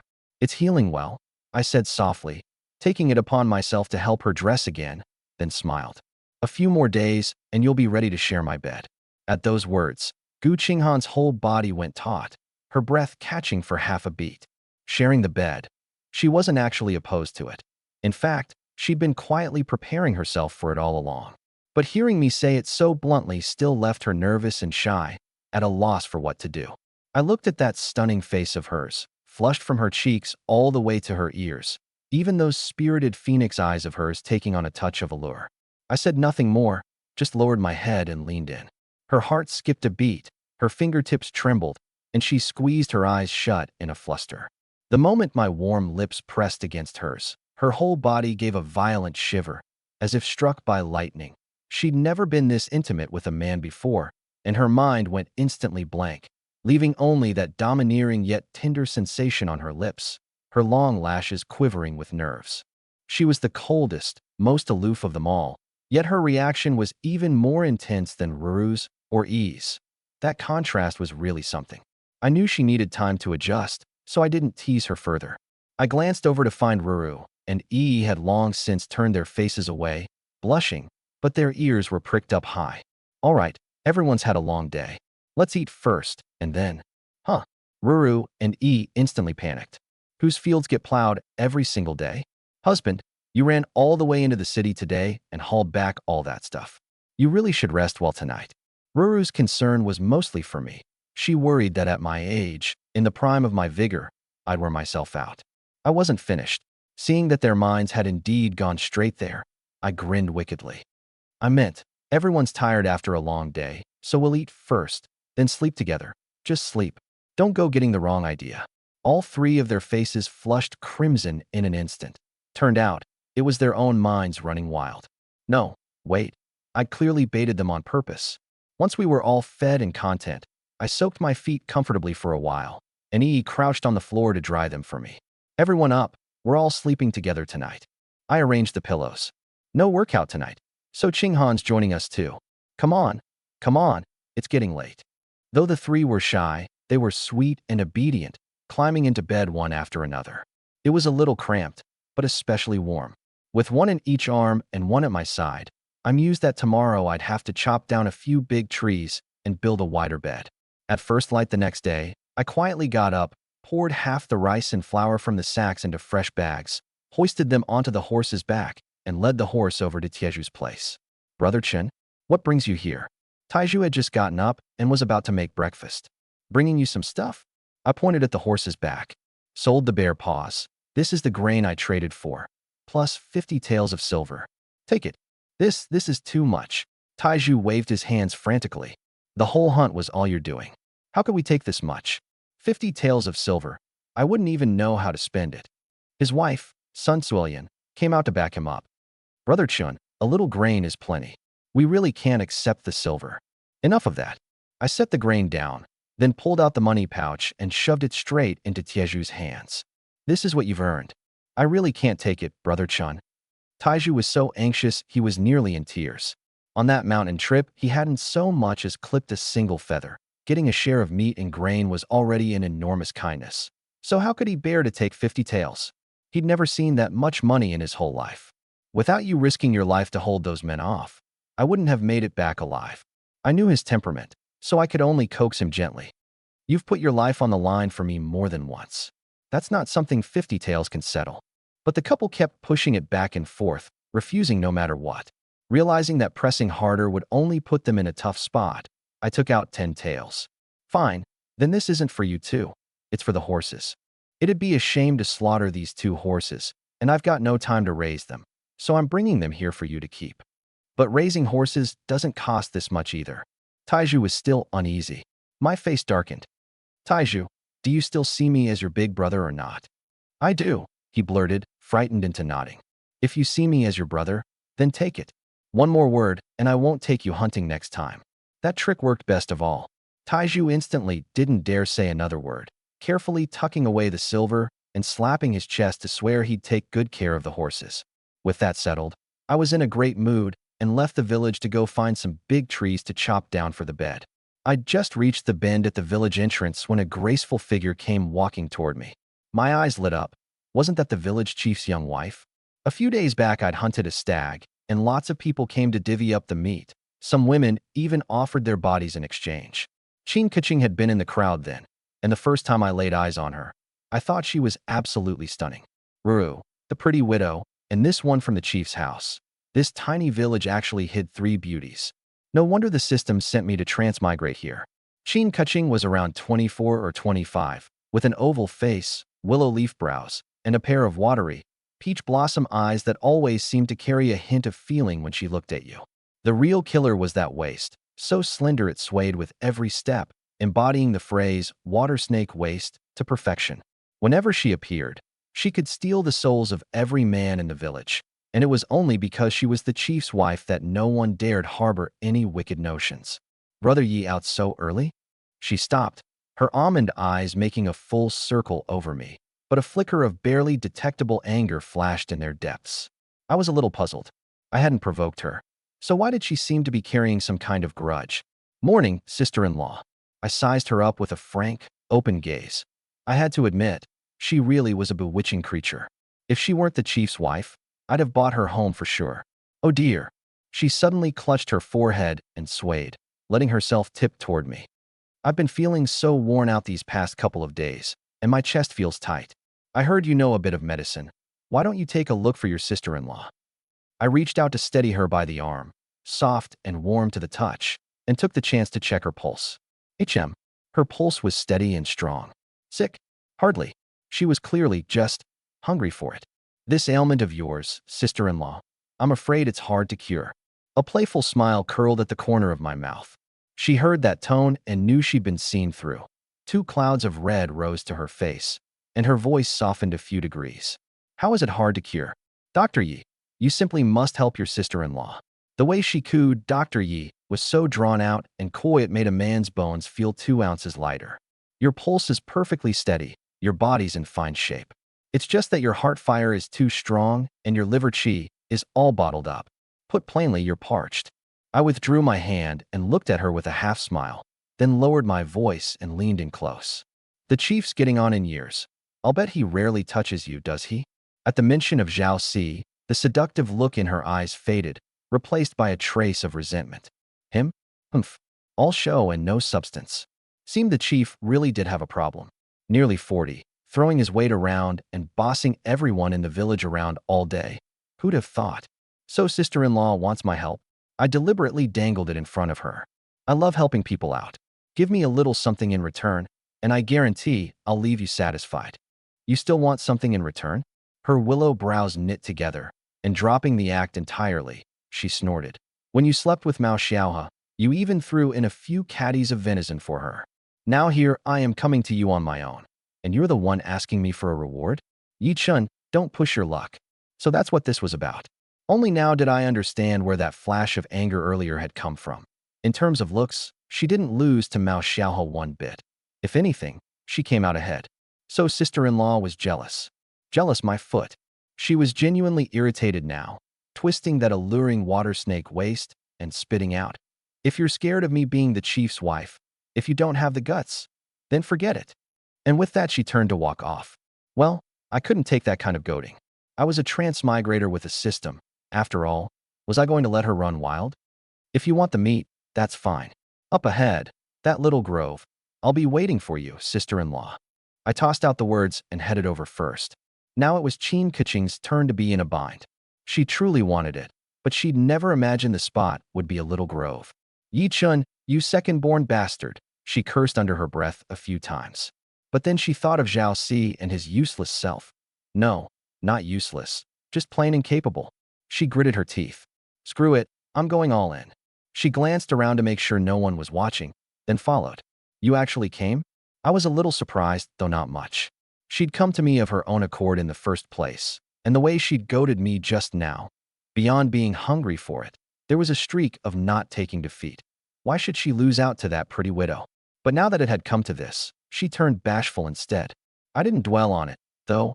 I just treated it as another session of physical conditioning.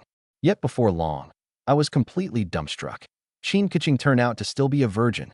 Our tryst startled quite a few birds out of the grove. Afterward, she lay limp on the fallen leaves, my outer robe spread beneath her. Looking at that spot of red on the robe, I couldn't hold back the question. Zhao Si really never touched you? This whole thing was too absurd. It took her a good while to recover before she spat out bitterly. That good for nothing. He isn't even a man. When he was little, he wanted to go into the palace to be a eunuch. So early on well, he had that done. But he never even made it to the palace gates. These days, even being a eunuch takes connections and meets a threshold. That's genuinely a sad story. I was left speechless just hearing it. Then why did he bother taking a wife at all?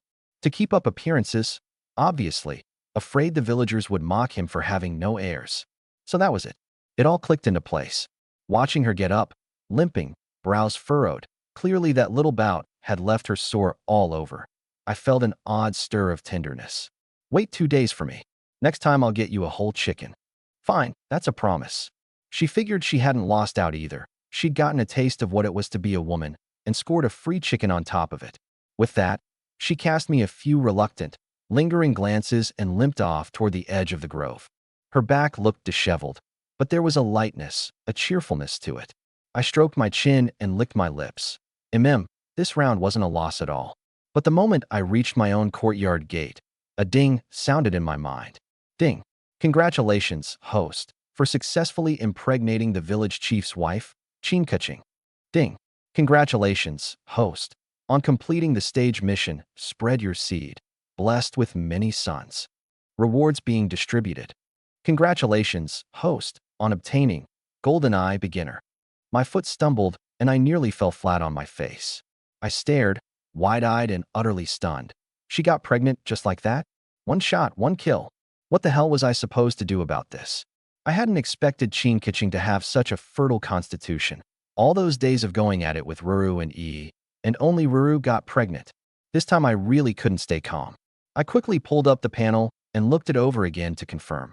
Every attribute had gone up by 1 point, and GoldenEye had genuinely appeared in my skill slot. I did some mental calculation. Zhao Si was a eunuch, so the moment Chinkaching's belly started to swell, he'd immediately know he'd been cuckolded. But the system's notification came the instant it happened. By the time she actually showed signs, it'd be a month or 2 out at least.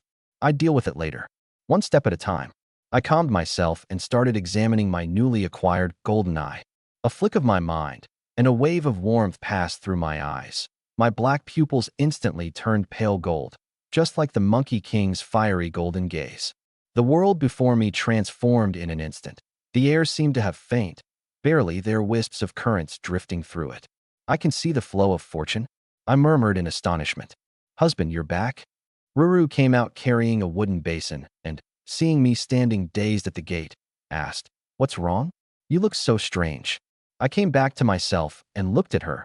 Faintly, around her abdomen, there was the aura of a new life taking shape. Incredible. Not bothering to answer, I went straight inside to look at E. Just like Ruru, only a faint aura halo. Essentially no difference except she wasn't pregnant. Just then Gu Qinghan walked out from the inner room. I activated the GoldenEye and looked at her. Hiss. I sucked in a cold breath, nearly blinded. The fortune above her head wasn't a faint wisp of cloud, but a pale, golden young dragon. Of course, that was only the shape of the aura halo. There wasn't actually a dragon coiling there. But I understood. This was the dragon chi unique to the imperial family. What alarmed me even more was that, under the GoldenEye, a red current of energy flowed through the meridians inside her body, circulating slowly through her limbs and every part of her. That was internal energy. The system even automatically popped up a line of small text. 3rd grade martial artist. Meridians damaged, currently recovering to. A 3rd grade martial artist. I swallowed hard. The martial arts of this world. She'd explained it to me a couple of days back. Martial artists range from 1st grade to 9th grade, 1st being the lowest and 9th the highest. An ordinary person might train their whole life and never even become a martial artist. That Zhao Baichuan from before had only been around 3rd grade, which meant Qinghan's foundation was already quite formidable. A pity the GoldenEye couldn't see myself. Otherwise, I'd really love to see where I stood in this world. Husband, why do you keep staring at me? She was unnerved by my gaze and unconsciously touched her face. I put away the GoldenEye, the warmth faded, and my vision returned to normal. Nothing. I just think you look especially beautiful today. Come here, give me a kiss. To keep from giving myself away, I slipped back into my usual devil-may-care manner, wrapped an arm around her slender, easily grasped waist, and kissed her. Both had slender waists, but hers was firm and strong, the athletic kind, with defined abdominal lines. Chin-Kitching's was like a boneless water snake. Two different feels, each with its own charm. Husband can't just kiss me. Both sisters are watching, so you've got to share the reign and do evenly. These past couple of days, Gu Qinghan had been working to blend into this family, and that cold aloofness of hers had faded a good deal. She never once demanded special treatment on account of being a princess, and she still called Ru and Yi sisters, though Yi was actually a year younger than her. The order was set by who came into the household first, so that's how it went. But of course, I didn't play favorites either, giving each of the other two women a couple of kisses in turn, then said, I've taken the horses to Tieju's to be raised. Now I'm off to chop down a few trees, build a big new bed, and reinforce all the fencing around the yard. No sooner said than done. I didn't have an axe, but with my constitution plus the saber technique, felling trees was a breeze. Before dark, a brand new big bed was finished, a sturdy bed big enough for 5 people to lie on. Watching myself handle the job with such ease, I felt smug. This was master craftsman work. And who knew what kind of terrifying being I'd become once the skill leveled up to mastery. My 3 women hadn't expected me to build such a huge bed in just half a day, and why did it need to be so big? At that thought, all 3 of their faces flushed red in unison again. Next, I reinforced the fencing all around the yard and buried plenty of sharpened wooden stakes outside, warning my women to be careful in general. The world's too chaotic these days. We've got to be on guard. Even though we had a few repeating crossbows, a few extra layers of defense never hurt. Seeing me toil away the whole day, my women were all touched, and they brought over hot water on their own to wipe my face, knead my shoulders, and pound my back. That evening, Ruru even cooked extra meat. Braised venison and chunks of chicken came to the table, paired with glistening, plump fine rice. The aroma so tempting my stomach growled. Each of the 3 put a piece of meat in my bowl, and I returned the favor, putting some in theirs. The 4 of us, one happy family, ate our fill in contentment. Husband, you can have a little of the deer tendon wine now. Ruru brought over the medicinal wine she'd been steeping, and Yi filled my cup. I got it right away, my voice rising a notch. Looks like I'm getting rewarded tonight, huh? Fill it up, fill it up. I can down 3 big bowls straight. Early the next morning, out of habit, I pulled up the panel. Constitution, strength, speed, endurance. Everyone had climbed another notch. My constitution now was 8 or 9 times that of an ordinary man. I stepped out the door, casually picked up a firewood stick, gave it a light squeeze, and crushed it straight into splinters. With strength like this, next time I ran into a black bear, I wouldn't be afraid to fight it barehanded. The system is amazing. After breakfast, I grabbed the mulberry wood longbow I'd seized and headed to Tieju's place. He was practicing archery against a homemade wooden target, while son Cillian fed the horses off to the side. The villagers had long since spotted these 2 horses, but not one dared come to steal them. They were all afraid of me. This second son of the Yi family had made his name by wiping out the entire Wang Chunkai household, and later kicked the bachelor Lu to death with a single blow. Everyone in the village knew this was a ruthless man with real skill. And by association, Tieju's standing in the village had risen along with mine. Taiju, let's go hunting up the mountain. Coming, brother Chun. The moment Taiju heard it, he broke into a grin. Ever since that last hunt with me, he'd had meat to eat, grain to spare, and even married a virtuous wife. Life couldn't be sweeter. He nimbly yanked the iron arrows from the target, dropped them into the quiver, slung his bow over his back, and set off. This time I wanted to go back to the old spot, mainly to check whether Zhao Baichuan and his crew's corpses were still there. If the wolves had dragged them off, all the better. That'd be heaven lending a hand. If they were still there, no big deal either. I'd just steer clear of that patch from now on. Ancient times were never short on deep mountains and old forests. What they were short on was a skilled hunter like me. The 2 of us hadn't even reached the village entrance when Taiju spotted a crowd blocking the chief's front door, arguing loudly. Brother Chun, looks like something's up at the chief's place. I see it. I stopped in my tracks. In the past, I couldn't be bothered to join that kind of commotion. But things were different now. I'd become Chin-Kitching's man, and she was even carrying my child. Let's go see what's going on. At Zhao Xi's front door, dozens of villagers were raising a ruckus. "Chief, you haven't handed out grain in 5 whole days. It used to be once a month. This time it's already 5 days late, and my kids are about to starve to death. If you don't distribute grain today, we're not leaving." "That's right, hand out the grain now." I understood in an instant. Before, the county had provided a bit of relief grain each month. Not much, and mixed with sand and bran. But in a famine year, those few caddies of grain could genuinely save lives. "They really didn't hand out grain this month," Iron Pillar muttered quietly beside me. I thought about it. Yeah, he was right. It had been over a month with no word at all. Now that I had the system, I could go up the mountain to hunt and trade for fine rice and white flour, so I'd long since lost interest in that low-grade grain. But most of the villagers didn't know how to hunt, and they didn't dare risk going into the mountains. They were all counting on those few pounds of grain each month, plus whatever wild vegetables they could dig up, just to scrape through this brutal winter. It's not that I won't hand it out. It's that the county didn't give me any. Zhao Xi stood in the courtyard, straining his shrill voice to explain. "Folks, I know it's hard on all of you, but if the county gives me nothing, what am I supposed to hand out to you? Just the day before yesterday, I made a special trip to the county seat. The county magistrate told me the imperial court hasn't allocated any relief grain." Bullshit. They've been handing out relief grain 3 months straight. How does it just suddenly stop? Maybe you pocketed it yourself. Either way, if there's no grain today, we're not leaving. We'll freeload off your house. Eat and drink you dry? That's right. You always shorted us on the grain before, and now that there's none, we'll just eat what's in your house. On ordinary days, when Zhao Xi could hand out grain, everyone respected him as the village head. But now that there was no grain, he was of no use to them, and this crowd was ready to bleed him dry. Zhao Xi was so furious his face turned green, but there was nothing he could do. He really had skimmed grain in the past, and everything he'd shorted had gone straight into his own rice jar. Dozens of people were making a scene together. He couldn't out-talk them and couldn't out-fight them, so all he could do was beg. "Just wait a little longer, everyone. Maybe the grain will arrive this afternoon or tomorrow. There won't be any more grain, ever." I sighed inwardly. The Emperor of the Great Yin had already passed away, and even the Grand Princess had ended up in my home. The court was in complete chaos. Before the new emperor took the throne, who would spare a thought for handing out grain to common folk? Too bad news traveled so slowly in ancient times. The villagers were still foolishly holding out hope for the court's relief grain. But, with a look through my golden eye, I could see that Zhao Xi really was a eunuch, cut and incomplete. I'd assumed it was just some flaw in his voice, but now I could see it plain as day. In other words, I was the only man Qin had ever had. While I was thinking this, another villager started hollering. "You've been feeding us that same lie for days now. If there's no grain today, I'll eat at your house today, and I'll come back and eat again tomorrow.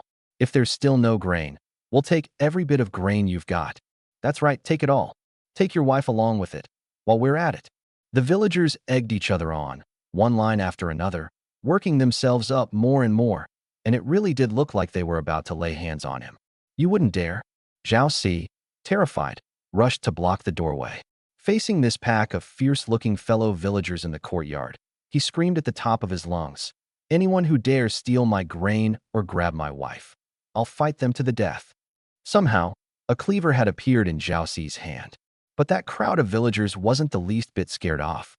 "Village head, who do you think you're scaring? You think one lousy cleaver's gonna drive us off? If it comes to a real fight, don't blame us. You're the one who pulled a blade first."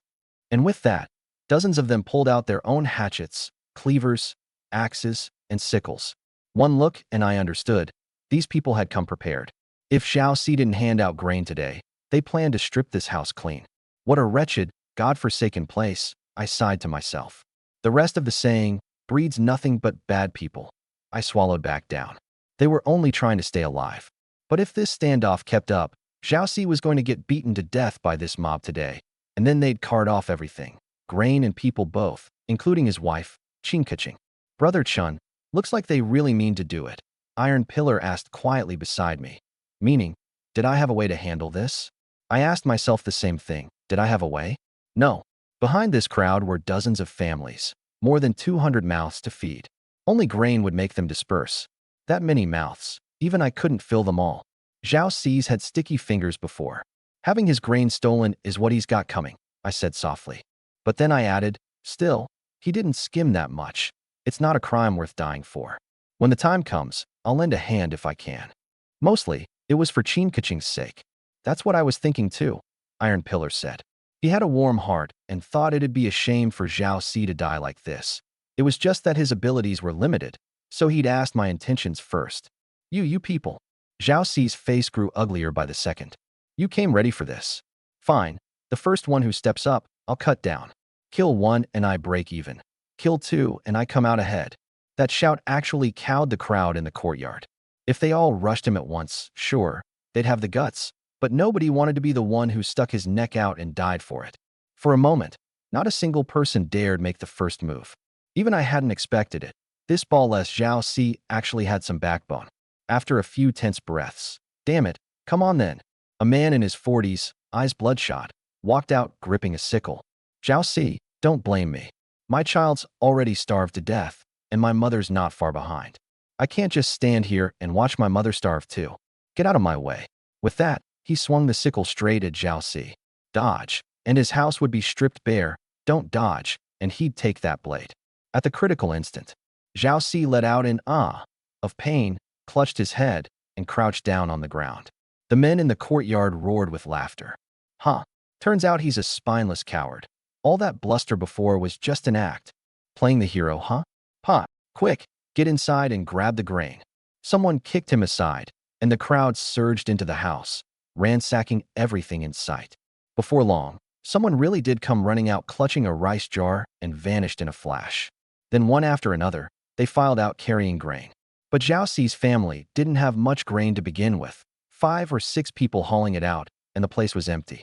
The ones who came away with nothing grabbed clothes and blankets and left. What are you taking my clothes for? Put those down, they're mine. That's my silver hairpin. Chinkaching's anxious cries came from inside the house.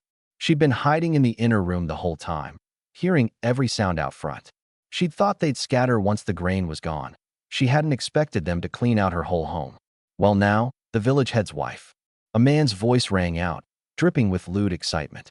What do you want? What are you all trying to do? Chinkaching's voice went instantly frantic. Zhao Si, come save me, stay back, all of you.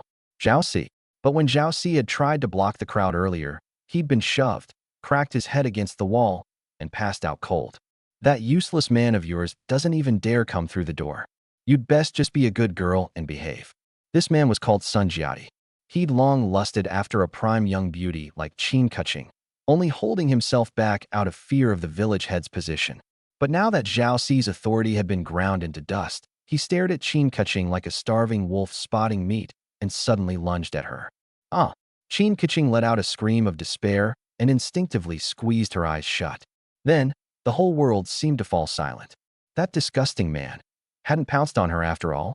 Confused, she opened her eyes, and the sight before her froze her in place. I was standing right in front of her, a finely made saber in my hand, my fingertip flicking lightly against the scabbard to reveal a few inches of gleaming, snow-bright blade. Sun Jiadi saw the blade clearly, and he saw me clearly too. Terror froze him on the spot. He didn't dare advance, and he didn't dare flee. The few young men behind him who'd been ready to line up their turn saw me make my move, and none of them dared budge either. Yi-chun, Chinkaching cried out in joyful surprise. So it was me who'd come to save her. In that moment, if there hadn't been outsiders present, she'd have flung herself straight into my arms. Be our brother Chun. Sun Jiadi's legs went weak. He never dreamed this god of death would suddenly appear. He swallowed hard, several times, then said in a trembling voice, I didn't mean anything by it. I just wanted to get some grain to take home. Zhao Si's always shorting us on grain. We're just taking back what's rightfully ours. Right. A few men behind him nodded frantically. Is that so? I stared them down coldly, spacing out each word. Then, is she grain too? No. Sun Jiadi shook his head over and over. My gaze felt colder and more terrifying by the second, until he couldn't hold up any longer and dropped to his knees with a thud. The moment he knelt, the few men beside him dropped down in unison as well. Brother Chun, I know I was wrong. The grain's all been taken. I'm a bastard. I deserve to die. Can I just get lost right now? Spare us, Brother Chun. 6 grown men, kowtowing like their heads were pounding garlic. Not one of them wasn't afraid of me. I had no fondness at all for these fellow villagers, but I hadn't planned to slaughter them all either. After all, they didn't know my relationship with Chinkaching, and the moment I showed up, they'd been scared witless. Get lost, all of you. I slid the saber back into its scabbard. Yes, yes, yes. Thank you for sparing us, Brother Chun. Sun Jati knocked his head twice more, then scrambled away on all fours. The rest, as if granted a pardon, tossed off a couple words of thanks and fled in a blind, terrified rush. Are you all right? I looked over at Chinkaching. Her lovely face was still deathly pale, her lips drained of every trace of color. She'd clearly been badly frightened. I'm all right now. She slowly came back to herself, her almond eyes brimming as she gazed at me.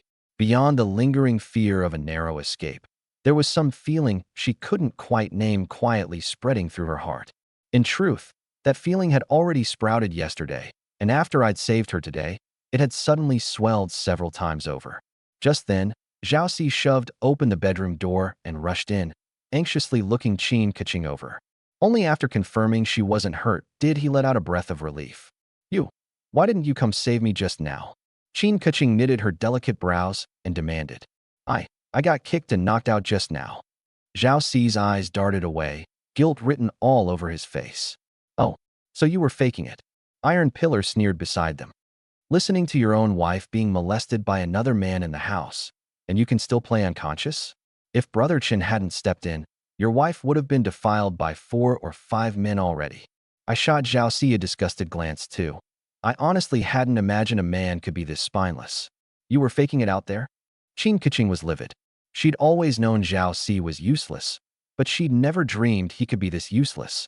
Wife, I'm sorry. I'm sorry. There was nothing I could do. There were so many of them with blades. One pair of fists can't beat 4 hands. Zhao Si explained desperately, but no amount of talk could change what had happened. Stop explaining. Chinkaching's eyes were full of disappointment as she looked around at the ransacked house. Everything of value was gone. Even the cotton quilts and the stools had been carted off. Zhao Si flushed red with shame and turned to me and Iron Pillar with a guilty look. Yichun, thank you for what you did just now. It was nothing. We'll be on our way. I gave Chinkaching one last glance, then left with Iron Pillar. She instinctively turned to watch me go, then looked back at Zhao Si, her heart a tangle of mixed feelings. Once we were out the door, Iron Pillar couldn't help but gripe. Brother Chun, I never figured the village head would be such a wimp. Wouldn't even protect his own woman. Does that even count as a man? That's his business, nothing to do with us. I wasn't in the mood to discuss him. What was turning over in my mind was this. The relief grain had stopped, and Zhao Si had no more standing in the village. How was Chinkaching supposed to get by from now on? In these chaotic, famine-stricken times, a man like him could never hold on to a flower-like woman like Chinkaching. Seeing my sour expression, Iron Pillar wisely shut his mouth. The two of us made our way to the mountain range where we'd hunted before, at the spot where we'd clashed with Zhao Baichuan's gang. All that remained now was a patch of blood on the ground. The bodies had long since disappeared. Thanks to my hunting skill and the golden eye, those faint traces were crystal clear to my eyes. Brother Chun, where'd their bodies go? Wolves dragged them off. I picked up a tuft of wolf fur from the ground, my tone flat. Wolves live in packs. These men's bodies got torn apart and eaten by a pack, then dragged off deep into the mountains. One more heavy snow, and this whole thing will be buried for good. Not a single trace left behind. That's good, then. Iron Pillar let out a breath. He'd never brought the matter up, but it had been gnawing at him inside. Only after hearing me say this did he feel truly at ease. The two of us pushed deep into the mountains. With the experience from last time, Iron Pillar was no longer clumsy. He nocked an arrow and crept along quietly behind me. Whoosh! I loosed an arrow, and before Iron Pillar even reacted, a 4-pound pheasant had already taken the shot. Another pheasant. Looks like there's more pheasants than anything else in these mountains. Iron Pillar scampered off eagerly to retrieve it, pulled out the arrow, and tied the bird to his waist. Pheasants, hares, field mice, turtle doves, these are all omnivores. They breed fast and adapt to all kinds of places, so they're densest deep in the mountains and the easiest to hunt. I gave him a little lesson. Brother Chin, you really know a lot. Not like me, just a big oaf. Quit sucking up and keep hunting. I grinned and pointed to the left. You go over there. We'll split up, but don't get too far apart, and remember to carve markers on the trees. After that, it was like I'd switched on a cheat code. I just kept shooting, one after another. In less than an hour, lying in my system space were 6 hares and 8 pheasants, plus 3 nests of eggs I'd climbed trees to raid, with another 3 pheasants and 2 hares hanging from my belt. As for the bamboo rats and squirrels I ran into along the way, I found them too small. With pheasants and hares in hand, I just had no appetite for them. With such a rich haul, I followed the sound and found Iron Pillar, 2 hares tied to his waist. Brother Chin bagged 5? Haha, I only got 2. Iron Pillar looked a little sheepish, but he was more excited than anything. Compared to last time, when I'd carried the whole load, now he could bring down hares on his own. Not bad, not bad. Seeing his high spirits, I said, you keep at it. I spotted a bunch of mushrooms. I'll go gather some to bring back. Let's meet up here in half an hour. You got it. Iron Pillar was just about to set off. My expression changed abruptly. Suddenly I hissed low. Wait. Stay where you are. Don't move. Don't move. Iron Pillar had no idea what was going on, but hearing how tense my voice was, he was too scared to even twitch. And then, he heard it. The sound of a snake flicking its tongue. Be our brother Chun. Is there another snake behind me? It sounds really big. Iron Pillar's voice trembled. That hissing was amplified endlessly in his ears, and worst of all, it was coming from right behind his head, which made it all the more chilling. It is big. I held my own posture perfectly still and lowered my voice. Right now there's good news and bad news. The good news is this python's not venomous. The bad news is it's damn huge. Behind Iron Pillar, a python as thick as a man's thigh was slowly rearing up. The snake was dark all over, easily 30 or 40 feet long. The front half of its body stood upright, taller than 6 feet, while the back half wound across the ground. A pair of vertical slit eyes fixed on the two of us, though a snake's eyes can only make out things within a yard or so, and it senses motionless prey poorly. Right now it was straining to figure out where, exactly, its meal was. The trouble was, the not-quite-dead hair on Iron Pillar's waist suddenly gave a violent thrash. In the next instant, the python lunged straight at Iron Pillar. Oh fuck! Iron Pillar cursed in fright and swung his blade back to hack behind him. But he was half a beat too slow. That python was terrifyingly fast.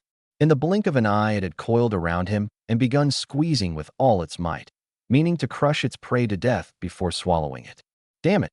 I hadn't expected the snake to be this fast either. My saber was already out of its scabbard, and without a second thought, I brought it slashing down.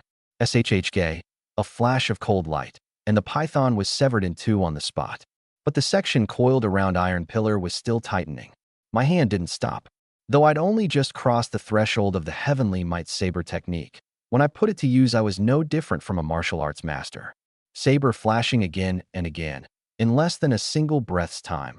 That 30-foot python was chopped into 7 or 8 pieces, its head falling to the ground. Afraid it might still strike back, I drove my blade through the snake's head and pinned it into the dirt. I looked back at Iron Pillar. The 6-foot man was drenched in cold sweat with fear, his legs gone soft as he slumped to the ground, gasping and wheezing. In that moment the snake had coiled around him. He'd probably seen his whole life flash before his eyes. You okay? I'm okay. Brother Chun, you saved my life again. Iron Pillar's heart was still pounding. With any other beast, he might not have been so terrified, but people have a born dread of snakes. Even I, when I'd first laid eyes on that giant python, had instinctively frozen and stood still. We've got snake meat for dinner tonight. I grinned. Snake meat's tender and firm. I never had the chance to try it before. Now I finally got some. Iron Pillar looked at the ground covered in snake segments, still writhing and flopping, and got a whole layer of goosebumps. It took nearly a quarter hour of thrashing before those snake segments finally stopped moving. I bundled up the snake meat with rope, and when Iron Pillar wasn't looking, I tossed a few of the longest sections straight into my system space. Not that I was trying to cheat him, but the snake was over 30 feet long, and hauling all of it back would be a real chore. As for the matter of the system, I hadn't even told my 3 wives, so of course I wouldn't tell Iron Pillar. It wasn't that I didn't trust him, but as a grown man, you've got to keep a secret or 2 locked in your heart. Brother Chun, we've got plenty of game. If we hunt any more, the 2 of us won't be able to carry it. Should we head back? By now Iron Pillar was no longer afraid. He'd bundled up the remaining snake meat and slung it over his back, never noticing that a big section was missing. Let's head back. I had a good load of game on my back too, and answered flatly. By the time we got back to the village, it was dusk. When the villagers saw Iron Pillar and me returning loaded down again, every one of them stared with envy. Some even ran straight over and dropped to their knees in front of me with a thud. This time it wasn't to beg for food. It was to beg me to take them hunting, to take them along for meat. Brother Chun, from now on could you take me hunting with you? I'll hand over half of whatever I catch to you, just as long as you're willing to take me along. Brother Chun, teach us. We're all from the same village. We ought to stick together, and on the hunting trail, we can look out for each other. One took the lead, and the others knelt down in a whole crowd, pleading pitifully. These people didn't dare go into the mountains alone. Plenty of villagers who'd gone hunting before had never come back. It was just me, this fellow, who not only came back every time, but came back loaded down every time. Even a professional hunter probably didn't have my skills. Seeing that I said nothing, Iron Pillar understood what I was thinking. He kicked at the one leading the group. Get the hell out of here, all of you. Hand over half? You think just tagging along behind my brother Chin means you'll bag any game? Bring you lot along, and you'll not only scare off the prey, you'll drag down my brother Chun. Get lost, get lost, get lost. Iron Pillar truly knew how dangerous those deep mountains were. The first time we'd run into a venomous snake and 2 black bears, and this time it was a giant python. Both times, I'd saved him. If I really brought this pack of good-for-nothings along, how many people would I have to divide my attention to watch over? Not to mention, if any of them died in the mountains, would their parents come back around demanding I answer for them? Well done. Watching Iron Pillar drive them off, I smiled with satisfaction. He really was my brother. He had a clear head about things. Whether it's the same kind of burden, when I was in danger, Iron Pillar would risk his life to buy me time. But would these fellow villagers who begged me to lead them do the same? No. So it's not that I'm stingy. Going deep into the mountains is a gamble with your life, and I had neither the time nor the energy to look after a pack of ingrates. Won't teach us. Fine. No need to act so high and mighty. Selfish. Humph. Who knows? One of these days you two'll end up dead in those mountains. The people who'd been driven off didn't dare say it to my face. They ran a few hundred feet away before they started cursing under their breath. Little did they know every word landed right in my ears. I just couldn't be bothered to squabble with them. Back at my own stone house, my 3 wives were gathered around the stove, carefully sewing clothes. To keep in the warmth, the stone house had only 2 small windows, so the light inside was dim. But at the end of October, the cold had dropped to just a few degrees, and one gust of the biting wind stung your face and hands raw. So the 3 of them had no choice but to huddle indoors. Ro was used to housework, cooking, laundry, mending. She was skilled at all of it. But Yi and Ching Han were another story.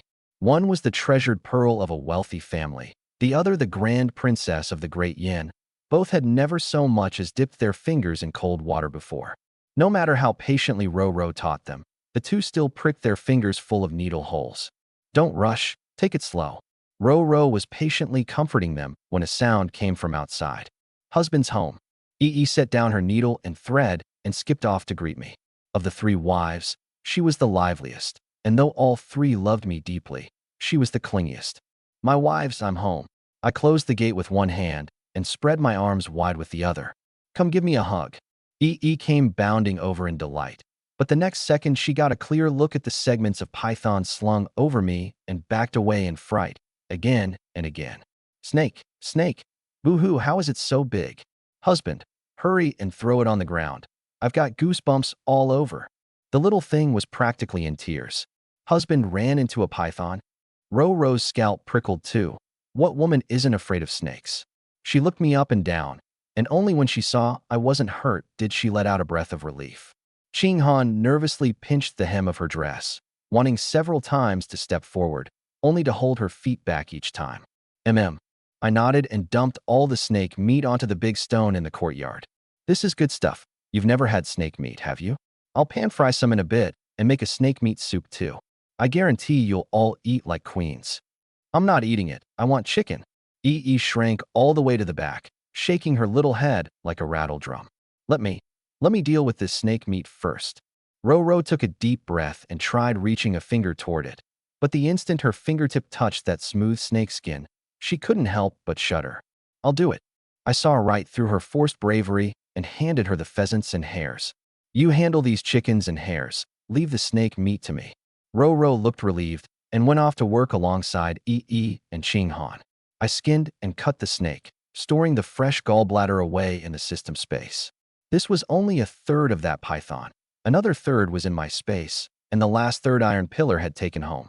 Once night fell, the cut snake meat didn't look so frightening anymore. I handed it to Ro, some to pan fry, some to make into snake meat soup the way I described.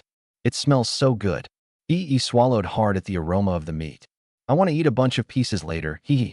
Weren't you the one who wouldn't eat snake meat? I gave her adorable cheek a little pinch. Well, I didn't know it smelled this good, and once it's chopped up, I'm not scared anymore. Yi explained with a blush, which set me laughing out loud. After teasing her a while, I finally noticed that the marks on Yi's and Ching Han's hands were all needle pricks. They weren't bleeding anymore, but each of those dark red little punctures was painful just to look at. You pricked yourselves this many times. I took both of their little hands and cupped them in my palms. Next time I take you into town, I'll have the tailor make ready-to-wear clothes. It's all my fault for not thinking it through. Actually, I've pretty much got the hang of it. Yi's cheeks flushed slightly. She was enjoying being doted on by me, but felt a little bashful too. These were from this morning. By the afternoon, I was much better. Look, husband. And she held up the garment she'd sewn a small part of. Though it couldn't compare to Ro's, the stitching was decent enough. Then there was Ching Han. This sword and saber-wielding grand princess was actually worse at it than Yi, and she pursed her little lips in unwillingness to concede. You're all wonderful, my wives. Here's your reward. Seizing the chance, I planted a kiss on each of their cheeks in turn. Time to eat. Ro smiled, her cheeks slightly red. It's my first time cooking snake meat, so I don't know if it'll suit your taste. Husband, try it first. Delicious. I tried a piece. It really wasn't bad. Mostly it was because Ro was so virtuous that even her cooking was this good. After eating our fill, the three wives gathered around the candlelight to sew again. There really wasn't much to do for entertainment in ancient times, all the more so in a famine year. Aside from the nighttime efforts to carry on the family line, I didn't know what else there was to do. My mind wandered, and I thought of Qin Keqing again. Zhao Ci's household had no grain now, and no authority either. He simply couldn't protect Qin Keqing. I had to figure out a way to make her my wife. After all, she'd still been a virgin before me, and it had taken just once to hit the mark. That spineless, good-for-nothing Zhao Ci. I couldn't very well let her starve to death alongside him, or get sold off, could I? But I couldn't bring myself to just seize her by force, and my three wives would look down on me for it. If I waited until Zhao Ci was about to sell her before stepping in, who knew how much suffering Qin Keqing would endure in the meantime? What should I do? For the moment, I had no good idea. Since I couldn't figure it out, I just stopped thinking about it. Soon it was deep in the night again, and I decided to keep training my physique. After all, my wives didn't do heavy labor during the day, just tidying the house, cooking, and sewing. Keeping this up all the time, is it really okay? Don't worry, don't overthink it. I set my wives' worries at ease. If they still weren't reassured, I'd prove it through action. He really is a raging ox. An ox that never knows when it's tired. The field's about to be plowed to ruin. The next day, I felt fresh and clear-headed, feeling that life was full of meaning. Out of habit, I opened the system. All my attributes had risen again. My physique was now about 10 times that of an ordinary person. A shame that Yi and Ching Han still showed no signs of being with child. After getting up and seeing that my wives were still asleep, I tiptoed out of the house, locked the door, and as if guided by some unseen force, walked once again to Zhao Ci's home. I didn't knock. Relying on my powerful body, I scaled the wall and leapt onto the roof, and, imitating something out of a martial arts novel, lifted off a roof tile, and sure enough, I could see Zhao Ci and Qin Keqing inside. Wife, why don't you just listen to me, all right? The two of them seemed to be discussing something. Qin Keqing sat on the edge of the bed with her back to Zhao Ci, looking like she couldn't be bothered with him. Zhao Ci was half kneeling on the floor, an ingratiating yet awkward smile plastered on his face. We're out of food at home. I'll send you to Squire Zhao's house to be his concubine. You'll marry over there and eat and drink well, and I'll get a sum of money to keep myself alive. Isn't that right, wife? All these years I never even touched you, so staying with me just means living like a widow. This is no bad thing for you either, is it? This old scoundrel, was he really about to sell his wife? Actually, I'd seen it coming long ago. He was a eunuch. Buying Qin Keqing back in the first place had just been to cover up his shame. Now that the grain was gone and his face along with it, What use was a wife he couldn't use? Of course he'd sell her. I just hadn't expected him to turn on her so fast. Only a day, and he was already planning to sell her to Squire Zhao of Xining County. You're so lovely, and still a virgin. Squire Zhao's sure to cherish you. It'll be better than staying with me. Zhao Si pressed on with his persuasion despite himself. He didn't dare push Qin Keqing too far. If this woman flew into a rage and told the whole village he was a eunuch, he'd have no place left in the village. Qin Keqing bit her lip and stayed silent the whole time. If Zhao Si had brought this up 2 days earlier, she might have gritted her teeth and gone along with it. But now that she'd given her body to me, if she really were sold to Squire Zhao's house and they discovered she wasn't a virgin, could things possibly end well for her? By then, Zhao Si wouldn't take her back either. And there was another reason buried deep in her heart. Yesterday, I'd saved her at the critical moment, and in that instant she'd tasted the feeling of being smitten for the very first time. Her head was full of me. She'd even dreamed of me last night. Say something, would you? Seeing she wouldn't make a sound, Zhao Si gradually lost his patience, his face turning vicious. I don't want to marry Squire Zhao. Qin Keqing took a deep breath, her tone firm. You'll marry him whether you want to or not. When the gentle approach failed, Zhao Si simply dropped the pretense. You've got no real feelings for me, and I've got no interest in women. I've got no money and no grain to keep you now, so you'd best behave. That way you'll suffer a little less pain. Zhao Si, you're not a man. Qin Keqing cursed. I was never a man to begin with. The word struck a nerve. Zhao Si glanced left and right, then snatched up a length of thick hemp rope. It's not like I'm the only one selling off a wife these days. You're this pretty, and I can't use you or hold on to you. If I don't sell you, what else can I do? His mouth ran on without pause, whether he was persuading her or just working up his own courage so he could feel more at ease with himself. Who could say? As he spoke, he grabbed Qin Keqing's wrist, meaning to tie her hands behind her back. Let go of me, let go of me. Qin Keqing struggled desperately, trying to run out of the house. But how could one woman break free? I won't marry Squire Zhao. Zhao Si, let go of me. I'm not a piece of goods. You can't sell me. Let go of me now. She'd already burst into tears from panic. She knew full well that being sold off meant no good days ahead, and Squire Zhao had a terrible reputation on top of it. She struggled with all her might, her heart clinging to a single hope. If only I could appear right now. Bang! I kicked the front door open and walked in, my eyes cold as ice. Yi Chun. The moment Zhao Si laid eyes on this little god of death, he instinctively froze and stepped back twice. His gut told him I was furious right now, furious over the dirty business he'd just been up to. Yi Chun, saved by me once again. Qin Keqing forgot about everything else and threw herself into my arms, crying, Save me. Zhao Si wants to sell me to Squire Zhao in the county as a concubine. I don't want to be sold over there and abused. Don't worry, no one's selling you off. I pressed her shoulder gently, and once her emotions had steadied a bit, I let my gaze fall on Zhao Si. That one look scared his legs weak enough that he nearly dropped to his knees. Yi Chun. Zhao Si swallowed hard several times before. With immense unease, he managed to speak. What did you come to my house for? Me selling my own wife has nothing to do with you, does it? I saved her yesterday, just so you could sell her for a good price? I demanded coldly. No. Zhao Si's eyes darted everywhere. Watching me close and step by step, all he could do was retreat in a panic. 1 step, 2 steps, 3 steps. His back hit the wall, with nowhere left to go. I won't sell her, all right? He was truly terrified, and didn't dare reason with me. He could only cave and admit defeat. No. But those 2 words were what I spat out. Huh. Zhao Si was instantly dumbfounded. Qin Keqing, who'd just started to relax, felt her heart clench up again. She gazed at me, her face full of tension. What on earth was I trying to do? No. Zhao Si stared blankly, unable to grasp what I meant for a moment. Squire Zhao, that man's reputation is rotten to the core. I withdrew my gaze and stared him down coldly. Selling Qin Keqing over to him isn't finding her a way to survive. It's shoving her into a pit of fire. That's sending her to her death. Then there's nothing to be done, is there? A bad life beats a good death. Since you want to sell her, then sell her to me. One sentence choked his nonsense right back down, resolute and unyielding. The instant those words came out, the air in the room seemed to freeze for a moment. Qin Keqing jerked her head up, and in those eyes that had been so dim, light suddenly burst forth, like a drowning person grabbing hold of the only piece of driftwood.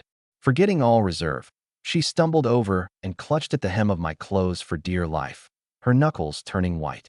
You'll have me? She was afraid she'd heard wrong. Otherwise, what did I come here for? I was a little exasperated. What a foolish woman. Zhao Si, off to the side, stayed stunned for a good while.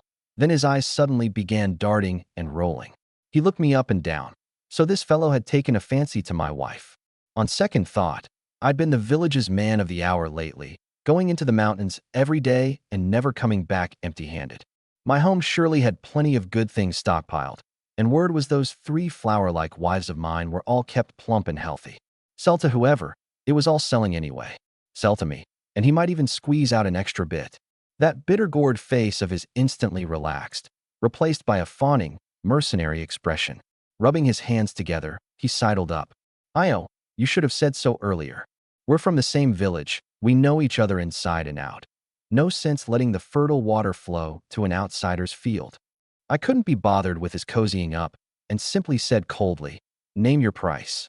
Haha. Zhao Si held up one finger. Then, feeling it wasn't enough, gritted his teeth and opened his mouth wide like a bandit. 30 pounds of fine rice, plus 30 pounds of meat.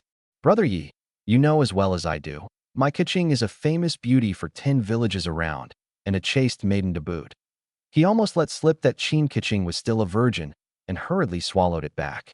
Either way, once Qin Kaching married over, his impotence and the shame he'd been hiding would come out sooner or later, so he just went ahead and spelled out the virgin part for me to hear. 30 pounds of fine rice, plus 30 pounds of meat. The corner of my mouth curled up, as if I'd heard the biggest joke in the world. Zhao Si, has your hunger addled your brain? Clang, my sheathed saber, blade and all, came down hard on that rickety old table.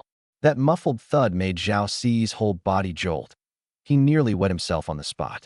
He looked in terror at the blade, then at these eyes of mine that held not a trace of warmth, his throat rattling like a chicken bone was stuck in it. What kind of world is this right now? A world in chaos.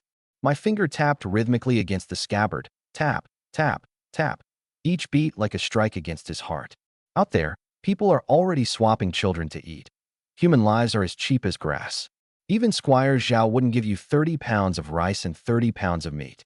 Not to mention, with bandits swarming the roads these days, do you really think a man like you could make it to Xining County alive? I wasn't wrong. Last time Zhao Si went into the county to beg for relief grain, he'd had a few village men with him. Now, alone, leading a beauty like this, he'd probably be marked by human traffickers the moment he stepped out of the village gate. Then how much are you saying, Brother Yi? 10 pounds of snake meat, 10 pounds of coarse rice. I knew perfectly well that a stunning beauty like Qin Kaching was worth a lot, even in a famine year. Back then I'd traded a single steamed bun for Yi, but that was only because Yi had caught a chill no one could cure, and I'd snapped up a bargain. This is far too little. Zhao Si's face twisted bitterly, his heart bleeding. Think it's too little? I raised an eyebrow. You can't make it to Xining County on your own.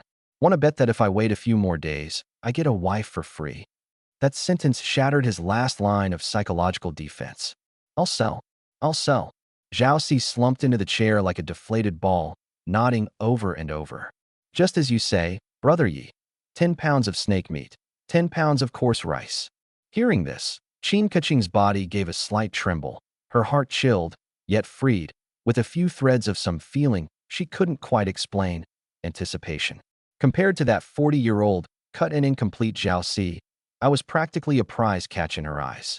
Even if I treated her a little poorly, she'd accept it. At least she wouldn't have to live like a widow every single day. Draw up a contract. I wasted no more words and had him fetch paper and brush. The content was simple. From this day forward, Qin Kaching was sold to me as wife or concubine, with no further ties to Zhao Si.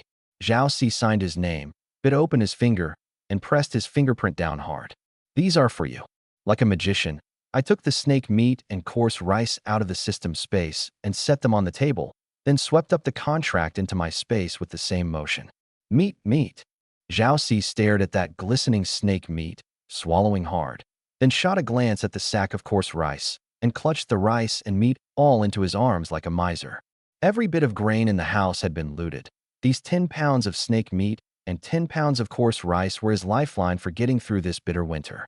Watching him carry on like this, Qin Keqing's face was full of disgust. She'd been married to Zhao Si for 2.5 years and had never once seen him this fond of her. Now that he'd sold her off, he showed not the slightest reluctance, instead treating the meat and rice as if they were his very life. Let's go. I could read her emotions. I reached out and took her little hand, cold as ice. From now on, you're my woman. Wrapped in my warm, big hand, the trace of disappointment in her heart slowly dissolved. She looked into my eyes and found no scorn there, no contempt, only a tenderness that set her at ease. The moment we stepped out of the Zhao house, the biting wind lashed her face raw, but Qin Keqing felt a warm glow inside. Holding her hand, I walked slowly toward the stone house. The closer we got to home, the more uneasy her heart became. After all, I already had 3 flower-like wives. Roro was a local. She'd known her for a while. Her looks were no less than Qin Keqing's own, and she was diligent, capable, gentle, and virtuous, the kind of good wife every man dreams of. Yi was the one I'd bought back for a single steamed bun. She'd been half dead with illness at the time, but had since blossomed into someone sweet and adorable, with a pair of peach blossom eyes that stirred tenderness even in other women. And then there was that cool, aloof woman who'd joined the household not long ago. No one in the village even knew her name yet, but that air of noble grace about her was the most striking of the 3. Would they accept her? Qin Keqing followed behind me, her steps growing slower and slower, until at last she stopped altogether and gently tugged at my sleeve with fingers red from the cold. Husband, what's wrong? I turned back to see her eyes rimmed with red, biting her lower lip, wearing the look of someone wronged but afraid to speak. The sisters at home, will they look down on me? Her voice was very small, utterly lacking in confidence. I was sold off by Zhao Si, my reputation isn't good, and I've been married before. They're all pure, respectable girls, I'm afraid. She lowered her head, not daring to look at me. In these times, a woman who'd been cast off or sold on was one people pointed fingers at behind her back. What do you mean, cast off? I'm the one who bought you outright. I pulled her into my arms, softening my tone. Besides, I never once treated you like goods. Having Zhao Si write the contract was so I could bring you home out in the open. And, as for whether you're a chaste maiden, don't you think I'd know? That one sentence turned her unease into bashfulness. When she thought about it, it was absurd. 2 days ago, for a bite of meat, she'd muddle-headedly given her chastity to me, and in a little grove, no less. She must have been out of her mind at the time. They're all good people. They'll accept you, just like I did. As I spoke, my arm circled that slender waist of hers, slim enough to hold in one hand, and even through the thick clothes I could feel the astonishing curve of her waist and hips. I'll listen to you in everything, husband. Her voice was soft and sweet. That's more like it. I grinned, and gave her no chance to let her mind wander. Bending down, I scooped one arm under the crook of her knees and lifted her whole body up sideways. Husband, Qin Keqing cried out in surprise, instinctively hooking her arms around my neck and burying her face in my chest. Put me down quick, someone will see. Let them look. I'm carrying my own wife. Who dares say a word? I strode toward the stone house in great, long steps. Come on, let's go home. Inside the stone house, the fire in the hearth blazed cheerfully. All 3 of my women were sewing clothes. Yi and Qinghan had gotten a lot more skilled with their hands. They weren't pricking their fingers anymore. Their pretty faces were flushed rosy from the firelight, and each wore a faint smile, a rare kind of peace in this year of famine. Hearing the door open, all 3 looked up at once, only to see me stride in, a woman wrapped up tight cradled sideways in my arms. The air seemed to freeze for an instant. Yi's little mouth fell open, her eyes going wide as saucers. Rower's face filled with shock, unable to make out just who I was carrying, and in Qinghan's eyes flickered a cool, detached curiosity. I set Qin Keqing down, took her hand openly and without a hint of shame, and stood before the 3 of them. This is Qin Keqing. From now on, she's part of our family. Qin Keqing kept her head down, twisting the hem of her dress between her hands, so nervous she hardly dared to breathe. Isn't this the village chief's? Rower recognized her, and her surprise only deepened. That eunuch Zhao Si, his family ran out of food, and he was going to sell Keqing off, I said, my tone flat, not the least bit guilty. I just couldn't bear it. And you all know your husband has no real virtues to speak of, except that he's soft-hearted and can't stand to see suffering in this world. Especially when I see these beautiful young ladies with nowhere to go, drifting and homeless. I just can't help wanting to give them a home. And it's precisely because I have such a fine quality that I used food to buy her. Having said this, I stood quietly, waiting for my wife's reactions. Rower, Qinghan. It was the first time any of them had ever seen someone frame their own lechery as something so righteous, so noble, so selfless. But they weren't angry. All three women understood that in this famine year, when human life was worth no more than a blade of grass, a woman was little different from a piece of merchandise. They'd all had bitter lives themselves. Why make things harder for Qingkaching? Rower had the kindest heart of them all. The moment she heard this, the shock in her eyes slowly melted into pity. She put down her needle and thread, walked quickly over to Qingkaching, and looked at that lovely face that couldn't quite hide its weariness. She took Qingkaching's icy hands in her own. Sister, now that you've come through this door, we're all one family. From now on, us sisters will lean on each other. We'll get by, one way or another. Qingkaching's eyes went hot, tears nearly spilling over. She had braced herself for being shut out, for cold stares. She'd never once imagined she'd be welcomed so gently. Thank you, sister. Oh, it's no big deal at all. Yi bounced over too, circling around her once, her big eyes sparkling with excitement. Her thinking was dead simple. These past few nights, the three of them had been worn absolutely ragged by that terrifyingly energetic beast of a man. Now with one more sister, that just meant one more person to share the load. Sister, you're really pretty, she said with a giggle. Husband's definitely going to love you. Qingkaching's whole face turned red at that, and she waved her hands frantically. No, no, no. I'm the newcomer. I should be the one calling you sister. You're the second sister, right? What second, madam? Just call me Yi. By age, Yi was the youngest, but by order of entering the household, she was genuinely my second wife. It's better to go by the order we came in. Qinghan, who hadn't said a word this whole time, walked over and gave Yi's little cheek a light pinch, her presence commanding.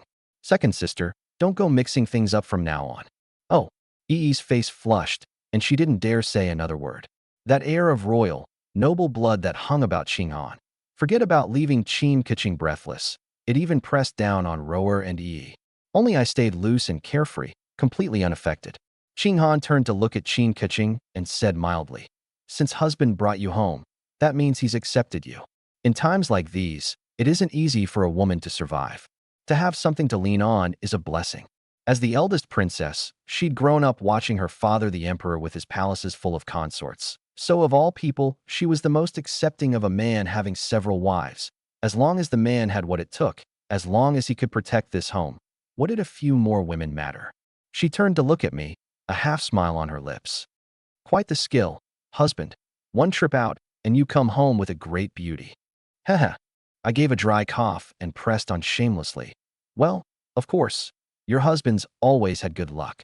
Anyway, let's do the wedding bows first. Only after a proper ceremony would the system hand out its reward. I'd been unable to hold back my anticipation for a while now. Ding. Congratulations to the host on successfully marrying Qingkaching. Reward. BNK's Medical Arts. Beginner. Constitution +1, Strength +1, Speed +1, Endurance +1. BNK's Medical Arts covers the arts of healing, poisoning, and curing poison, along with a bonus set of silver needles. A vast torrent of information surged into my mind in an instant, countless pieces of medical knowledge branding themselves deep into my memory. The original owner of this body, Yi Chun, had been nothing more than a half-baked country doctor. But now, with BNK's medical arts flowing through me, my medical skill was no longer ordinary. In that same moment, all my attributes rose as well. I now had a constitution roughly 10 times that of an ordinary man. Husband, a soft, sweet call pulled me back to my senses. My wife. I gently lifted the red veil covering her head. Qingkaching tilted that gorgeous face up ever so slightly, twisting the hem of her dress in both hands, shy and excited all at once. Sunlight streamed through the window and fell across her alluring features, a beauty so striking it caught the breath. I couldn't help but swallow hard. For wives, each of them lovely as a flower, yet each with her own distinct charm.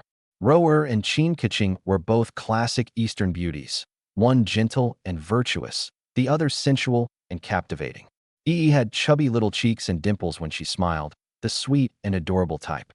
And Qinghan was the aloof, elegant type, though beneath that cold exterior beat a fiery heart, a contrast that made her all the more enticing. If someone told me the system hadn't hooked me up with a cheat, I wouldn't believe it myself. Husband, dinner's ready. Rower's gentle voice broke into my thoughts. The square table was piled high with steaming, hearty dishes, a wild pheasant stewed until it fell off the bone, roasted rabbit legs sizzling with dripping fat, sliced venison stir-fried with chili peppers, and a big pot of snake meat soup, fragrant and savory. In a world where corpses of the starved lay everywhere, a spread like this could only be described with one word: extravagant. Qin Keqing sat at the table, staring at plate after plate of meat, her throat bobbing involuntarily. She hadn't tasted meat in far too long. After Zhao Xi's household ran out of food yesterday, she'd gone a whole day and night hungry, surviving on nothing but a few sips of water. Eat up. Don't hold back now that you're here. I picked up a plump chicken leg and placed it in her bowl, then glanced at my other wives. Rower, Yi, and Qinghan didn't say anything. They could see how starved Qin Keqing was, and it only made sense for me to look after her a little more. Qin Keqing's eyes reddened. Not caring that it was still hot, she grabbed the chicken leg and took a huge bite. The fat burst in her mouth, and that long-lost sense of satisfaction nearly brought her to tears. She ate fast, forgetting herself entirely, cheeks stuffed full. After just a few bites, those beautiful eyes brimming with tears finally gave way, and a few drops rolled down. Slow down. Nobody's going to fight you for it, Yi said with a grin, handing her a handkerchief. From now on there's meat every day, all you can eat. Qinghan didn't speak, but she quietly nudged a few of the dishes closer to her. That meal, Qin Keqing ate with special sweetness and contentment. Looking at my 4 wives, each with her own unique grace, I felt a surge of pride and accomplishment. Rower full-figured and gentle, Yi cute and lively, Qinghan cool and noble, and now the addition of the enchanting, captivating Qin Keqing. This life, I wouldn't trade it for a god's. Full and satisfied, I glanced at the sky. The sun had just passed noon, still early. You all rest at home, and keep the doors and windows locked. I stood and pulled on that old padded jacket. I'm heading to the county town. I'll be back before dark. Qinghan had mostly recovered by now, and we had a few repeating crossbows hidden in the house, so I wasn't worried about my wife's safety. You're going again? Rower sounded a little worried. We've still got food at home. There's no need to run out so often. The roads aren't safe. It's not about food. I smiled. Don't worry, I'll be back before dark for sure. After all, I haven't spent the wedding night with my new bride yet. Hearing this, Qin Keqing's heart gave a little tremble, and those peach blossom eyes veiled in mist suddenly didn't dare meet mine. She was just too shy. Come back soon, husband. After saying goodbye to my wives, I left the village. Once I reached a spot where no one was around, I put some force into my legs, and my speed shot up to 4 or 5 times that of an ordinary person. I was only walking, not even running, yet the wind howled past my ears. A road that would normally take nearly 2 hours, I crushed down to about 15 minutes.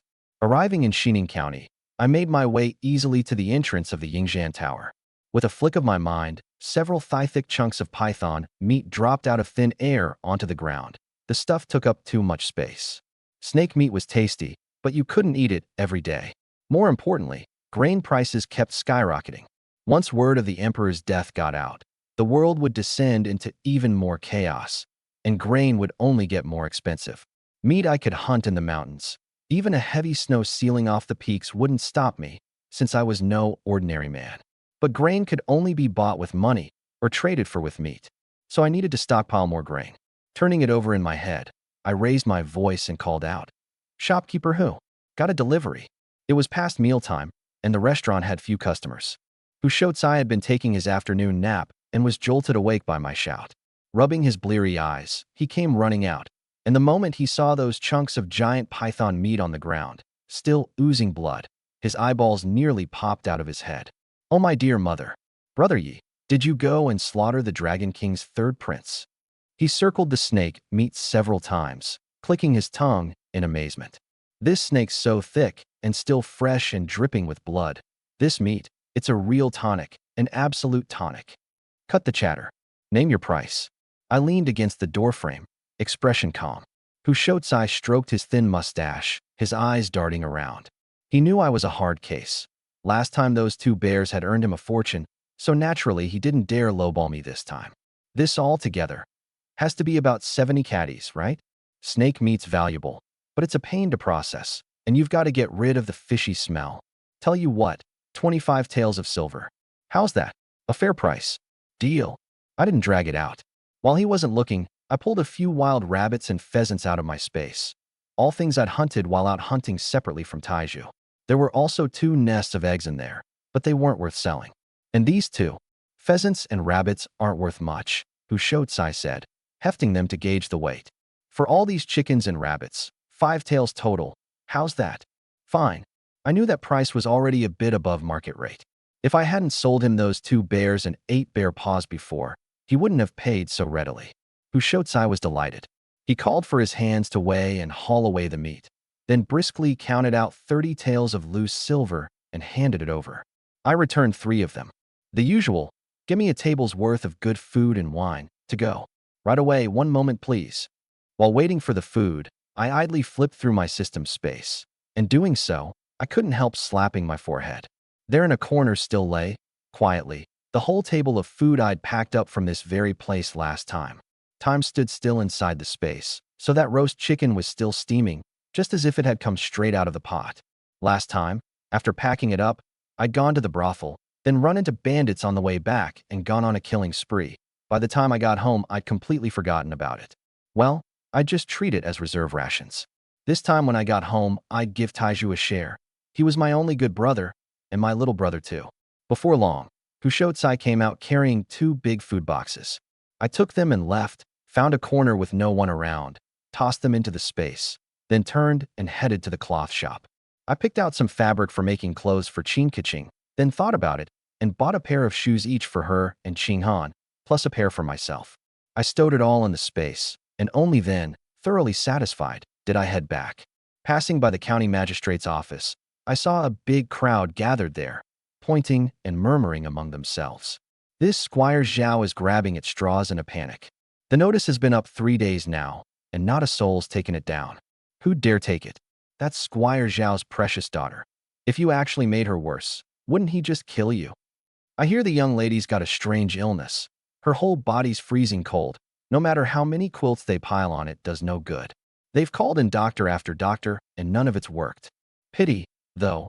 A reward of 100 taels of silver and 200 caddies of grain. My steps came to a halt. 100 taels of silver? 200 caddies of grain. I'd heard this old fellow was rolling in money, one of the richest households in all of Xining County. I hadn't expected he had a daughter with some strange illness. I rubbed my chin, a playful curve tugging at the corner of my mouth. I'd just gotten BNK's medical arts and was fretting over having nowhere to try them out. Wasn't this just handed to me on a platter? I squeezed through the crowd and came up to the notice. Fine Xian paper, neat handwriting, and at the bottom, stamped in bright red, the seal of the Zhao residence. The rewards section was written out plain as day. 100 taels of fine silver, 200 caddies of premium rice.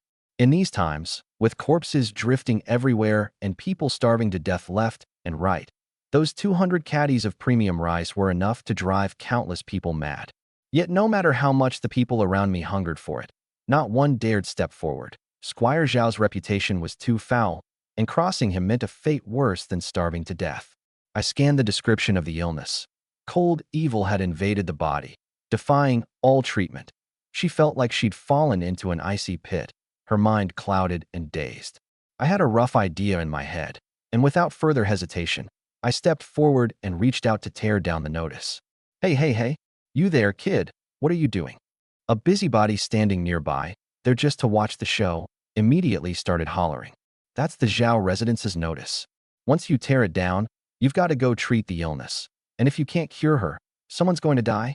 You're so young. Do you even know any medicine? That's right. Don't throw your life away over a little reward money.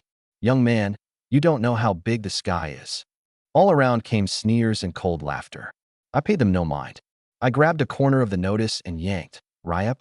I folded it up and clutched it in my hand, then swept my gaze over the crowd. The busybody, struck by my blade-sharp glare, felt a chill run down his spine. He shrank his neck and muttered, "Can't talk sense into a fool bent on dying. You go get yourself killed. Nobody's stopping you. I couldn't be bothered with this bunch of frogs in a well who'd never seen the wider world. I rolled up the notice and strode toward the Zhao residence. The Zhao residence sat on the east side of the county town, with vermilion gates and high walls, and two imposing stone lions flanking the entrance. Even in a famine year, two servants in tight-fitting garbs still stood out front, hands resting on the sabers at their waists, wearing an expression that said strangers keep out. I walked up the steps. Halt. One of the servants stepped sideways to block my path, sized me up with a single glance, and sneered. Where'd this beggar crawl out of? You think you can just barge into the Zhao residence? Get lost.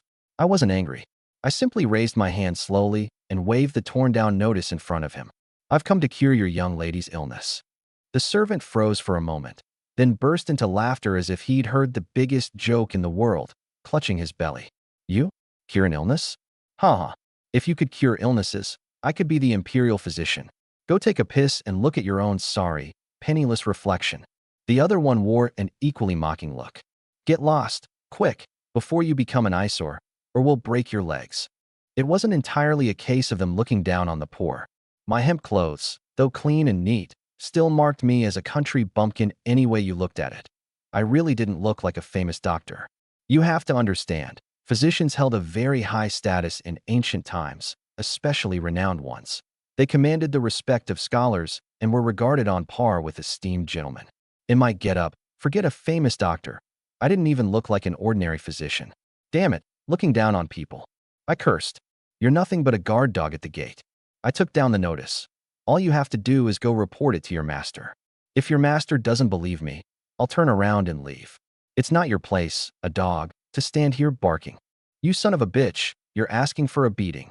Though the servant's status was low, in the eyes of outsiders, even the Zhao family's dogs carried more face than ordinary commoners. What was this kid, that he dared to curse at him? The more he thought about it, the angrier he got. He drew the short baton at his waist and snarled viciously. Kid, you dare curse at me? I'll beat you half to death first, and let's see if you can cure yourself. Whoosh! The baton came slicing straight at my face, wrapped in force. This servant struck ruthlessly, clearly used to throwing his weight around and bullying people. If that swing had landed square, an ordinary person would have had their brains dashed out. I stood where I was without moving an inch, not even blinking. In the instant the baton came within 3 inches of the tip of my nose, I moved. My body tilted slightly to the side, and that heavy, powerful swing whistled past, grazing the edge of my clothes and hitting nothing.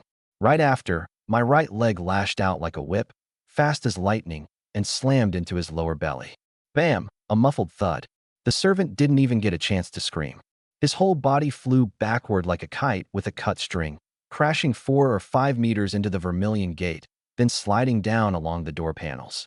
Clutching his stomach, his face turned the color of pig liver. He opened his mouth wide and gasped desperately for air, but only coughed up a mouthful of bloody water mixed with bile. His body curled up like a shrimp, and for a long while he couldn't get up. Dead silence fell over the whole scene.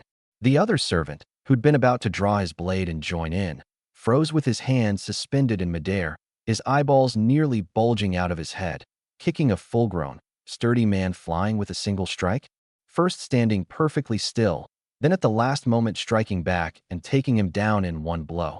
This kid was clearly a trained fighter, and a vicious one at that. He nervously swallowed a mouthful of spit, and seeing me turn my cold gaze on him, he hurriedly sheathed his blade, his attitude doing a complete 180. Sir, we may both be gatekeepers, but I'm not as detestable as this fellow. Do I have to say it again? Go report it. I withdrew my leg and brushed off the non-existent dust on my clothes. Yes, yes, yes, I'll go report right away. What's all this racket? Don't you know there's a sick patient in the house? Just then, the gate creaked open. A rotund, middle-aged fat man in a dark purple brocade robe walked out. He was in his 40s, with waxy yellow skin and a face full of coarse, fleshy features. His belly bulged out as if he were 6 months pregnant, and the fat on his face jiggled with every step. This was none other than the richest man in Xining County, Squire Zhao Dezhu. Master, he says he's come to cure the young lady's illness, the servant hurriedly said. As for the injured one, he was lying on the ground unconscious, with only breath left in him. Zhao Dezhu glanced at the half-dead servant on the ground, then looked at me standing there calm and unruffled. Those small eyes, squeezed into slits by the fat, flashed with a shrewd glint. "You're the one who beat my man." His voice was deep and low. Comical as he looked, the aura of someone long accustomed to power was not to be underestimated. "This dog was biting people at random, so I disciplined him for you." I waved the notice in my hand. "I've come to take down the notice and treat the illness." "Is this how the Zhao residence treats its guests?" "Treat the illness?" Zhao Dezhu looked me up and down. Far too young, barely 20 or so by the look of him, and though his coarse hemp clothes were clean, he didn't look the least bit like a capable, miracle-working physician. Everyone who'd taken down such notices before had sported a long white beard and carried a medicine chest, radiating the air of an immortal sage. "Kid, do you know what happens to those who try to deceive me?" He snorted coldly, and with a whoosh, 7 or 8 house guards armed with clubs and staves poured out behind him, glaring at me menacingly.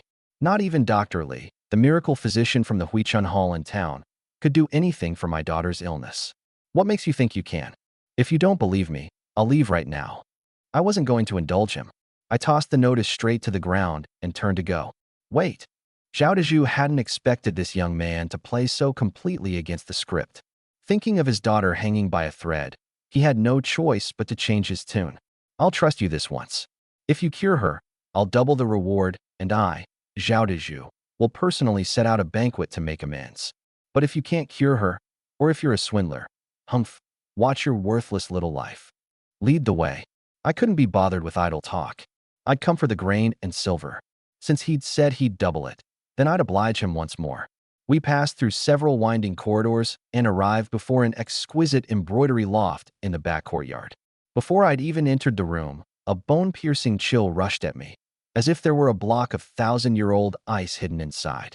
Pushing open the door and stepping in, I found 4 or 5 braziers set up inside, the charcoal burning red-hot, yet still unable to drive out that dark, damp cold. Beside the bed, a beautifully dressed, gorgeous woman was dabbing at her tears with a handkerchief, her eyes red and swollen from crying. Seeing Zhao Dezhu come in, she hurriedly rose, her voice hoarse. "Husband, what are we going to do? Linger's body is getting colder and colder. Don't cry, my dear. I've brought a doctor to take a look." Zhao Dezhu patted the back of her hand and gestured for me to come forward. "A doctor?" The beautiful woman's willow leaf brows drew together tightly, thinking the same thing as everyone else. A doctor this young? In his desperation, her husband had probably called on the wrong person. But she didn't say much, only wiped her tears and made way at the bedside. Things had come to this point. All they could do was treat a dead horse as if it were still alive. She only hoped this young man truly had ability, even if it was just a blind cat stumbling onto a dead mouse. As long as it could save her daughter, anything was fine. I walked to the bedside, my gaze falling on the young woman lying on the bed, and with a single glance I was secretly amazed. Zhao Dezhu looked like a potato that had come to life, yet his daughter was this beautiful. Then I looked at the gorgeous woman beside her, and I understood at once. She took after her mother, perfectly dodging her father's genes, not a trace of him in her. The young woman was about 18 or 19, buried under a thick brocade quilt with only a small, palm-sized face showing. Though it was ghostly pale and drained of blood from the illness, it couldn't hide her stunning beauty. Her brows were like distant mountains, her nose delicate and upturned, her lips a little purple but shapely and full, the kind that made you want to steal a kiss. Her eyes were shut tight, and her long, curling lashes cast faint shadows on her eyelids. Seen enough. Seeing me lost and staring at his daughter, Zhao Dezhu gave a displeased cough. I drew back my gaze, my expression composed. Looking, listening, asking, and feeling the pulse. Looking is the first step. Your daughter's complexion is indeed a sign that cold evil has seeped into her bones. As I spoke, I reached out and placed my fingers on her slender wrist, cold to the touch, like feeling a block of ice. Her pulse was deep and thin as a thread, sluggish and struggling to move. The cold, energy in her body had congealed in her lower abdomen and was creeping up along her meridians, eroding toward her heart. After a moment, I withdrew my hand, my brows knitting slightly. "How is it?" Zhao Dezhu and his wife asked in unison, their eyes full of hope and tension. "This isn't an illness." I stood up, my tone firm. "It's poison. Poison." The couple went pale with shock. "Impossible. Linger never sets foot outside her quarters, her meals, her daily life.